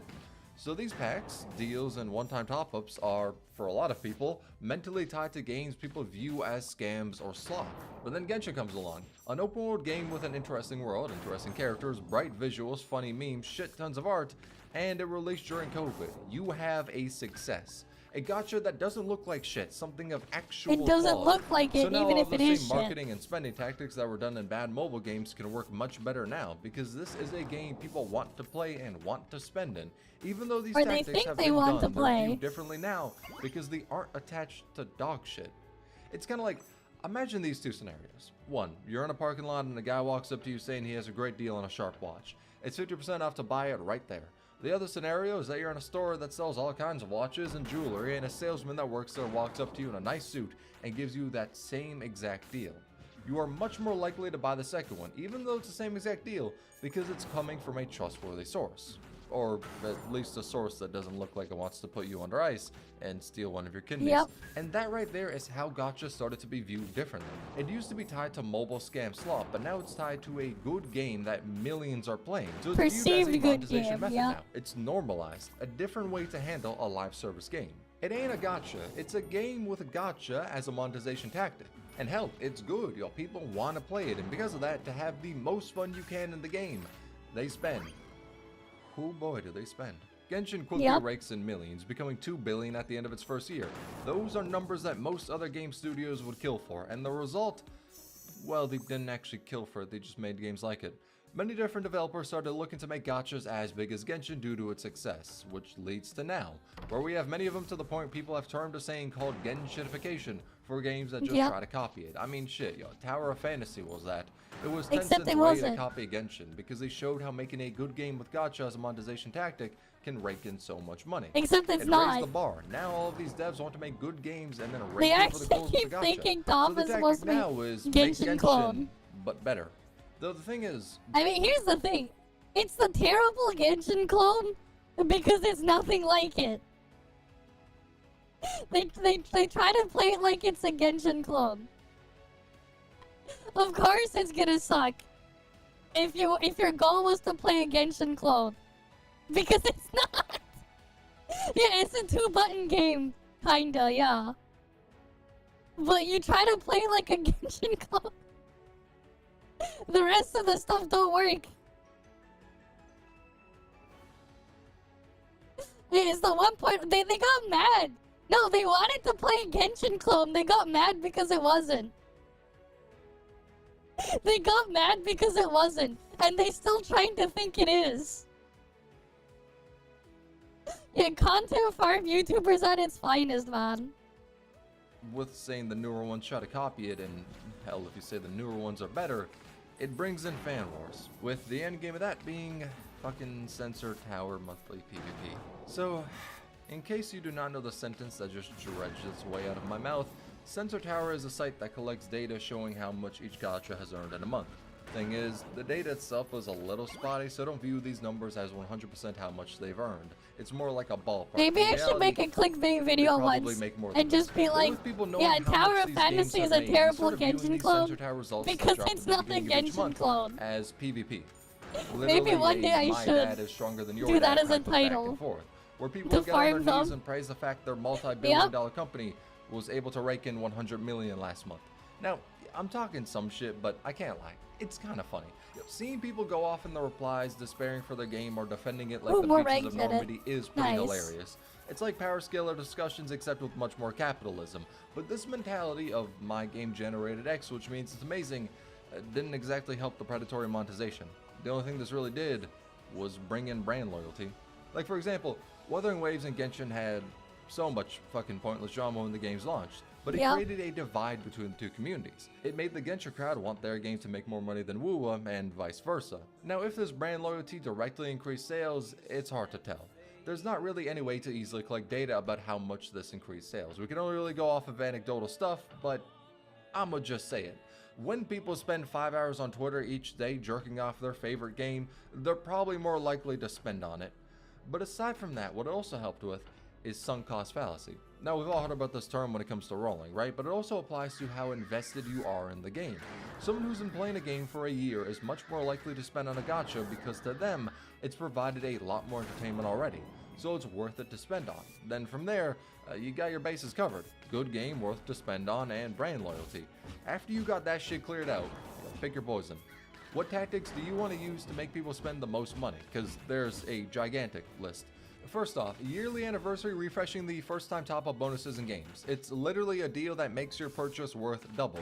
If you don't buy the top-up before the anniversary, you're just losing out on money. Yep. And if you have an account that you plan to stay with for a while, then losing out on that money is really, really important. Or the games can offload so many different limited time packs that you need to buy now because it has insane value.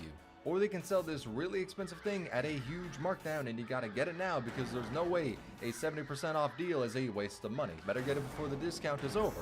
And as I'm sure you've already noticed, all of this plays off of FOMO, fear of missing out.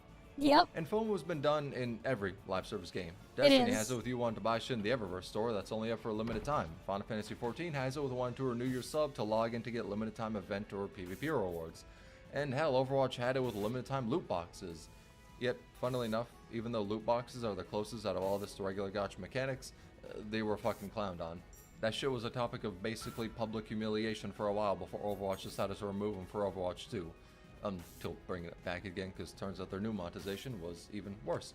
But so many games have used FOMO, yet they haven't reached these sales numbers of other gachas. I mean, Overwatch was huge, but Blizzard only reported it got over 1 billion in microtransactions in its first year. Genshin got 1.9 billion. Even though Genshin had significantly less players and less hype than Overwatch did, when that shit released, it fucking dominated the market. So how was Genshin able to use FOMO better? The answer is, well, how about I show an example of the answer? Love and Deep Space. In case you don't know what that is, it's a dating sim game with PGR-like combat for some reason. But unlike most gacha games, it doesn't have any waifus. It's a husbando dating sim, targeting the niche that all the major gachas left behind because in 99% of them, finding a male character is more difficult than finding a fucking shiny Rayquaza. So because a lot of major gachas don't really care about making male characters, Love and Deep Space was able to capitalize on being the only gacha of quality that has nothing here's but the thing, right? It's not that hard to find a shiny Rayquaza. Like, it's what? You can RNG manipulate it if you need to, if you really wanted to. But even then, modern Pokemon full-on shiny is what? 1 in 4,096? They've also given a couple shiny Rayquazas for free in events in the past. Right? And millions of those exist. There's a freaking thing that that lists all the event distributions.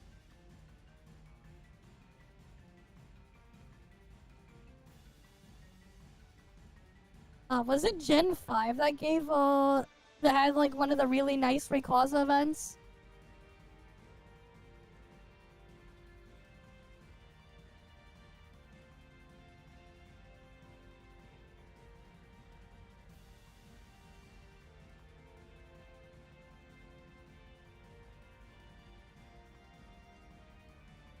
Wait, what gen are we on?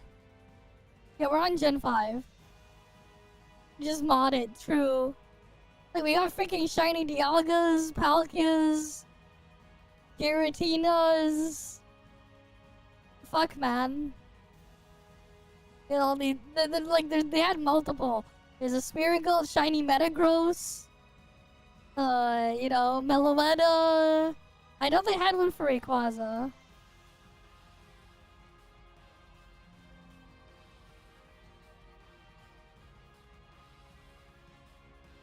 Which one had the Rayquaza with V-Create? I know there is a distribution that had one. Was that Japan only?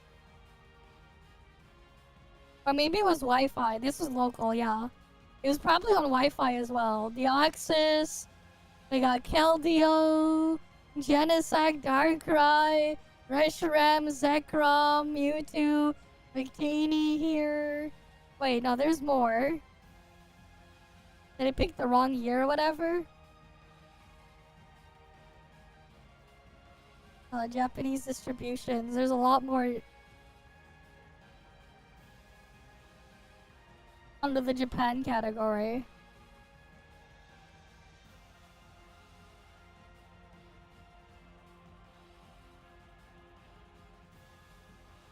Damn, shiny Genesect there. Very nice.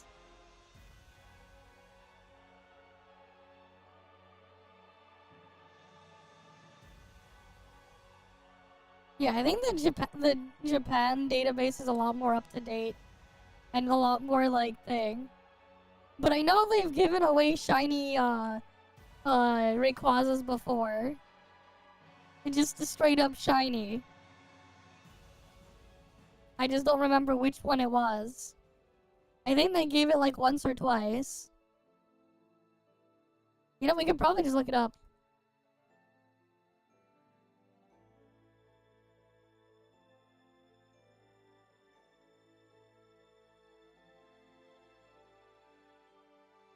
Oh, they had a recent one. They literally just had a recent one a year ago. They straight up just had a giveaway not too long ago.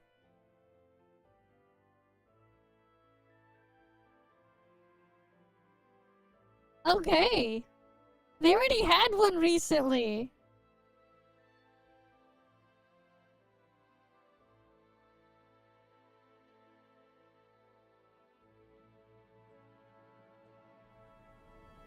They actually straight up just had an event distribution for one. The guy's talking about freaking shiny Rayquaza. But they fucking straight up give him away. They give him away sometimes. They gave away Terra Dragon, shiny Rayquaza.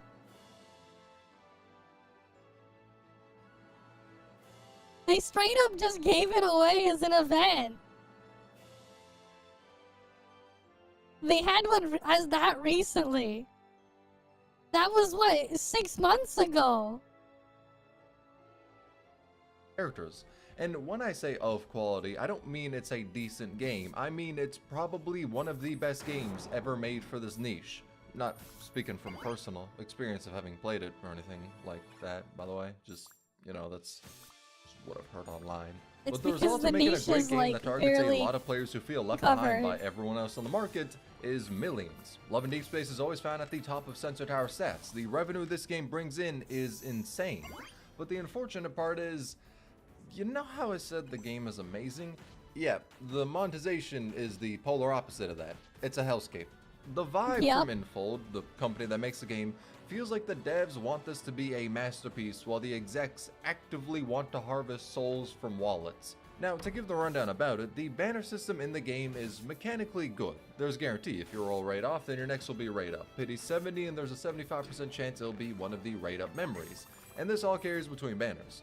But the big worry is that the pulls you buy can only be used on the current banner. They're limited pulls. Alright, cool. Thanks for the Twitch follow as well ahead of because time. the pulls will go away when the banner's over. Which can actually chain more encourages enemies, you nice. to gamble more, because if you get what you rolled for in a small amount of pulls, you still gotta gamble or else the pulls will be worthless. And when you do that, you're actually building pity for some dupes, so why Thanks not for spend a follow. little more? Which also, any free pulls they give you are only for the current banner as well. They usually give 10 per event, but the game has This is the best some way to do interesting reacts, banners. man. So there's banners that run these sun cards, and when you combine 2 sun cards of the same character, you unlock a new version of them with a combat outfit, which means you want to pull both the sun cards on that same banner to get that combo effect. And Let's on get top more of this, recovery. there's bonuses for pulling dupes of both cards. Yeah, but hell, let's say you got lucky and were able to get those cards quickly. They also have pull bonuses which give you outfits and accessories based on how many times you pulled. Yeah, basically, pull X times and you get a crate which gives you an outfit or hairstyle or whatever. So if you want that and don't care about the banner itself, you still need to pull on it. And on top of that, because dear God, of course there has to be more on top of that, cosmetics are sometimes separated between limited banners, so you need to pull even more for hairstyles and whatnot. And in case you thought that was a lot, that shit only covered the banners. There's been other ways they've really screwed over their players with monetization. Like for example, there was this thing called the Oracle of Stars. In it, you spin for a 4-star card. Now in the past, it had some free spins, and when they did it again, that shit had none. And this is on top of the fact that the banners kinda drop out of nowhere. The game doesn't have a clear content drop cycle, and until recently, there were 0 reruns on banners, which drives the FOMO even more. So it makes players feel like they need to spend to get what they want. Pull bonuses, maybe even driving people to spend a little more to reach them. And this is where the packs of the game start to shine.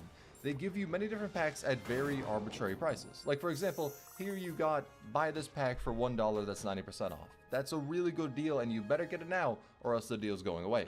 Meanwhile, the packs aren't actually 90% off. They're just saying they are because they can. The reason they got so many packs for you to buy is so increases weapon area, but has a and on chance top of that, not to fire. some of them No are thanks. really cheap because they want you I to don't break want that free-to-play one. status, as people are much more likely to spend money on a game if they've already broken that status. So a small purchase of $1 is just a way to help build that habit. And then the idea comes that if you've already spent $1 to get some shit, why not spend $7 to get some more? And it then becomes harder to quit the game because you've already spent a fair bit of money on some packs, so it'd be a waste to quit. Yep, and on top cost. of that, a dozen small purchases are much harder to keep track of and seem much cheaper than buying like a big top-up all at once. Which may be a good time to say the bonus currency you get from top-ups in Love and Deep Space isn't premium currency. It's only regular gems. Now, I do want to clarify that even though I'm using Love and Deep Space as an example, because in full I've pissed off the players so much, most of these tactics I listed are used in a lot of gachas, especially giving a fake discount price to whatever they're selling. That's done all the time.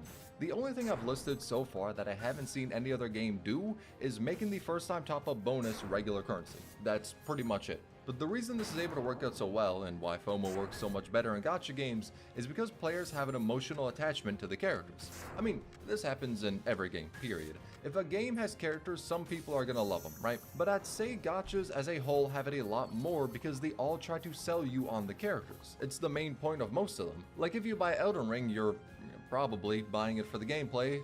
Some people may have alternate wants from the game. But for a gacha, you don't actually buy the game. You play the game and then buy the characters. Now, the way some do that is make the characters really strong or just make a character that's very appealing.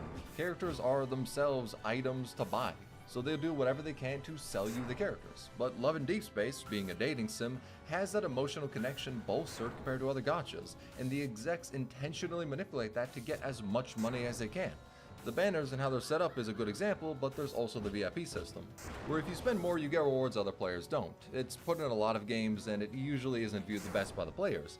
But Love and Deep Space takes it a step further, where if you reach Tier 2, which takes about spending 2,100 USD to reach, you get gift boxes, like physical merch, and it even gives you handwritten letters from the love interest. You get exclusive merch for spending thousands. And the spending categories aren't a lifetime thing. You need to keep spending this annually to keep in the system and get your merch. That's crazy. And all of that is you a have to part keep of the spending to emotional keep connection getting the execs thing in are looking there. to capitalize on. Now, with all of this being harsh monetization is a bit of an understatement, with this being a brief glimpse into hell, the players have wanted to change this. Because, I mean, stuff like the VIP system isn't objectively terrible. It's monetization that plays off of attachment to the characters, but but it's not like it's something that makes the game worse. But how the banners are ran makes the game hell for free-to-plays. And the answer for how the players have looked to fix this is they've tried boycotting the game. A lot of times players have tried, but they never really panned out, which is kind of how most video game boycotts go. It's just a sad reality. Players are passionate about the game and want more people to play it, so they want EnVtuber's monetization to ease up and make it more free-to-play friendly so more people enjoy it and find out how good the game is. But despite all the boycotts, nothing's changed. Because Love and Deep Space is at the point where they have capitalized on a niche with an objectively good game, so players can't really go to any alternative because there is none. Which means they could use FOMO and emotional attachment to the characters and all of these different spending tactics that have now become normalized to make billions. If Love and Deep Space was done in a different live service way, it'd make a lot less, but because all these tactics are seen as normal now, there's no reason to be a regular live service game. They can make a gacha and do this to players and it's seen as normal. And I don't know if the game's monetization will ever ease up, because boycotts don't work and these price points have been meticulously chosen to make the most money. It's like when people play a game and say, I'm not gonna buy that $20 skin. If it was $10, then I'd get it. But the reality is, $20 is what will likely make them the most money. Hell, if a game would make the most money they can by selling that skin for a dime, you best believe they're selling it for a dime. Which is also how these gachas are run. The pricing is aggressive, but it's what works best. It's a gacha game, it's an Otome game. I do want to clarify, I don't think it's a bad thing. If you got a character you love and it makes you happy, hey, you got something in your life that's a positive. Assuming you ain't hurting anyone, that's a good thing. The only unfortunate part is that these companies know about this attachment and will use it to milk the player dry. And at the extreme, sometimes that attachment towards fictional characters can actually be detrimental to real life. Not in the sense of buying merch of them or whatnot, but in the sense of spending everything for them. And I don't mean that as a way to say spending a lot. I mean needing to take out loans. Now, on the weaker side of spending, yet pretty sad, but also a little, unfortunately, fucking hilarious story of this, is the Farina one. Which, to best explain, let's just walk through the text messages. We need to talk right now. Oh yes, this one, we saw this a while ago. Not being fair at all.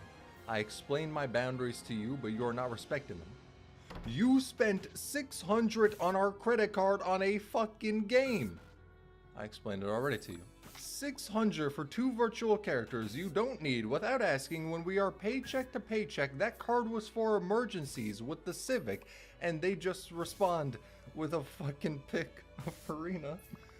God and then they fucking say, you told me you wanted her too, but you're not happy for me, Lamau. Actually, I am done. I am a 29-year-old man. I am allowed to make purchases without needing your permission. That is an abusive dynamic, and the reply is just, yes, I said I want Farina, but I didn't say we should spend hundreds to get constellations. You are a fucking addict. You already spent all of our Christmas... Yeah, okay, I'm gonna bow out here. I already feel bad reading this. But yeah, some people just get that attached to these fictional characters to where they're willing to spend money they don't have to get them. FOMO does wonders with this too, because if you don't roll Farina when her banner's out, who knows how many months you're gonna have to wait for her to appear again. And if you really like the character, would you miss that shit? Would you miss the merch she has? It's the parasocialism mixed with the FOMO that really helps drive spending in these games. And this is on the small side of things. It was only 600. Hell, someone spent 600k yen, which is about 6,000 Canadian, as they rolled for Skathak dupes on Fate. Or hell, what about the time where someone would chew 40 million yen to roll on a gacha? Close to about 400,000 Canadian. And not enough to buy you a home here, but, you know, it's a pretty solid amount and much better to not be used on a gacha game. Though this is the reality of what these tactics look to do. Make you love a character and make you fork over everything you can for them. These companies know how attached players get to characters in games, which is why, when you play a gacha and turns out all of the characters in it are head over heels for the protagonist, that's a self-insert for you, it's a method for them to get money. That's why they do them. It's great for farming money. You like, you give them money, which is fine. But when companies become overtly predatory and exploiting this, that I personally dislike. Which is all for emotional manipulation. With more and more gachas that get released, these predatory tactics will only be seen as more normal. Genshin was the first step. It popularized this as a monetization method and made a sort of box standard way for these games to be monetized. But as more games come out, monetization is only going to be furthered, and the new tactics they use to get money, predatory or not, will only become more normalized. Like, I guarantee some dev studios are looking at Love and Deep Space and writing down notes on what to copy for their game's monetization. I don't think copying the monetization one-to-one would work, because end of the day the game was able to pop off because most popular games in the market literally just ignored female players who wanted male characters in their games. But there are some tactics that will 100% be copied to new gacha releases. That's why I say these games are just going to get more and more predatory. As new ones get dropped, if they pop off, what they did to make money will then be furthered by the next big one.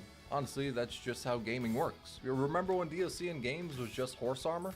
Now we got DLC for content that was obviously ripped from the base game.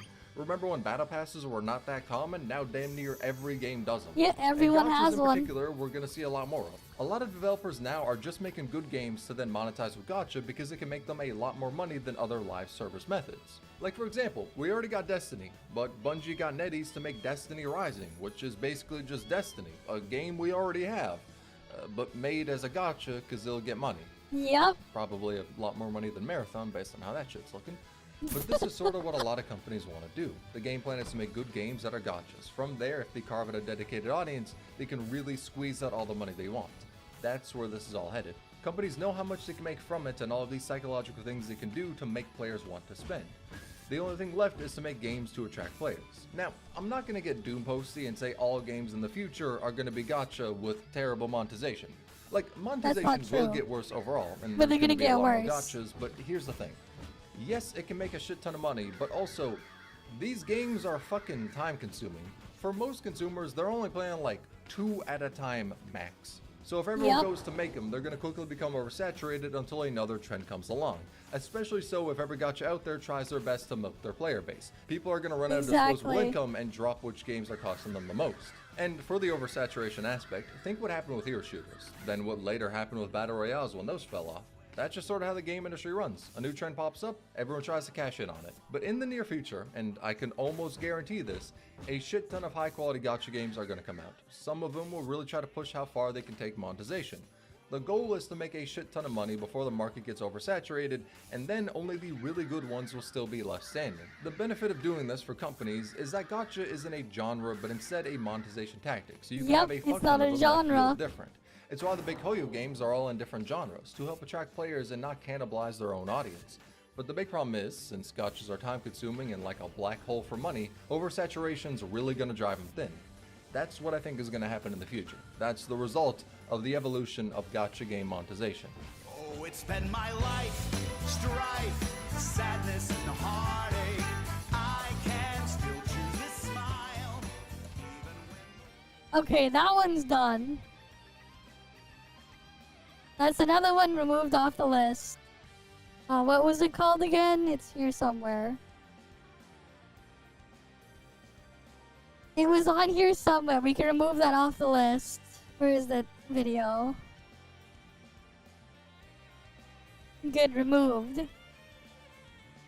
We're slowly going through all of these, man. Waiting for Among Us Open World. True, need Among Us Open World MMO. What's this one? The tragic death of Infinity Nikki. Oh boy. Did you know that one of the most important and influential video games to ever exist is... I can barely even hear him. What the fuck is his audio mixing? What the fuck he do?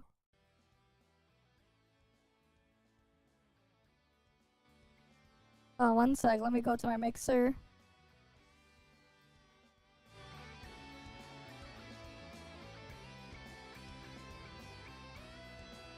Mrs. Pac-Man. Back when the original Pac-Man released in 1980, it was incredibly popular amongst women. Part of the reason why Pac-Man was so successful and became a gaming icon is partially because of the female audience. It was to the point where eventually when the developers decided to release a sequel 2 years later, they decided to focus on the female player base. Thus, Miss Pac-Man was born, and it was instantly universally praised for its improvement upon the gameplay of the original Pac-Man, but also for having a female protagonist. And to this day, 40 years later, Miss Pac-Man is still considered one of the greatest and most important video games to ever exist. I'm about to blow your mind when I say this, but in case you didn't know, Calculator increases gold value. Okay. I know, wild We can get concept, calculator. but believe it or not, it's true. And something about the gaming industry that I have never understood is the fact that they are hell-bent on ignoring the fact that women. Yeah, I play can video barely hear him. Really, when was the last Mine's time you also saw a maxed out big, all the way high too. production, high budget, And this is about as game loud as that we can get. focuses on a female audience? The closest thing we really have to something like that is Animal Crossing or Mario Party. But those aren't really games for women. Those are games for everybody. They're family games, something that everybody can play. Children, teenagers, young adults, your grandma and grandpa. For some reason, an industry that is obsessed with making as much money as inhumanly possible continuously avoids the fact that women play video games. You could very easily make games that target women, and women will buy those games, but for some reason, the industry just chooses to avoid that. In many ways, Infinity Nikki is the modern day Miss Pac-Man. It is a game that is very specifically targeting a female audience and is very well made, having a high budget, high production, great gameplay, and is universally praised. However, recently the game has decided to just absolutely destroy itself. They're releasing incredibly I have no buggy, idea how many glitchy channels this dude patches. has. They're making a lot of But it was business said- decisions that the player so- just absolutely despises. For example, you can buy a $50 bathtub. What? It's $50 for the bathtub? That's crazy. For dresses, which means you have to spend more money to get dresses just because. Originally, Pity was 180 summons. Now, it is 220 summons. 40 extra summons. That's like an extra $70 or something like that. Wild. That is crazy. And for some reason, they just completely retconned the original story. The original tutorial and story sections is just gone. Like the opening section of Infinity Nikki is just gone. It disappeared and was replaced with this absolutely bizarre thing where Nikki dies and destroys the world, and she meets like an angel or god or It's just something, green EXP and then she thing. like goes back in time. But it's also heavily hinted that the Nikki that we are playing as now is not the same Nikki we were playing as back when the game launched up until version 1.4. It's very heavily hinted at, if not just straight up confirmed, that it's a different Nikki. We are not playing as the same character, which is what? That is crazy. That is insane. A lot of people are not happy with the game. He changed his name because Snow Bros probably bullied him. Ah, I see. Month has been for it. And The what's worse fuck? is Why would that they bully things are him? not I gonna don't get know. better. Like the developers have basically admitted that while they're sorry for what's happened, they're not gonna revert any of the changes. The dresses are still gonna be 220 pity. Things are still gonna be insanely expensive, and the bugs and glitches and all that stuff, hopefully they fix them. But you know, essentially what they've said is, we're sorry that you're upset, but we're not gonna make things better, and things are probably gonna get worse in the future. We're probably gonna make more dumb decisions that's just gonna make you even more angry, because the higher ups, the people in charge, and the investors are all incredibly greedy, just brain dead morons who for some reason are hell-bent on destroying a incredible game. I think Infinity Nikki is amazing. Now, obviously, I am not the target audience. It's been, I think, stated by the developers that Infinity Nikki is very specifically made for women. That's not to say that men can't play the game and enjoy it. A lot of men play the game. You know, I'm one of them. And we are able to enjoy it. I've seen Infinity Nikki be described by women as a game targeting a girlhood fantasy. I'm not entirely sure what that means, but I can feel it. While I'm playing the game, it's like I can feel this like magical energy, you know, like this very princess thing where you're like going around and you're saving the world and you're playing dress up and you're going on these fun adventures with your cat. You know, like, I can feel it, you know. I don't necessarily have the connection. I don't understand that aspect of it, but I can tell. Oh, and there's a green door. Is that another boss? You know, there's something deeper that I wonder if the green door is for like another boss. And connecting to it. And because of that, I think it's a very important game. And that's part of why I think it sucks that the game is just dying. It's being destroyed for literally no reason. A part of me Wait, this is a great Infinity transformation for Reacts, man. was just Thanks for the follow as well, Half. it was just a cat game ear. that you can buy for, let's say, $40, We turned into $50, this. $60. I turned and it had Reinx a into clear a beginning, freaking. middle, and end. I wish it wasn't a gacha game. I wish it wasn't a game that was continuously releasing updates because Here. because of the fact that it's a gacha. Oh, you missed his old That's stone break part when of he the reason why deleted it, all huh? these things are happening. I To be see. honest, right? Oh yeah, speaking of, we have new snowbreak updates. Was it tomorrow? Bathtub, increasing Is it pity, tomorrow when we have adding it? More dress pieces. Well, Soon. that's the same thing as pity, but Thanks for the follow you know as well. like, It's the dresses that Access. you can Oh buy shit, are I got very distracted. expensive. It They're died. like $20 in the shop. Like all of these business decisions are being made because it's a gacha. If Infinity Nikki was just a normal video game that you can buy, it was a Okay. normal box product, none of these problems would be happening. And I think the game overall would just be better because it would have a clear story with a beginning, middle, and end. You know, you can start the game, you can enjoy the journey, and then eventually you'll have this grand, amazing, beautiful resolution. And then you would also have a wide variety of dresses that you can probably unlock by just playing the game, progressing the main story, doing side quests, exploring the world, doing various activities, you know? That would be how you get the dresses, by just playing the video game instead of having to gamble, you know, instead of having to drop $20 on one outfit, you know? You wouldn't have all of these problems. And hell, I mean, even if it was a box product, you can still release like DLC, you know?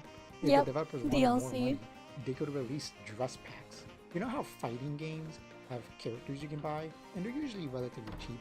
Depending on the game, it varies, but the cheapest I've ever seen is like $2. The most expensive I've ever seen is like $6 or $7, I think. Talking about skins? But usually it's like $5 for a character. They could do the same thing for dresses. They could have released DLC where the dresses are just like $5. You know, it's like, sure, whatever. And hell, they could even do like expansions. Maybe once a year they release like a big expansion to the game. You know, like the game launches and it's the Mirrorland story. It's a game where you go through this big journey in Mirrorland. It has a beginning, a middle, and end. And then a year later, they release a big Sea of Stars expansion. And it has this big new explorable region. There's a new story. There's a wide variety of dresses. There's new gameplay gimmicks and mechanics and things you can do. Right? That would be great. But we didn't get that. Instead, it's a gacha game that's continuously getting updates that are, let's be honest, pretty empty. The updates of Infinity Nikki are not great. Like, they're fine, I suppose, but they're not that interesting. And the Sea of Stars update is easily the worst, and I think we all know why. The reason why I think Infinity Nikki is such an important game is because it proved what I and a lot of other people already knew, which is the fact that women are willing to buy video games. Women are willing to spend money on these things, and women deserve to have more games that are dedicated to them, whether it be little girls or teenage girls or young adults or your grandma. Like, women of all ages deserve more video games. No, the grandma just give them the Electro, they'll be happy. And Infinity Nikki just I would proved know. that, you know, because I Infinity gave my Nikki is a game neighbor's for grandma everybody, it's for all Balatro. ages. And I would She be got remiss hooked. not to mention Lads Love and She got Deep hooked Space, on which is playing made by the same Balatro on studio her as on her Infinity Nikki. Android tablet. That game also proved that women Because she spend likes money. to play Except the freaking difference is that random Lads ass was a dating Papega slot sim, machine and it's mobile also a game apps with, like, and solitaire very suggestive on her content. It's on her not tablet. straight up, like, When Naywood was like pornographic, helping but them with it's something, very oh, risque. You know, it's I was really like, here, have Balatro, and she got hooked suggestive. on it. My neighbor's like I've seen grandma that got hooked on Balatro. But yeah, Lads and So she Infinity plays Nikki just kinda that. proved what we all already knew. Women spend money and deserve more high budget. I was just like, yeah, here, have some Balatro. Well-made games for them. Yeah, I mean, all in all, it sucks to see what happened to Infinity Nikki, and I think Lads is also going through some drama as well. I think there's some stuff going on there. I don't play Lads, but I like heard some whispers of some stuff going on there, so I guess InFold in general is just destroying themselves. If Infinity Nikki really does die, disappears, gets shut down because of everything that's been happening, that sucks. But I hope the success that it's had motivates and inspires other studios, other developers to finally take the plunge and make more video games for women. You know, I hope it happens because, again, Infinity Nikki was a great game, and I would love to see more games like it. Obviously, not like a carbon copy of it. I don't want to see Infinity Nikki. They play RPGs including your sister. Like the gacha just makes really shit ones, yeah. Or something like I think I don't like playing those gachas because they end up being its own shit. Unique identity and its own unique. Exactly what you say, man. Systems, but at the end of the day, it should be a high production, high budget, well-made game targeting women. You know, I think we need more games like that. But yeah, it sucks to see what happened, but feel free to share your own thoughts about this whole topic. Chaos Sniper debuffer, and if you really enjoyed oh, the that's video, cool. Another utility one. Become a channel member for just $5 a month.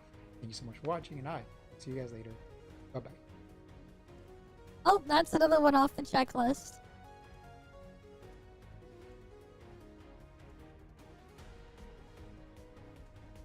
Most pathetic drama of all time. What is this? You can shred any element. Ooh. Is it support skill use? So. Oh shit. I forgot I had to turn up the volume all the way because the freaking other guy's video was so goddamn quiet. Because he's shit at audio balancing. Okay, I wonder how it'll work though. I think, you know what's funny and sad? They completely forgot about auxiliary units. Like, they never did anything with auxiliary units, like, at all. Right? Like they haven't done anything. And it's just like a completely unused stat at this point. The auxiliary unit bonus damage stuff. Like, just completely forgot. I unfortunately had to witness one of the most retarded dramas in the history of the gacha space that I've ever just seen. Yeah, the jump scare, man. And I don't really have to make a video over this, to be honest. It's really not all Might that have an big of a execute, deal. that'd be interesting. However, I feel like there's nothing wrong with calling it out because this has been something that's been going on for, to be honest, years at this point, right? And what I mean by this is certain big gacha CCs just attacking creators for no fucking reason, right? Like, zero reason. Constantly shitting on any Hoyo games the second they quit them, right? Oh, when they played Genshin all the time, they didn't attack any CCs, quit Genshin. You call everyone a Hoyo shill who stays on Genshin while you're on the newer game. Yeah, you play HSR, sounds about right with them. Peak, it's the best. You quit HSR, attack CCs for their opinions, and attack the game once you go to a newer game, right? And it's like a repeating trend that for some reason just happens over and over and over again. And the most recent case of this is Mr. Pokey. Mr. Pokey decided to commit a grave sin of rating an HSR story 9 out of 10. Yep. So he rated the HSR story 9 out of 10, which, by the way, I'd like to mention, this is also the best gacha story patch that He's I've only ever glazing rage experienced in debate. any of the Okay. gacha games. Well, at least we have some background noise but that is for my own actual personal other opinion as gameplay well. here. Now, if I were to compare it to old We game get background standards, noise not for just gachas, I'd give it like a 6 Vampire or 7 Survivor to be honest, Club. but for gacha standards, it's pretty high, right? So, basically, Mr. This is a Pookie great got attacked Vampire for his Survivors personal Club. opinion by CCs who The didn't fact that you can have actually anything play in the story background, this is great. themselves, with Fob being the only one who actually could have had any valid opinion here, right? So it's like the man gets fully attacked. I like because this Vampire he gave Survivor Club. HSR a 9 out of 10 for his patch, but if you were to look at a tweet he made on, I believe, was it like April 4th, right? He also rated Cartethia's Wuwa story 9 out of 10. Right, this thing But is no great. one attacked him. You want to know why no one attacked him?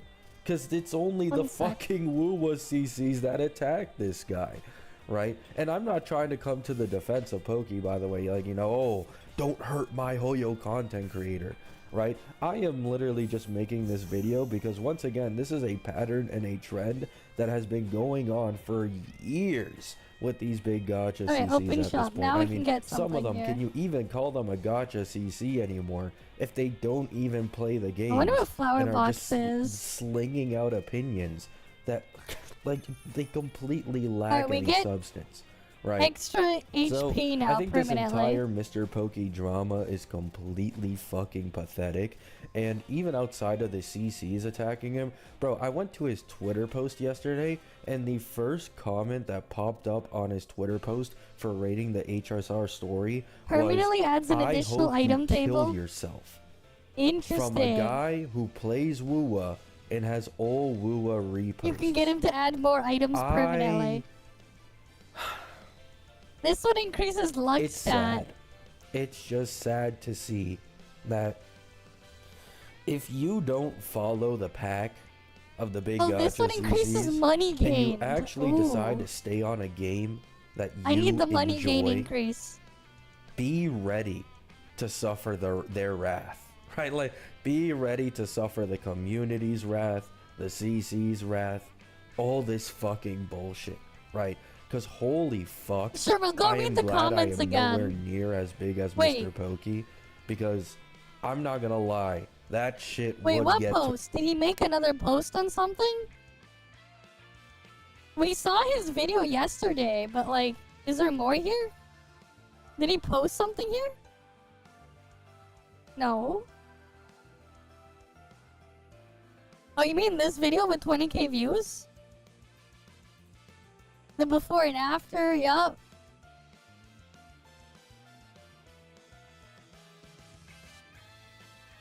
Let's see, wait. Where's the comment that we're looking for?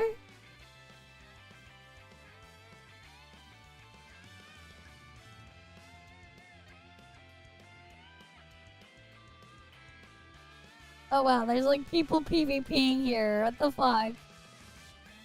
Again.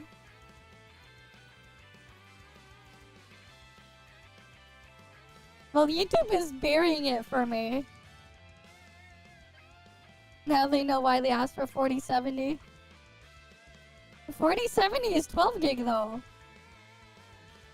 Where the hell is 8 gig from? It's 12 gig. The fuck? 4070 is 12, 3070 is 8.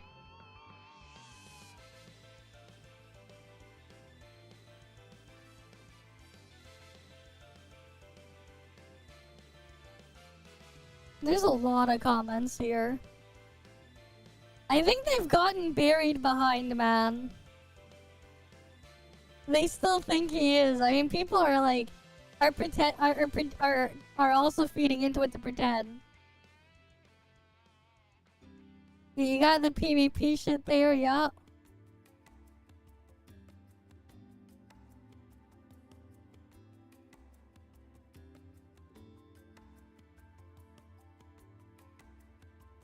Okay. Yeah, you got weird people here.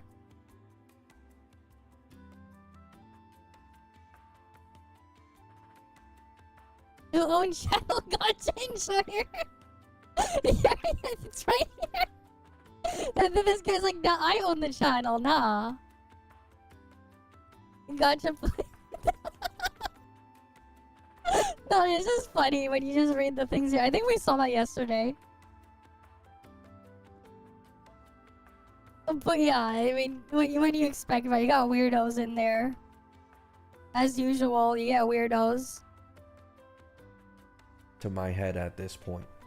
Love you all. Hope you have a great day. Hope you have a great night. Okay, that one's done. We can mark that off the list.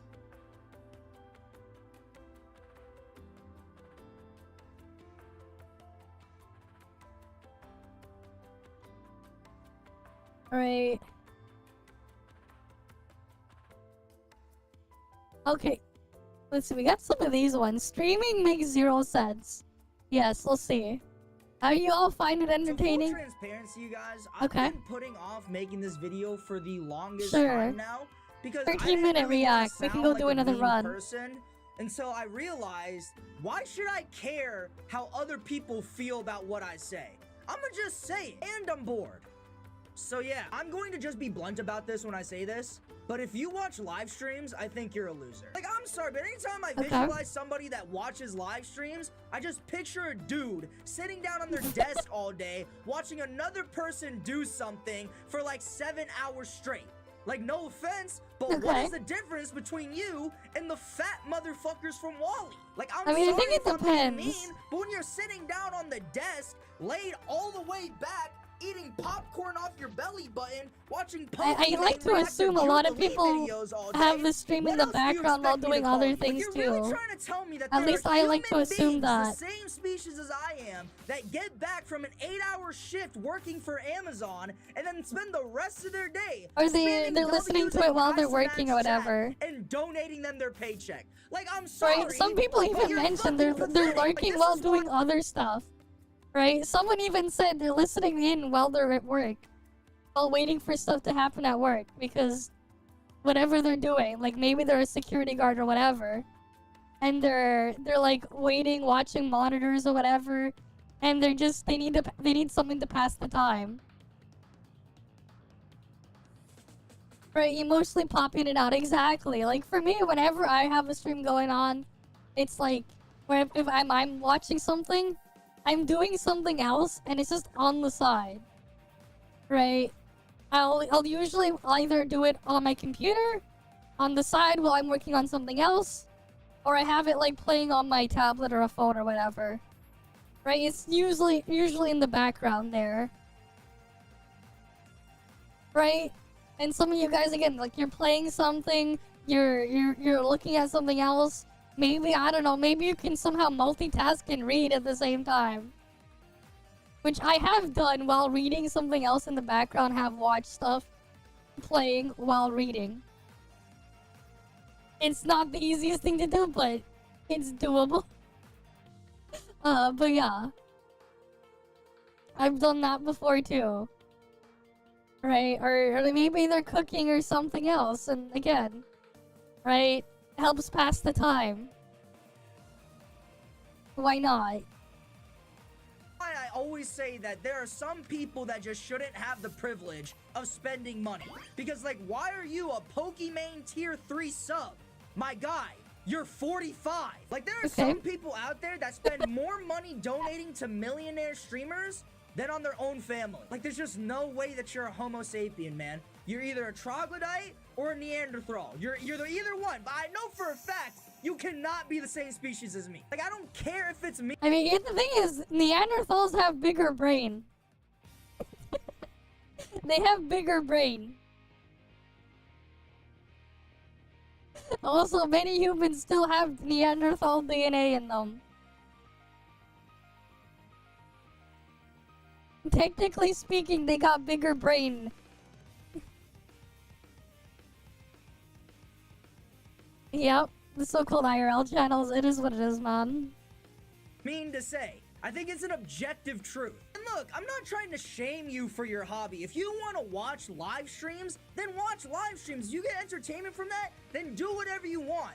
But like, for me, I just have never been able to fully understand just the entire concept around streaming. Like, I've considered getting into streaming, but there's different ways to watch it because it entirely goes against my morals. Because here's the thing, I would never watch a live stream for more than like 2 hours, so why would I want people to watch me do something for 4 hours? I just couldn't do it. Like, dog, why are you sitting here watching me play Papa's Freezeria for 3 hours? Go outside! Go work out! Do something, man! Like, the other thing about streaming is that I feel like it inherently relies on unemployed people. Like, I don't care what any of you guys say. The top 50 streamers in the world right now, He's shaming. at least half of all of their If fan anyone bases says he's shaming. revolve entirely around unemployed people. Like, no offense, but I refuse to believe that there are people out there that have salaries, jobs, and a pension that sit down and watch Cinna react to Reddit posts. Like, no, those are all teenagers or people that live with their mom. Like, that's why I couldn't do it. I wouldn't feel okay with people wasting their time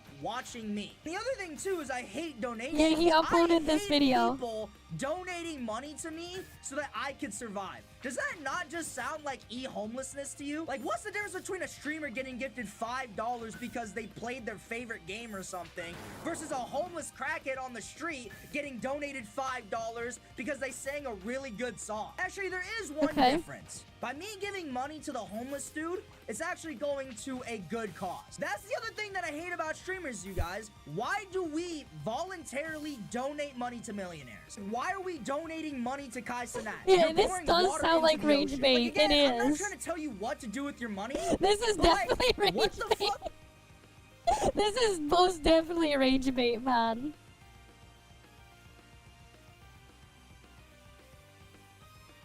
Yeah. I mean, I guess that's his channel name. Channel name checks out.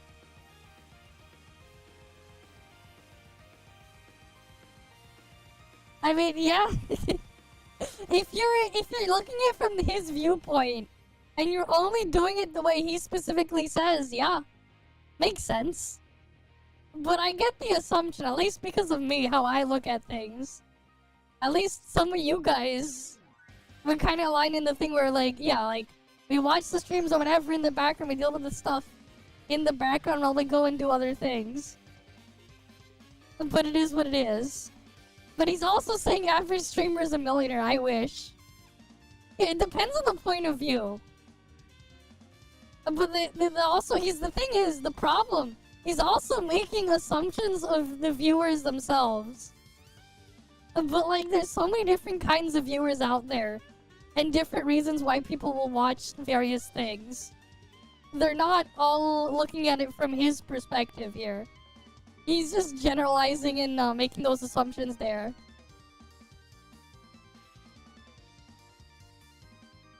Yeah, also, like, a lot of people also just don't watch what he's pointing out, yeah. Some people do, and if that's what they like, good for them, right? They can enjoy what they want. That's fine. Nothing wrong with that. But yeah, like, not everything's the same. Right. Not everyone's in the same situation, not everyone's watching the same thing. Yeah, not everyone is. There's a lot of people that watch stuff. There's also other reasons too, right? Especially in, like, competitive games. There are people that want to watch people because they're really good at playing whatever it is that they're doing in their hobby. And they want to maybe learn or understand how they do their thing. Maybe they want to have a conversation with that person too, because it does add another way to interact. That's like one of the benefits here from a stream versus like a regular video. The only interaction you can get with a guy in the video here, right? You can tell them you like it or you dislike it. You can post a comment if they read it, right? Or maybe you can contact them on another platform. But you can't do any of that in real time. Right here, whatever you watch here, as I read through, as the chat goes in, right, I can respond to whatever you guys are saying in real time. And then we can actually have like a conversation and discussion. That's something that gets lost. That's something that gets lost in some of these videos. But there's also, again, like a place for these as well. It really just depends on what you're watching, why you're watching, and why you're watching it. And everyone has their own reasons why. Not everyone is watching the thing for the same reason. Yes, there are people that will watch certain types of streamers to goon or whatever. They exist. And if that's what makes them happy, and that's how they want to spend their time, good for them. Right?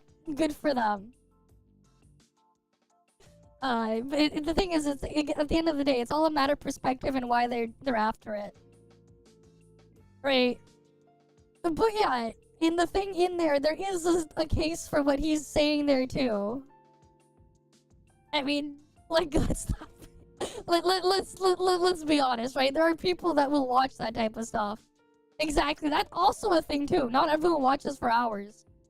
I don't assume people will be here for as long as I'm going to be live, for the most part, right? People will drop in, they'll pop out. If they want to ever go back to watch everything else, they can. Quitting on a static VTuber? Yeah, I don't know. I don't know about that. Not me.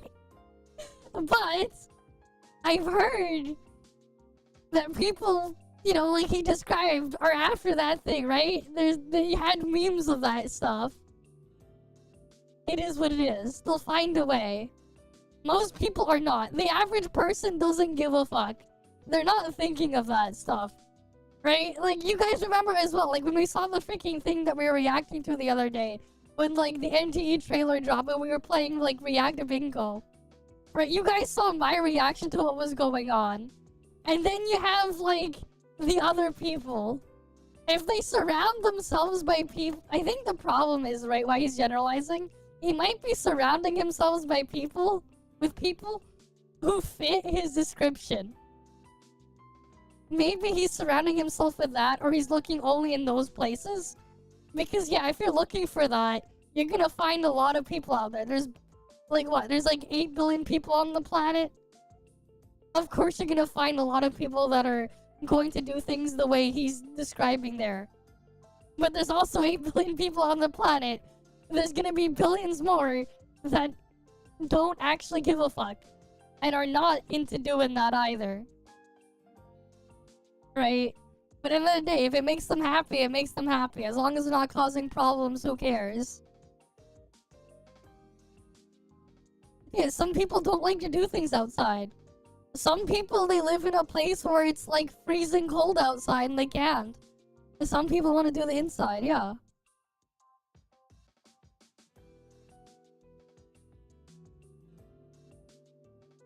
Yeah, wait, was that Mr. Was that Mr. Cake raid? That first raid I ever got from him 2 years ago? But yeah, there's also e-beggars, and yeah, it is what it is, but most people aren't doing that. But yeah. We were on the thing looking for something on our, on that island. On Cetus Island. But yeah, not everyone is into that thing either. Everyone has their own reasons for things. Everyone has what they like and dislike and whatever. Right, there's no need to like do the generalizing or whatever, because not everyone's the same. But there's also all sorts of content out there that people are watching. Same time too, right? Like with the hobbies or whatever, sometimes it's a great place when the thing is, when you're looking at something live. And you can talk, you can have a chat or discussion with other people too. Even if you're not talking with the person doing the presentation that you're watching the stream. You have the other people in the live chat to talk between as well. And you can get that interaction as well. Yeah, you call e-beggars if they're like, give me money. Yeah. It is what it is. Like, sure, I'd like to get supported too. But also, like, you don't have to if you don't want to. Right? We all have our own problems.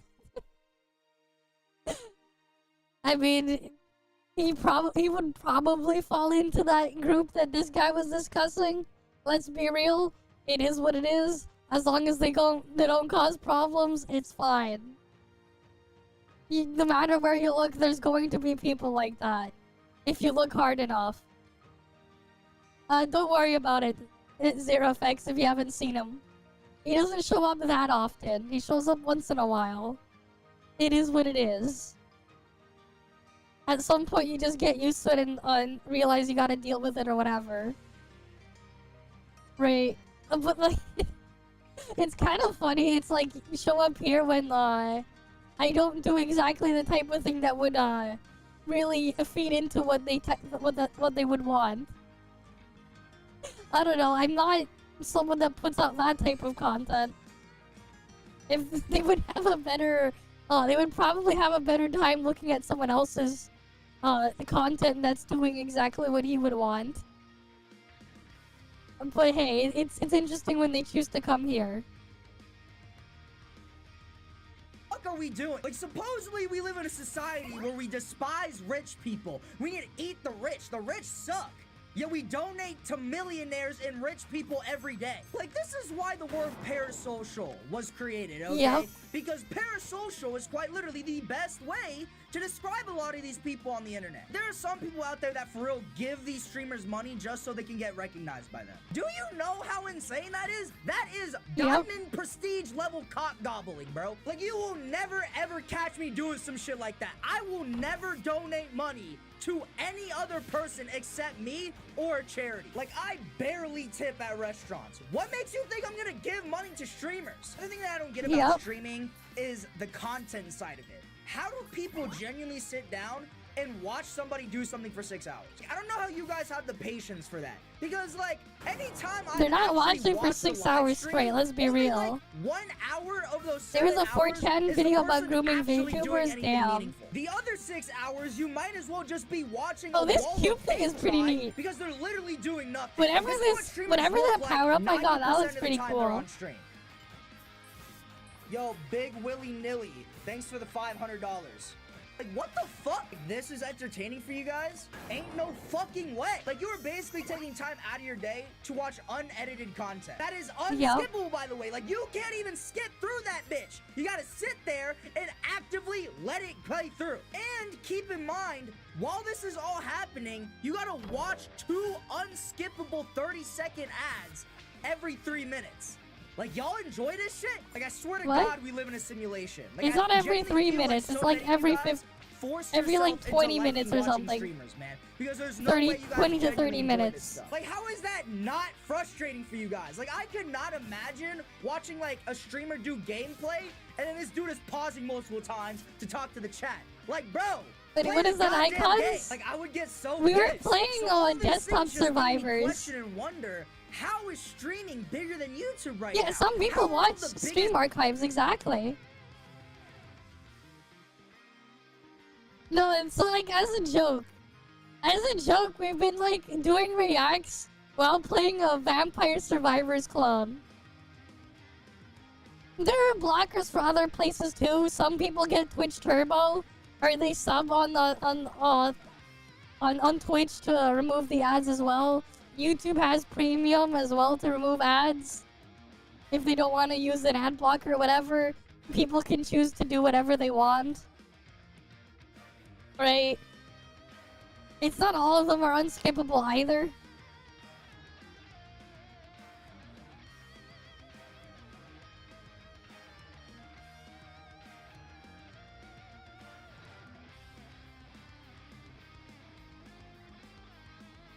Influencers, streamers. And so I finally sat down and realized why streaming is the next big thing. It's because more people are unemployed than usual. Like, we live in a time now where it is the best thing to be unemployed. Because, like, today, when you're unemployed, you can watch all these cool shows and anime shows, you can read manga, you can play video games, watch live streams, watch YouTube, scroll social media, you can do all this stuff, man. Back in, like, the 50s, if you didn't have a job, you die. It's like, what could you do when you're unemployed? Go to the bar? There's only so many times you can go to the bar, man. Like, that's why people back in the 50s had double lives. Because shit was so fucking boring back then, they just did whatever to make life interesting. Like, something that you guys gotta realize is that all these people that are watching a Pokemon stream now, if this was like the 1930s, they'd be like lined up in soup kitchens and shit. Like, they wouldn't be sitting down on a computer screen watching Pokemon shake her BBL, bro. Like, nobody is there to watch that shit. They need to make money to survive. There should be a streamer that helps their viewers find jobs. Honestly, I don't even think that would work. Because, like, honestly, why would you even want to be employed? Like, all the stuff you can do while being a bum is awesome. Like, there's somebody out there right now that genuinely believes that their purpose in life is to donate money to Ninja and subscribe to Sophie Reinx OnlyFans. Like, I feel so bad for that person's parents and their ancestors, man. I know for a fact they're looking at this dude just in pure disappointment. Like, I know this is gonna sound harsh, you guys, but I don't care. If my son or daughter ever becomes like a tier 3 sub of any streamer, I'm disowning him. I don't give a fuck. Wait, we unlocked a new power. Here, wait. Tree. And also, I failed as a father because, like, Chester? if I'm not doing my job Gain as a one father, revive and every 20 levels up to level 60. and jobs and goals, They will not be sitting down watching fucking Kai Cenat. I will make sure that they Well, have friends, hello they there, have General hobbies, they have goals, they Vittorio. have jobs. I'm making sure that shit happens. Like, I'll be damned if my son ever watches a fucking Amaranth stream, bro. I'd rather die. Like, I'm pretty sure by the time this dude has children or whatever, that are like at the age to go watch this stuff anyways, Amaranth or whatever he's talking about would have long retired. He tried streaming on Twitch on Marvel Rivals. All you see is just rage and deleted the VOD rip. It is what it is. It's a hobby, exactly.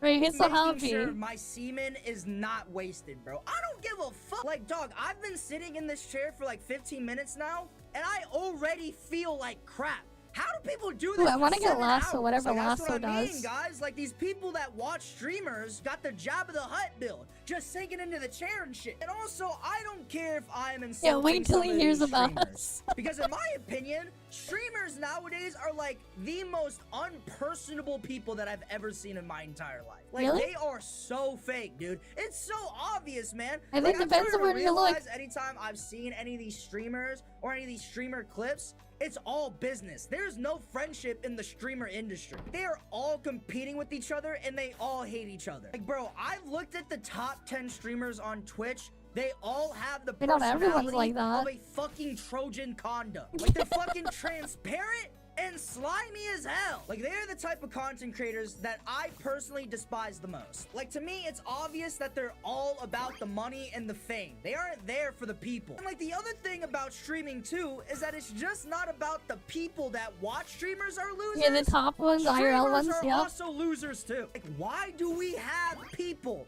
dropping out of college to apply for Kai Cenat's Streamer University? I am going to be dropping out of college live on stream in front of y'all to pursue my talents to be able to attempt to enroll into Kai Cenat Streamer University. The fuck? This is literally me in school. Like, this is no troll shit. I'm withdrawn. Oh, hell yeah, I'm withdrawn. So here we are. Let me make sure I'm not leaking nothing again, bro. Now, and I officially dropped out of Georgia State University. I have officially withdrawn. So you're telling me you dropped out for 1 week of Kai Cenat school and you didn't wait to know it's guaranteed before you dropped out?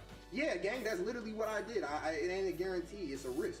And for that reason, I was willing to take that risk. Regardless if I get in or not, that's a part of the process. If anything, if I don't get in, it'll motivate me more. The fuck? That is so You're fucking stupid. cooked. Like, just fire up those grills, my boy, because at this point you're about to be a D1 grill master for fucking Burger King. This cannot be the timeline that we are in, right? It what is. the fuck is going on? Could you imagine being this Idiocracy was a documentary. They worked their ass off to send you to fucking college, and you decided to throw it all away so you could apply to be a streamer at Streamer University. You don't even know if you're getting accepted. You could just stay in college and still give the application. Why the fuck are we dropping out? You are fucked. Like, there's no better way to say it. F-U-C-K-E-D. Fucked. Like, you got bent over and fucked. That is what happened to you. I pray to God that it works out for him, because if it doesn't, I'm gonna see him on the streets on the highway, man. Like, how is this not sad for you guys? There are people throwing away their higher education to be a fucking streamer. Like, don't get me wrong, pursue your dreams, but like, you can still pursue your dreams while having a degree. Like, here's something that I've started to realize is a really huge problem if your hobby is live streaming. It's almost impossible to moderate, because like, being able to moderately watch live streams is like, okay, I'm gonna watch this stream for like 1 or 2 hours. But like, when you think about it, why would you even do that? Like, okay, I'm gonna watch somebody do something halfway and then just gonna leave. Like, what? Like, no, you're gonna want to watch the whole thing. You want to watch the whole stream, the whole gameplay. So like, I can understand why people spend 8 hours sitting down on a chair watching. They could always watch the VOD or something, because it's like watching a YouTube if they don't want to watch it all at once and they want to watch it why would later. you do that? You're just weird. And I don't think I it always takes a save my genius VODs. to tell you that YouTube, sitting down Twitch for doesn't 8 let me hours save straight it is not forever, but healthy. YouTube Like, that does. self-control You aspect can always find the is VOD on really YouTube hard too. to manage for somebody that genuinely finds relaxation from watching a Twitch stream. Like, who knows? Yeah, Maybe you like I'm in the hearing, wrong, you hear maybe I'm just the stories crazy like one educated yelling women at the doing clouds, not OnlyFans. knowing what I'm talking about. It's But fucked look, up the world that's out my there. The opinion, world out and if there you is don't fucked. agree with it, It's fuck very you. I don't messed know, up, dude. the But world out whether you're there. a YouTuber, a TikToker, a Twitch streamer, or, you know, someone that posts on Instagram, I can somewhat respect the craft. It's a very because fucked up I know world. there's at least some inherent part of you that enjoys entertaining others, which I can respect. I may not be able to fully agree with some of these content creators from a viewer standpoint. I respect them from a content creator standpoint. Except, obviously, all the bad ones, like Jack Doherty and Neon and shit. I feel like I shouldn't have to say that, but it's implied. Anyways, guys, it's gonna wrap up this video. If you like this video, please like, comment, subscribe, join the Discord down below. We do a lot of fun stuff down there. Okay. And yeah, you guys. That's off the list. That's another one off the list. Where do we go next? Attention span is ruining gaming. Oh, this would be perfect to play at this, to have in the background at the same time. Wait. This is perfect, actually. This is, we got the perfect thing. Exactly.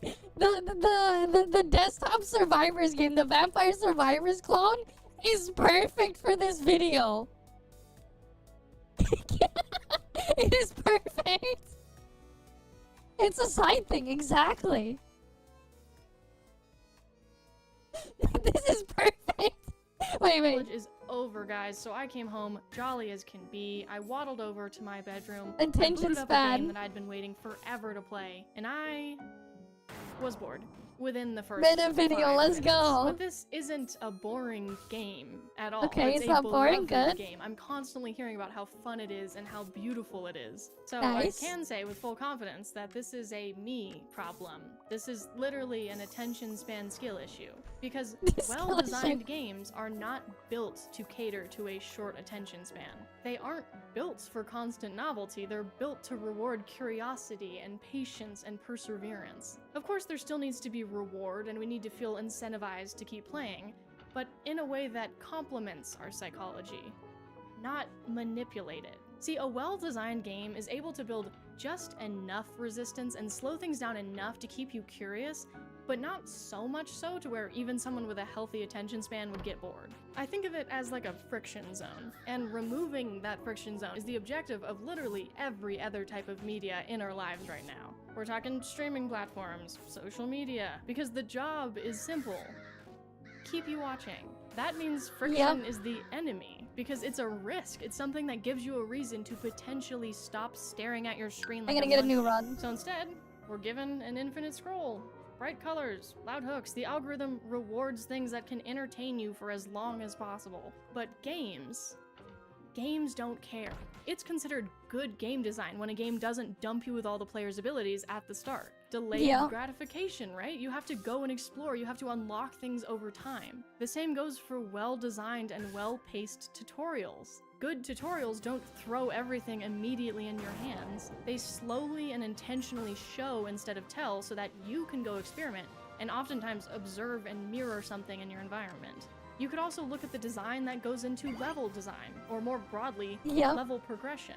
The first world in any Super Mario game is usually pretty easy, but the further you go, the harder it gets and the more rewarding the challenge becomes and the more fun it feels. After a certain point, you're given twists on old mechanics, and you have to combine things in ways that you haven't before. That kind of design requires pacing. Now we need the yellow pacing paint. respects the player's ability to learn and grow. Now I know you. It doesn't Don't forget demand the your fake attention QTEs too. because it We gotta get that the would make fake it an QTEs objectively too that play the bad game for by you. any design metric. That's what I'm saying. You makes can't games forget so the fake powerful as a QTE. medium in today's day and age, where attention The is fake everything. QTEs too. That's Don't why I remember. think Don't games forget are a that. practice of attention, and why they can actually improve your attention span. Because after 20 minutes of playing Animal Well, I wasn't still playing because my attention was being constantly fought for, but because the experience was genuinely immersive and thought-provoking and brave enough to slow down. Because the modern internet wants you distracted and tracked and monetized. Which is why I'd like to introduce you to my friend here, NordVPN, today's sponsor. Isn't she beautiful? She's actually my virtual bodyguard because what she does is she takes my location and then gaslights my browser into thinking that I'm actually somewhere else in the world. I can choose anywhere in the world, but I'm going to choose Paris, France. Now I can't be tracked, I have an extra layer of protection, and I'm able to access media like shows nice and condom movies for the that aren't internet. available in my home. The internet country. condom. NordVPN can also protect you from scams online. It's not just a VPN, okay? She's not like the other girls. She comes with something called Threat Protection Pro. That's gonna protect me against malware hosting websites, make sure I don't download anything bad, and periodically check to make sure my private data isn't just chilling out there in the open online. I'd like to think that I'm smart enough to be able to tell if something's probably a scam, except the one time I didn't before I had NordVPN, and that's literally all it takes. Scams are getting smarter and smarter nowadays, especially with AI, yuck. So it's nice to have an extra layer of defense and some peace of mind. Go to nordvpn.com/juniperdev to get a 2-year plan and 4 extra months at a huge discount. And that's risk-free with Nord's 30-day guarantee. That is nordvpn.com/juniperdev. So NordVPN will help you stay sane online, and so will puzzle games, which I really want to talk about in regards to attention span. Puzzle games are probably one of the most engaging ways to retrain your brain, because they require active, conscious thought and stillness. You gotta be able to sit and think, because you are thinking critically, you're experimenting, maybe working with other people, and when you solve whatever level or puzzle you're working on, you feel proud at your own focus and effort. You practiced a skill and you saw the fruit of it. You're not rewarded for consuming, but for thinking, for using that little noggin, no matter how small it is. That wouldn't work if you got instant answers. Literally, puzzle games that are too easy are not fun for anyone. Except for maybe me, because they make me feel smart. Some of my favorite memories involve playing through co-op puzzle games with friends during COVID. We're talking Portal, Pico Park, We Were Here, Escape Simulator, heck, even chess, which I am abominably bad at, but I was initially very bored whenever I'd play it. And not bored in a, oh, chess just isn't really my type of thing way, but in a, oh my goodness, I'm playing this and I can feel my brain physically reaching for stimulation, even though I'm objectively enjoying what I'm doing type of way. So at one point, what I did was I moved the location of the Instagram app on my phone and replaced it with the chess app. So that way, anytime I went on my phone and I was in brain rot autopilot monkey mode, I would accidentally open the chess app instead of going to Instagram. I never have that mode. And whenever that would happen, because I don't put stuff on my phone. phone. Over time, I ended up cutting down on the amount of time I spent I only on put what I short-form need. media. And I actually really enjoy chess now, and I could literally feel the muscles of thought forming as I did this, and slowly started realizing my own patterns. I still suck, and I'm still humbled every time I play against AI Mr. Beast. Or XQC, God bless. But it's cool, and it goes to kind of show that you do sometimes have to take the active initiative in retraining your brain sometimes. And that's why it kind of takes effort, sadly enough, for me, and maybe for you too, to play a new game for more than 5 minutes. Because subconsciously, it's a risk. We don't know if we're gonna get the same amount of dopamine from this new uncharted territory of a video game than we do from social media.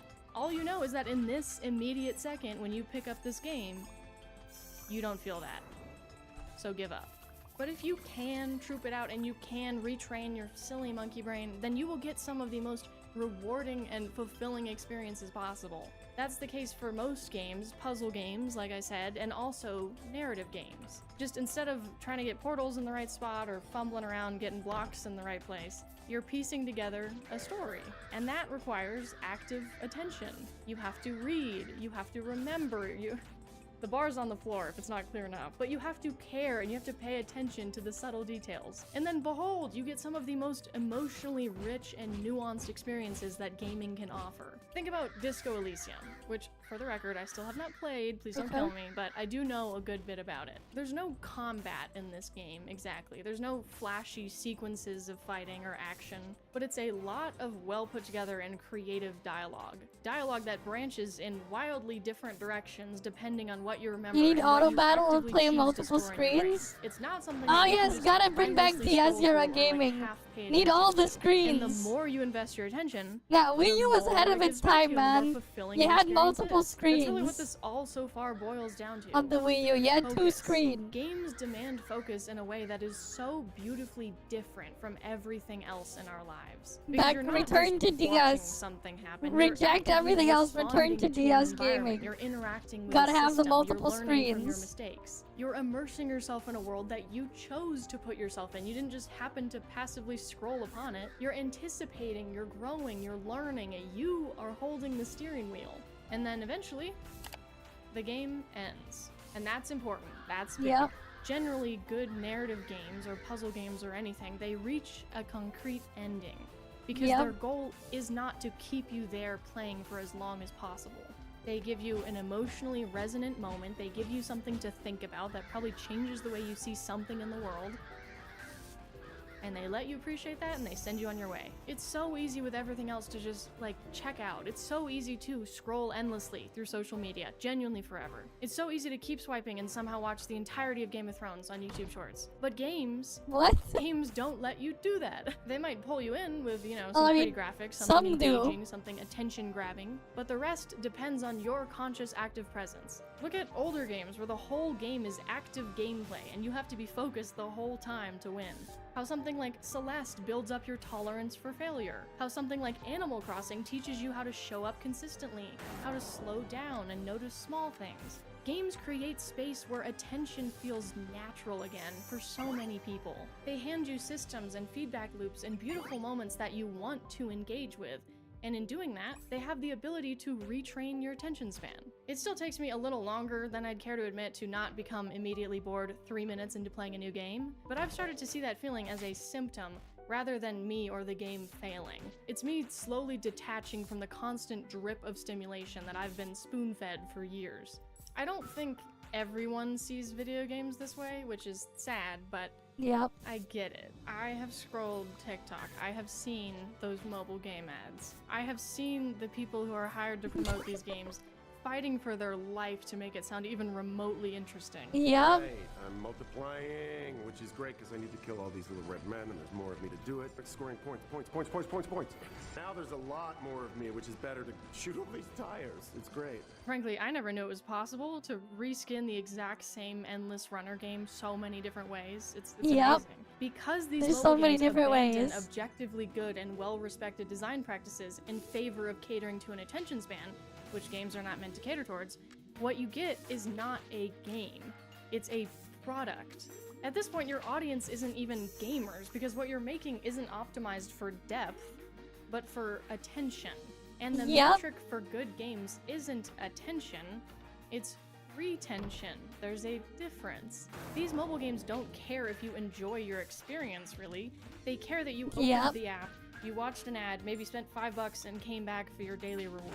And unfortunately, the bad eggs here really do infect society's And that's the whole problem with notion all of of what these gaming live is. service The games. most Here's the thing, right? This doesn't just apply to these types of these of games. It applies to like live service games as a whole. They're there for your attention. loud, the most visible and advertised examples of mobile games, which is also the biggest market for gaming globally, by the way, are these products. Not even games, they're products. It's sad, but it's completely logical why so many people have a misunderstanding of what gaming is and what it's becoming.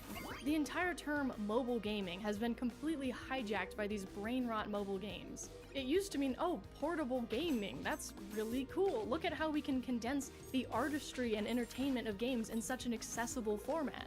But now we get this, whatever this is. Yep. But anyway, I'm not just worried because I think these games are infecting the societal view of gaming, but because I think they're setting a very dangerous trend for gaming. Right now, games are so great because they're not trying to satisfy your goldfish attention span.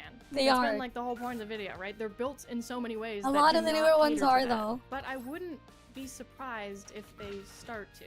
My fear is that they'll start to design for the distracted player. Look at like auto combat systems in RPGs, Yep. for example. Instead of playing through a fight, you can click a button and then the system will do it for you and do the gameplay. So it kind of becomes a battle of stats and numbers rather than interaction look at and it player she choice. uses the Systems like that aren't example. inherently She even used the thing as an example right there. Oh gee, I wonder what this is an example battle of. Stats and numbers rather than interaction and player choice. Systems like that aren't Yep. inherently bad, and I can't say that I know a ton about them, but they do ultimately distance games from what they are and what makes them unique as a medium, which is all about choice and thought and power and focus. So it is kind of sad to see this, but I don't think we're screwed by any means. I've been a little bit pessimistic, but I don't think that the future of gaming is just gonna crash and burn. We still have a plethora of amazing, soul-filled games out there, and more that are being developed every day that are gonna keep our monkey brains That's chugging why I'm along like, for wait. at least a little bit longer. And your girl will finish What is Animal, that okay? example? Mark my words. That's all that I have to talk about today. It's a bit more serious, and I kind of locked in a little more than I usually do on these videos. But regardless. Why do you think I pointed that out? That was a good meta video, though. Good video.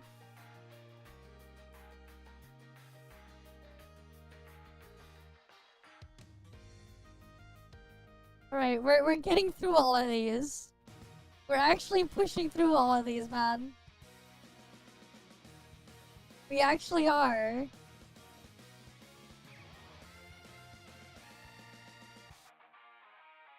So that's good.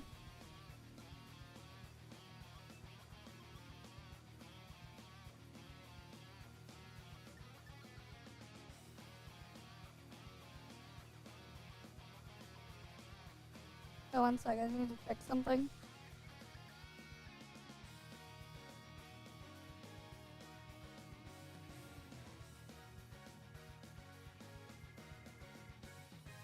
Okay. Anyways, next video. Stop publicizing your relationship. What is this? Social media has really made us forget that Okay, it's this dude again. there are just some things that should be kept private. Like whether Yes. it's people coming online and telling the entire internet about how their significant other has a watcher slide down there, or they're coming online and telling people that their Hear Me Out is Airbud. It just seems to me that a lot of people have forgotten the concept of keeping it to yourself. Like a lot of people today need journals. They need a diary, man, because like why are you coming online and telling the entire public about how you would have intercourse with Garfield? Like that's a cat. And one of those things is relationships. Because of social media, it's almost become a principle and the standard now for people to publicize every little thing about what goes on in their relationship. Like you always gotta be posting about them, you gotta be liking all their posts to show that you love them, and it's even become like a standard. Like if you aren't posting about your significant other on social media, then you don't love them. Like if you aren't posting a picture of your girlfriend on Valentine's Day to your 3 followers on Instagram, then that means you're cheating on your girlfriend, you hate her, and you think she's fat and ugly. Now obviously there isn't anything inherently wrong in posting about your significant other on social media. Like it's cute, but like we can't just look at something for its pros. We gotta be able to look at it for its cons as well. Like all these couples you see on the internet that are posting everything about their relationship online are the exact same couples that as soon as they get into any tiny little argument, they're gonna be on their Instagram stories talking a bunch of bullshit like, tell me why Chris didn't unload the dishwasher when I got home from work today. Is he cheating on me? What the fuck? I don't know, dude, and I don't care. Get a therapist. And like, that's the other thing about relationships, you guys. They're meant to be private. So what do you think is gonna happen when you publicize every little thing about your private relationship? Well, the answer is nothing good's gonna happen. Because here's the thing about relationships, you guys. They're not perfect. There are bound to be arguments. There are bound to be mistakes. So what do you think is gonna happen when these couples are going to tell everybody about all these little problems go on in their relationship to a bunch of strangers online that are anonymous? Like at that point, you might as well just break up. Because here's the thing, man.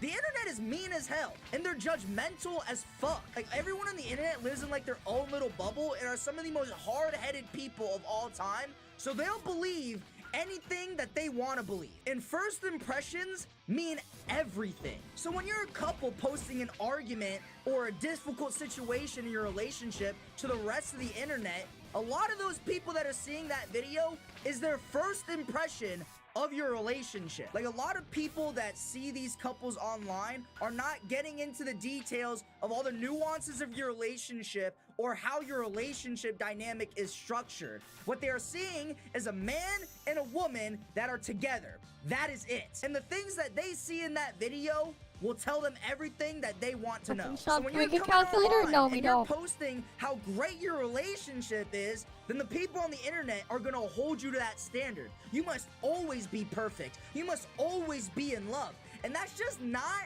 really how relationships work. There are going to be rough patches. So when you aren't living up to those standards, you are going to get trashed and dogged on for it, because that's what people online expect from you and your partner. Okay, I need the coin value increase. That most people on the internet are miserable and single makes it even worse. Like, the amount of times I've seen a cute couple video and the comment section is just filled with miserable single losers, always talking about stupid shit like, that's such a red flag.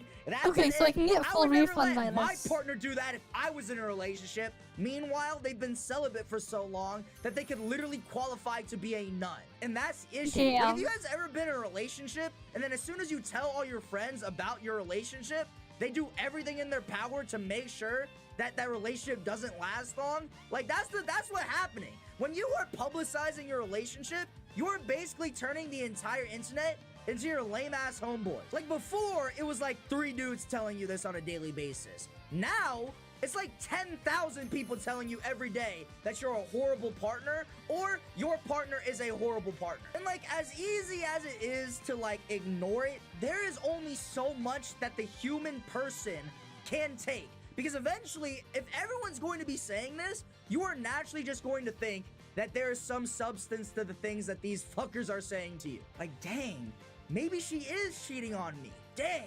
Maybe she doesn't like me. Like, no, dude, this is all in your head. Don't listen to these randos, man. Like, that's what I mean.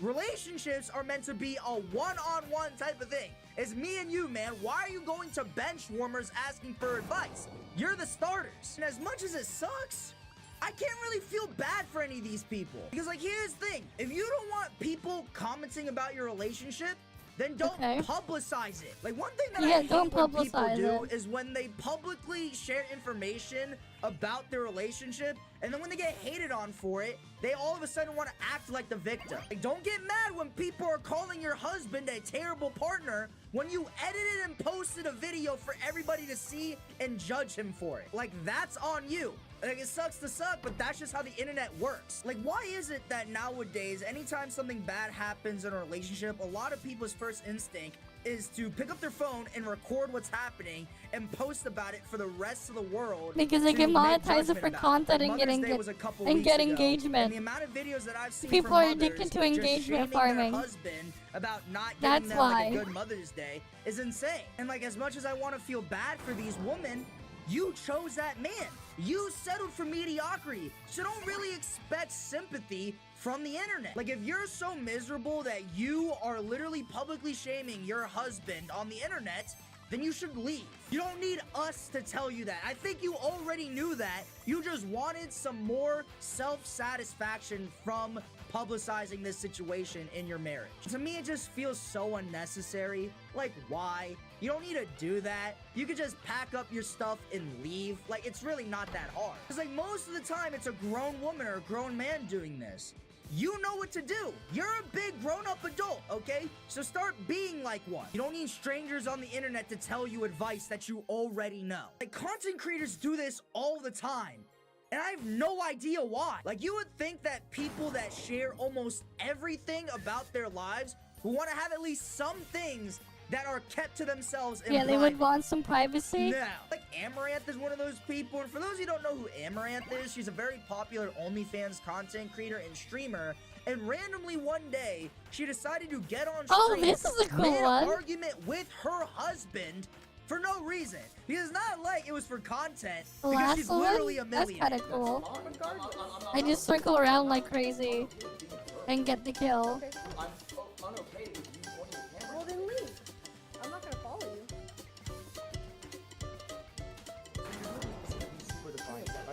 Talk about problems, hey? What the fuck is wrong with you, bro? Leave! You can move! You can go away! I wasn't in camera view. You moved the camera view to me. Bro? That is all your friends can know your position on this. What is your problem? Strongly enough, they have to swap.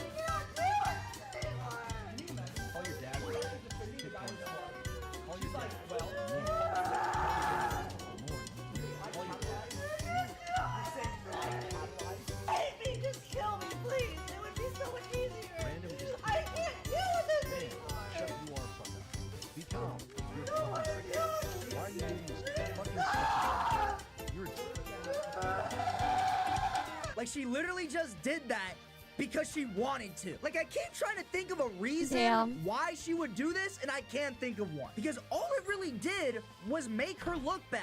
Because in these clips, she's like screaming maniacally, calling the police and stuff.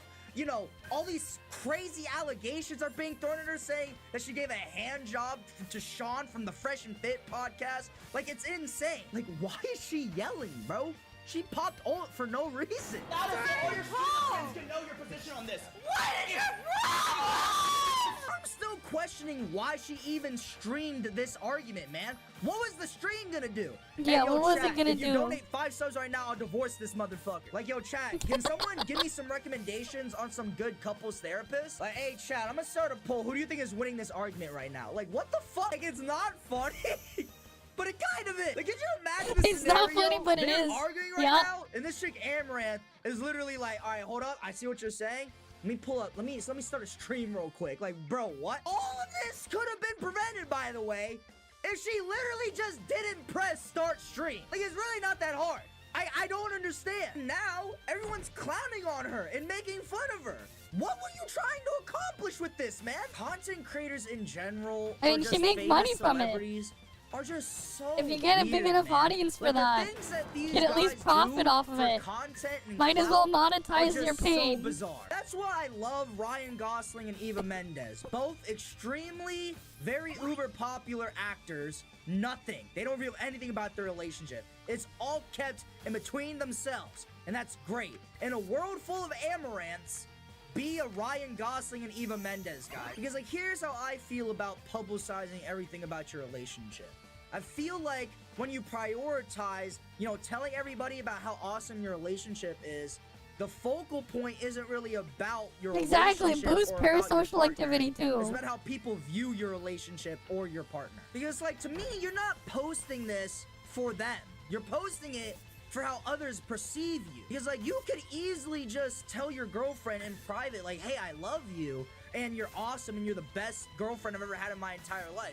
You don't really need to make a public post about that, if you know what I mean. Because to me, that just further dampens a relationship. Because here's the way I see it, man. Like, every little awesome and cute thing that you'll do for your partner, you're gonna have to post about it, man. Like, that's how a lot of people feel nowadays. And, like, that's the thing. That shouldn't be a reason why you do nice things for your partner. Like, imagine this. You get your girlfriend flowers.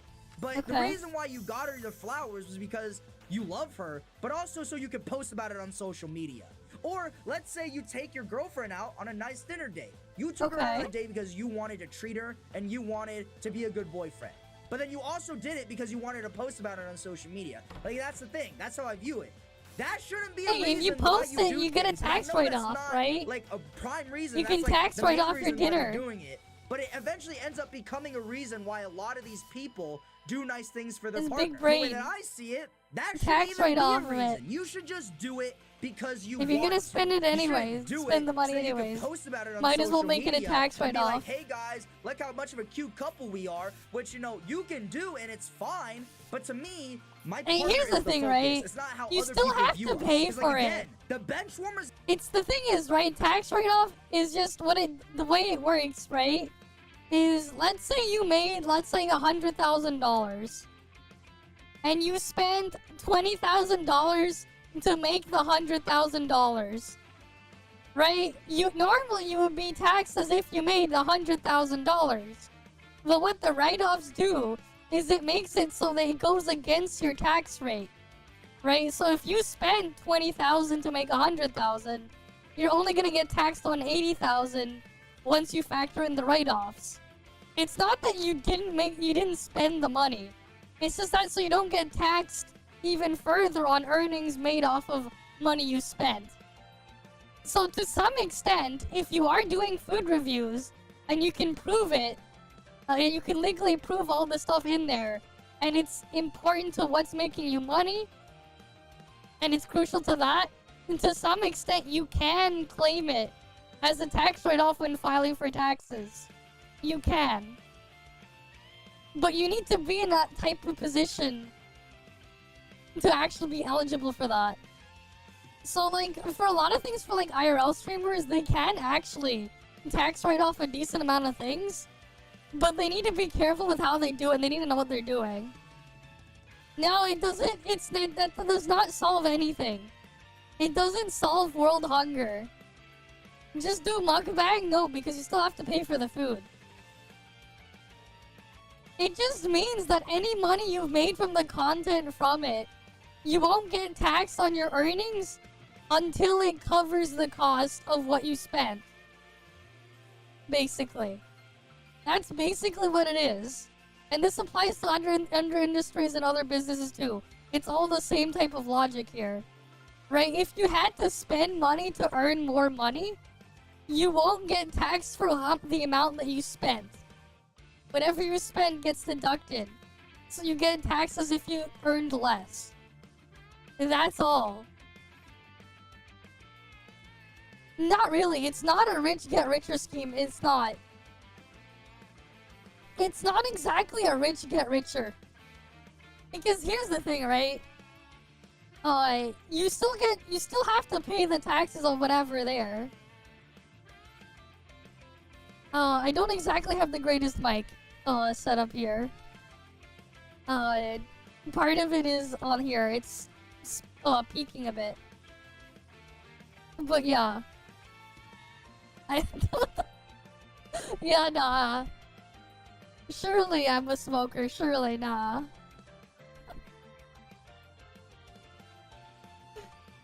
No, maybe I should try to make it more robotic. That'd be funny. But what's actually happening is I had to turn up volume. And basically the microphone is peaking. That's basically what's happening.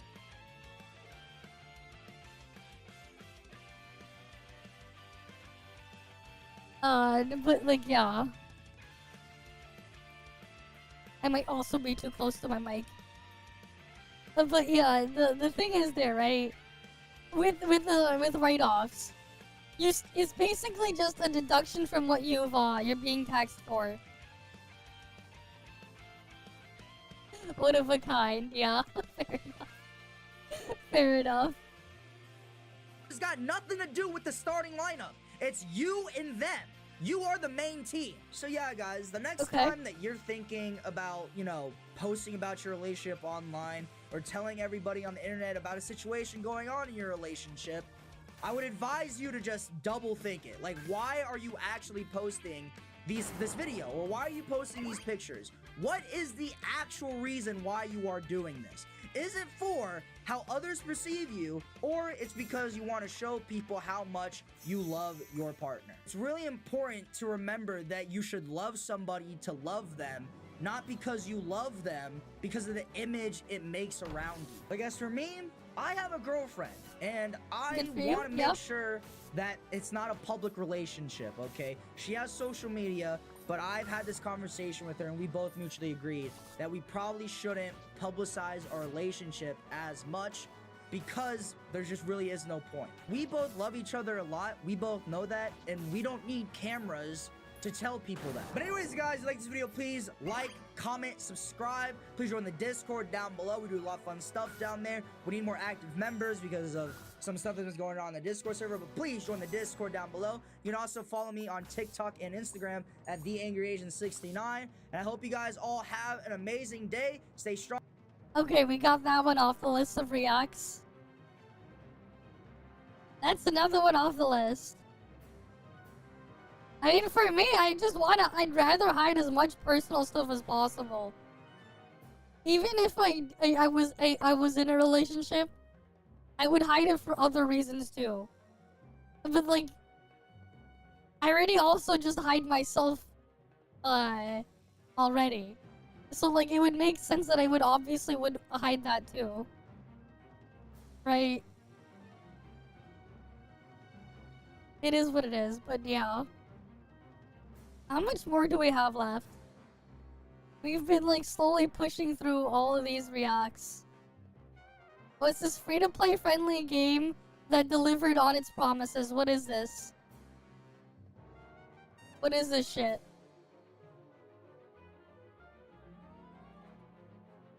Yep.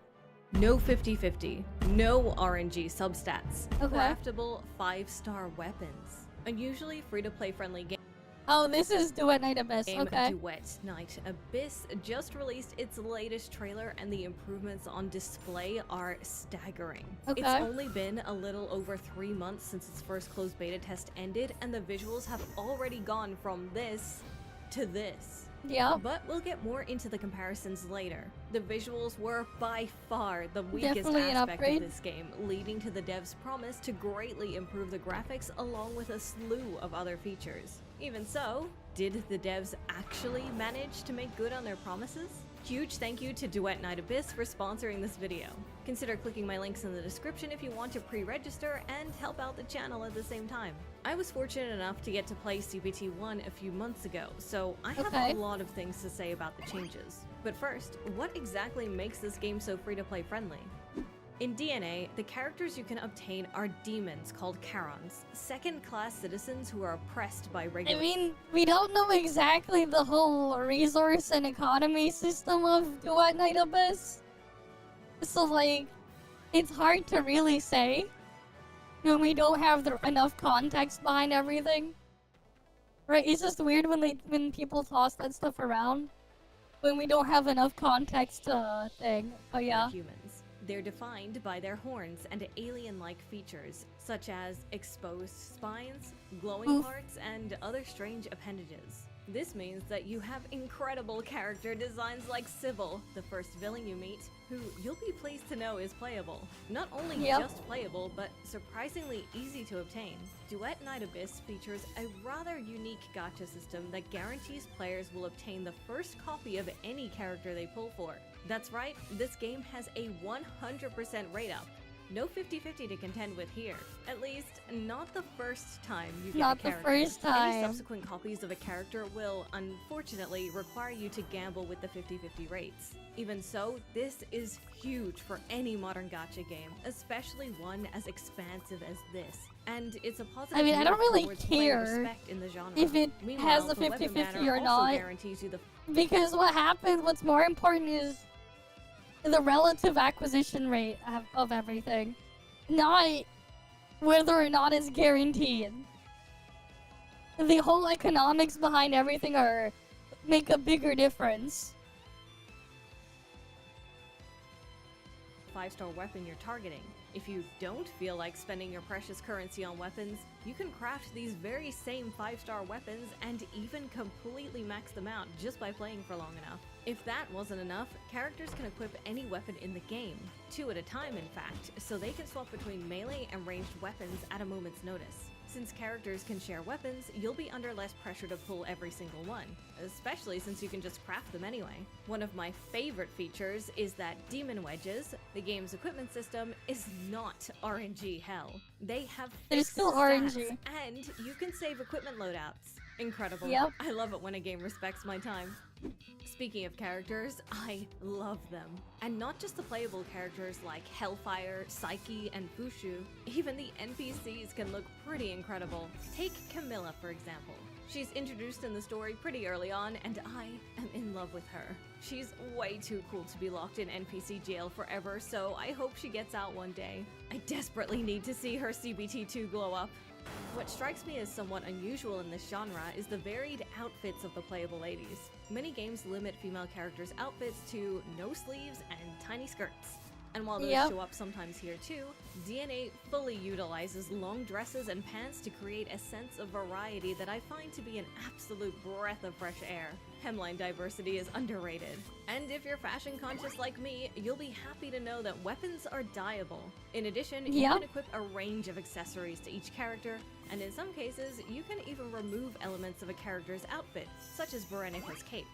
A warning, however, if you strongly prefer playing male characters, this game probably won't scratch that itch. There are some cool male characters you can play as, like but not Randy, many. Yuming, and Fantasio, but they're few and far between. On the bright side, you also have the option of playing a male protagonist.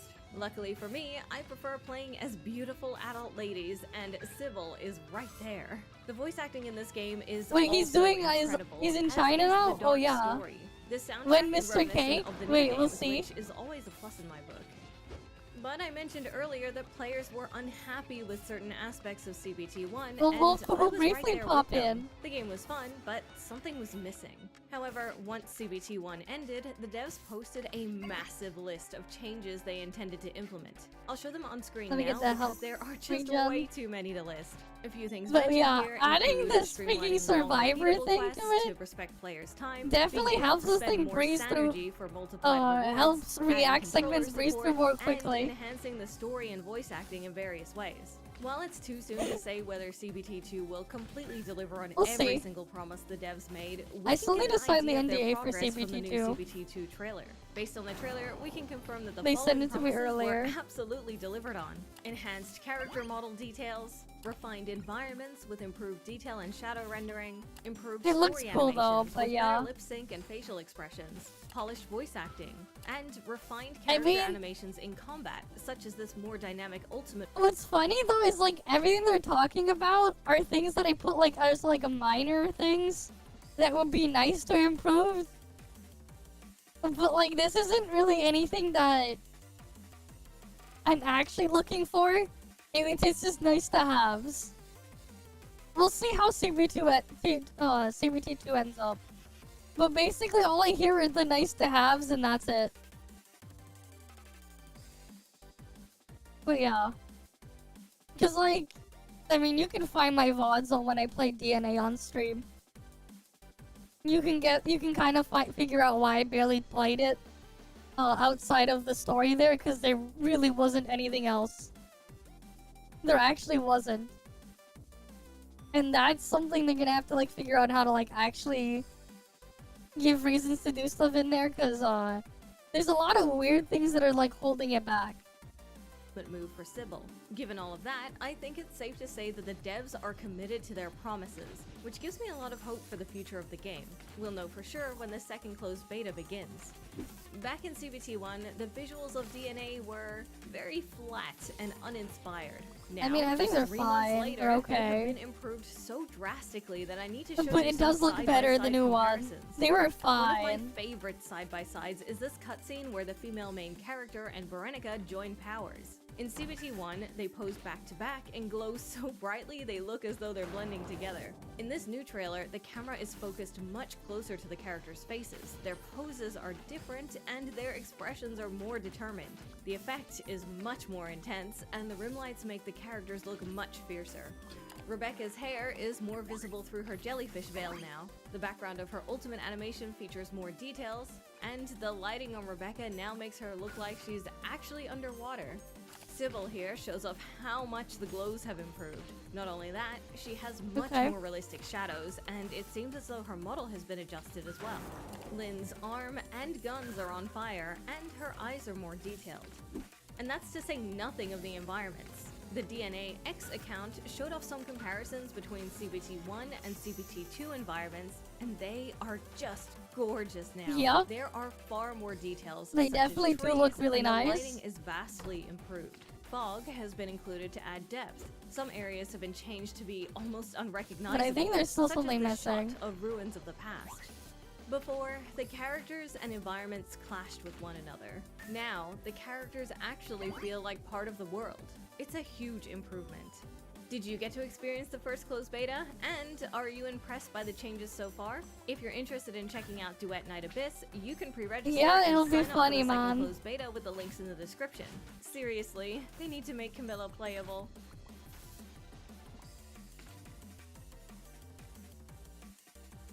Well, that's another one off the list. What's going on here? Oh yeah. Neither. What the fuck? He's not doing his hotel tour or whatever. It's just like he landed in there, he's in his hotel. CN dailies now. Playing the same fucking game. He's doing his CN dailies. Okay. Fair enough. So we can mark that off the list as well. We still have a lot more.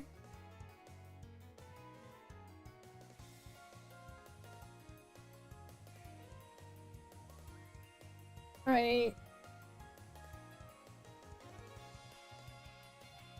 We still got a lot more reacts. Hair changed, yep. I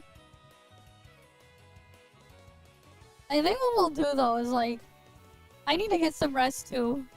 Right, we were live for like basically 8 hours before I crashed. Right, my freaking stream crashed and I had to restart it. Keep that in mind. We started here and then like now we're here. It's now like 8 AM in my time. Started 11:40. Yeah, it'll be 8 AM in a few minutes. That's a good 8 hours. I'd say, because like it crashed and I restarted it a few minutes after I crashed. Because I had to reboot the thing. You can copy one ability from another frame to yours, yeah. That'd be cool if they can figure out how to do that too and do it Night Abyss. One of the other problems though with DNA is like the ammo stuff for like boss fights and stuff like that. You can't really hold that much, so you just end up with parts where like you just have no ammo and you can't get any more. So you're just like stuck there. Like, which does happen. It happened a couple of times when I played the beta where like you would just have no ammo and you can't shoot anymore. Like, I get it like when you run out of ammo, but it's just like you were in a situation where like, yeah, you basically couldn't do anything. Hopefully they can sort that out and come up with ways so you can get more ammo throughout like fights and stuff. Yeah. This is where we'll end off here. We'll go raid Mr. Cake. Before we head out.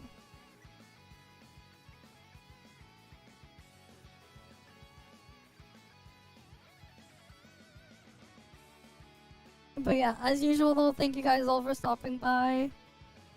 Hopefully I can see you guys again next time. I'm gonna go get some sleep as well. Right. I think, is it Snowbreak patch tomorrow or is it later tonight? I think it's tomorrow. We'll have that thing. I know Crystal Vatlin released, but we're probably not gonna play it after I played the beta already before. I did like parts of it, it's just there's just some parts of it that just I can't deal with.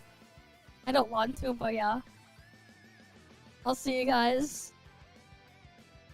See ya. Oh, I'm just gonna click the raid thing now.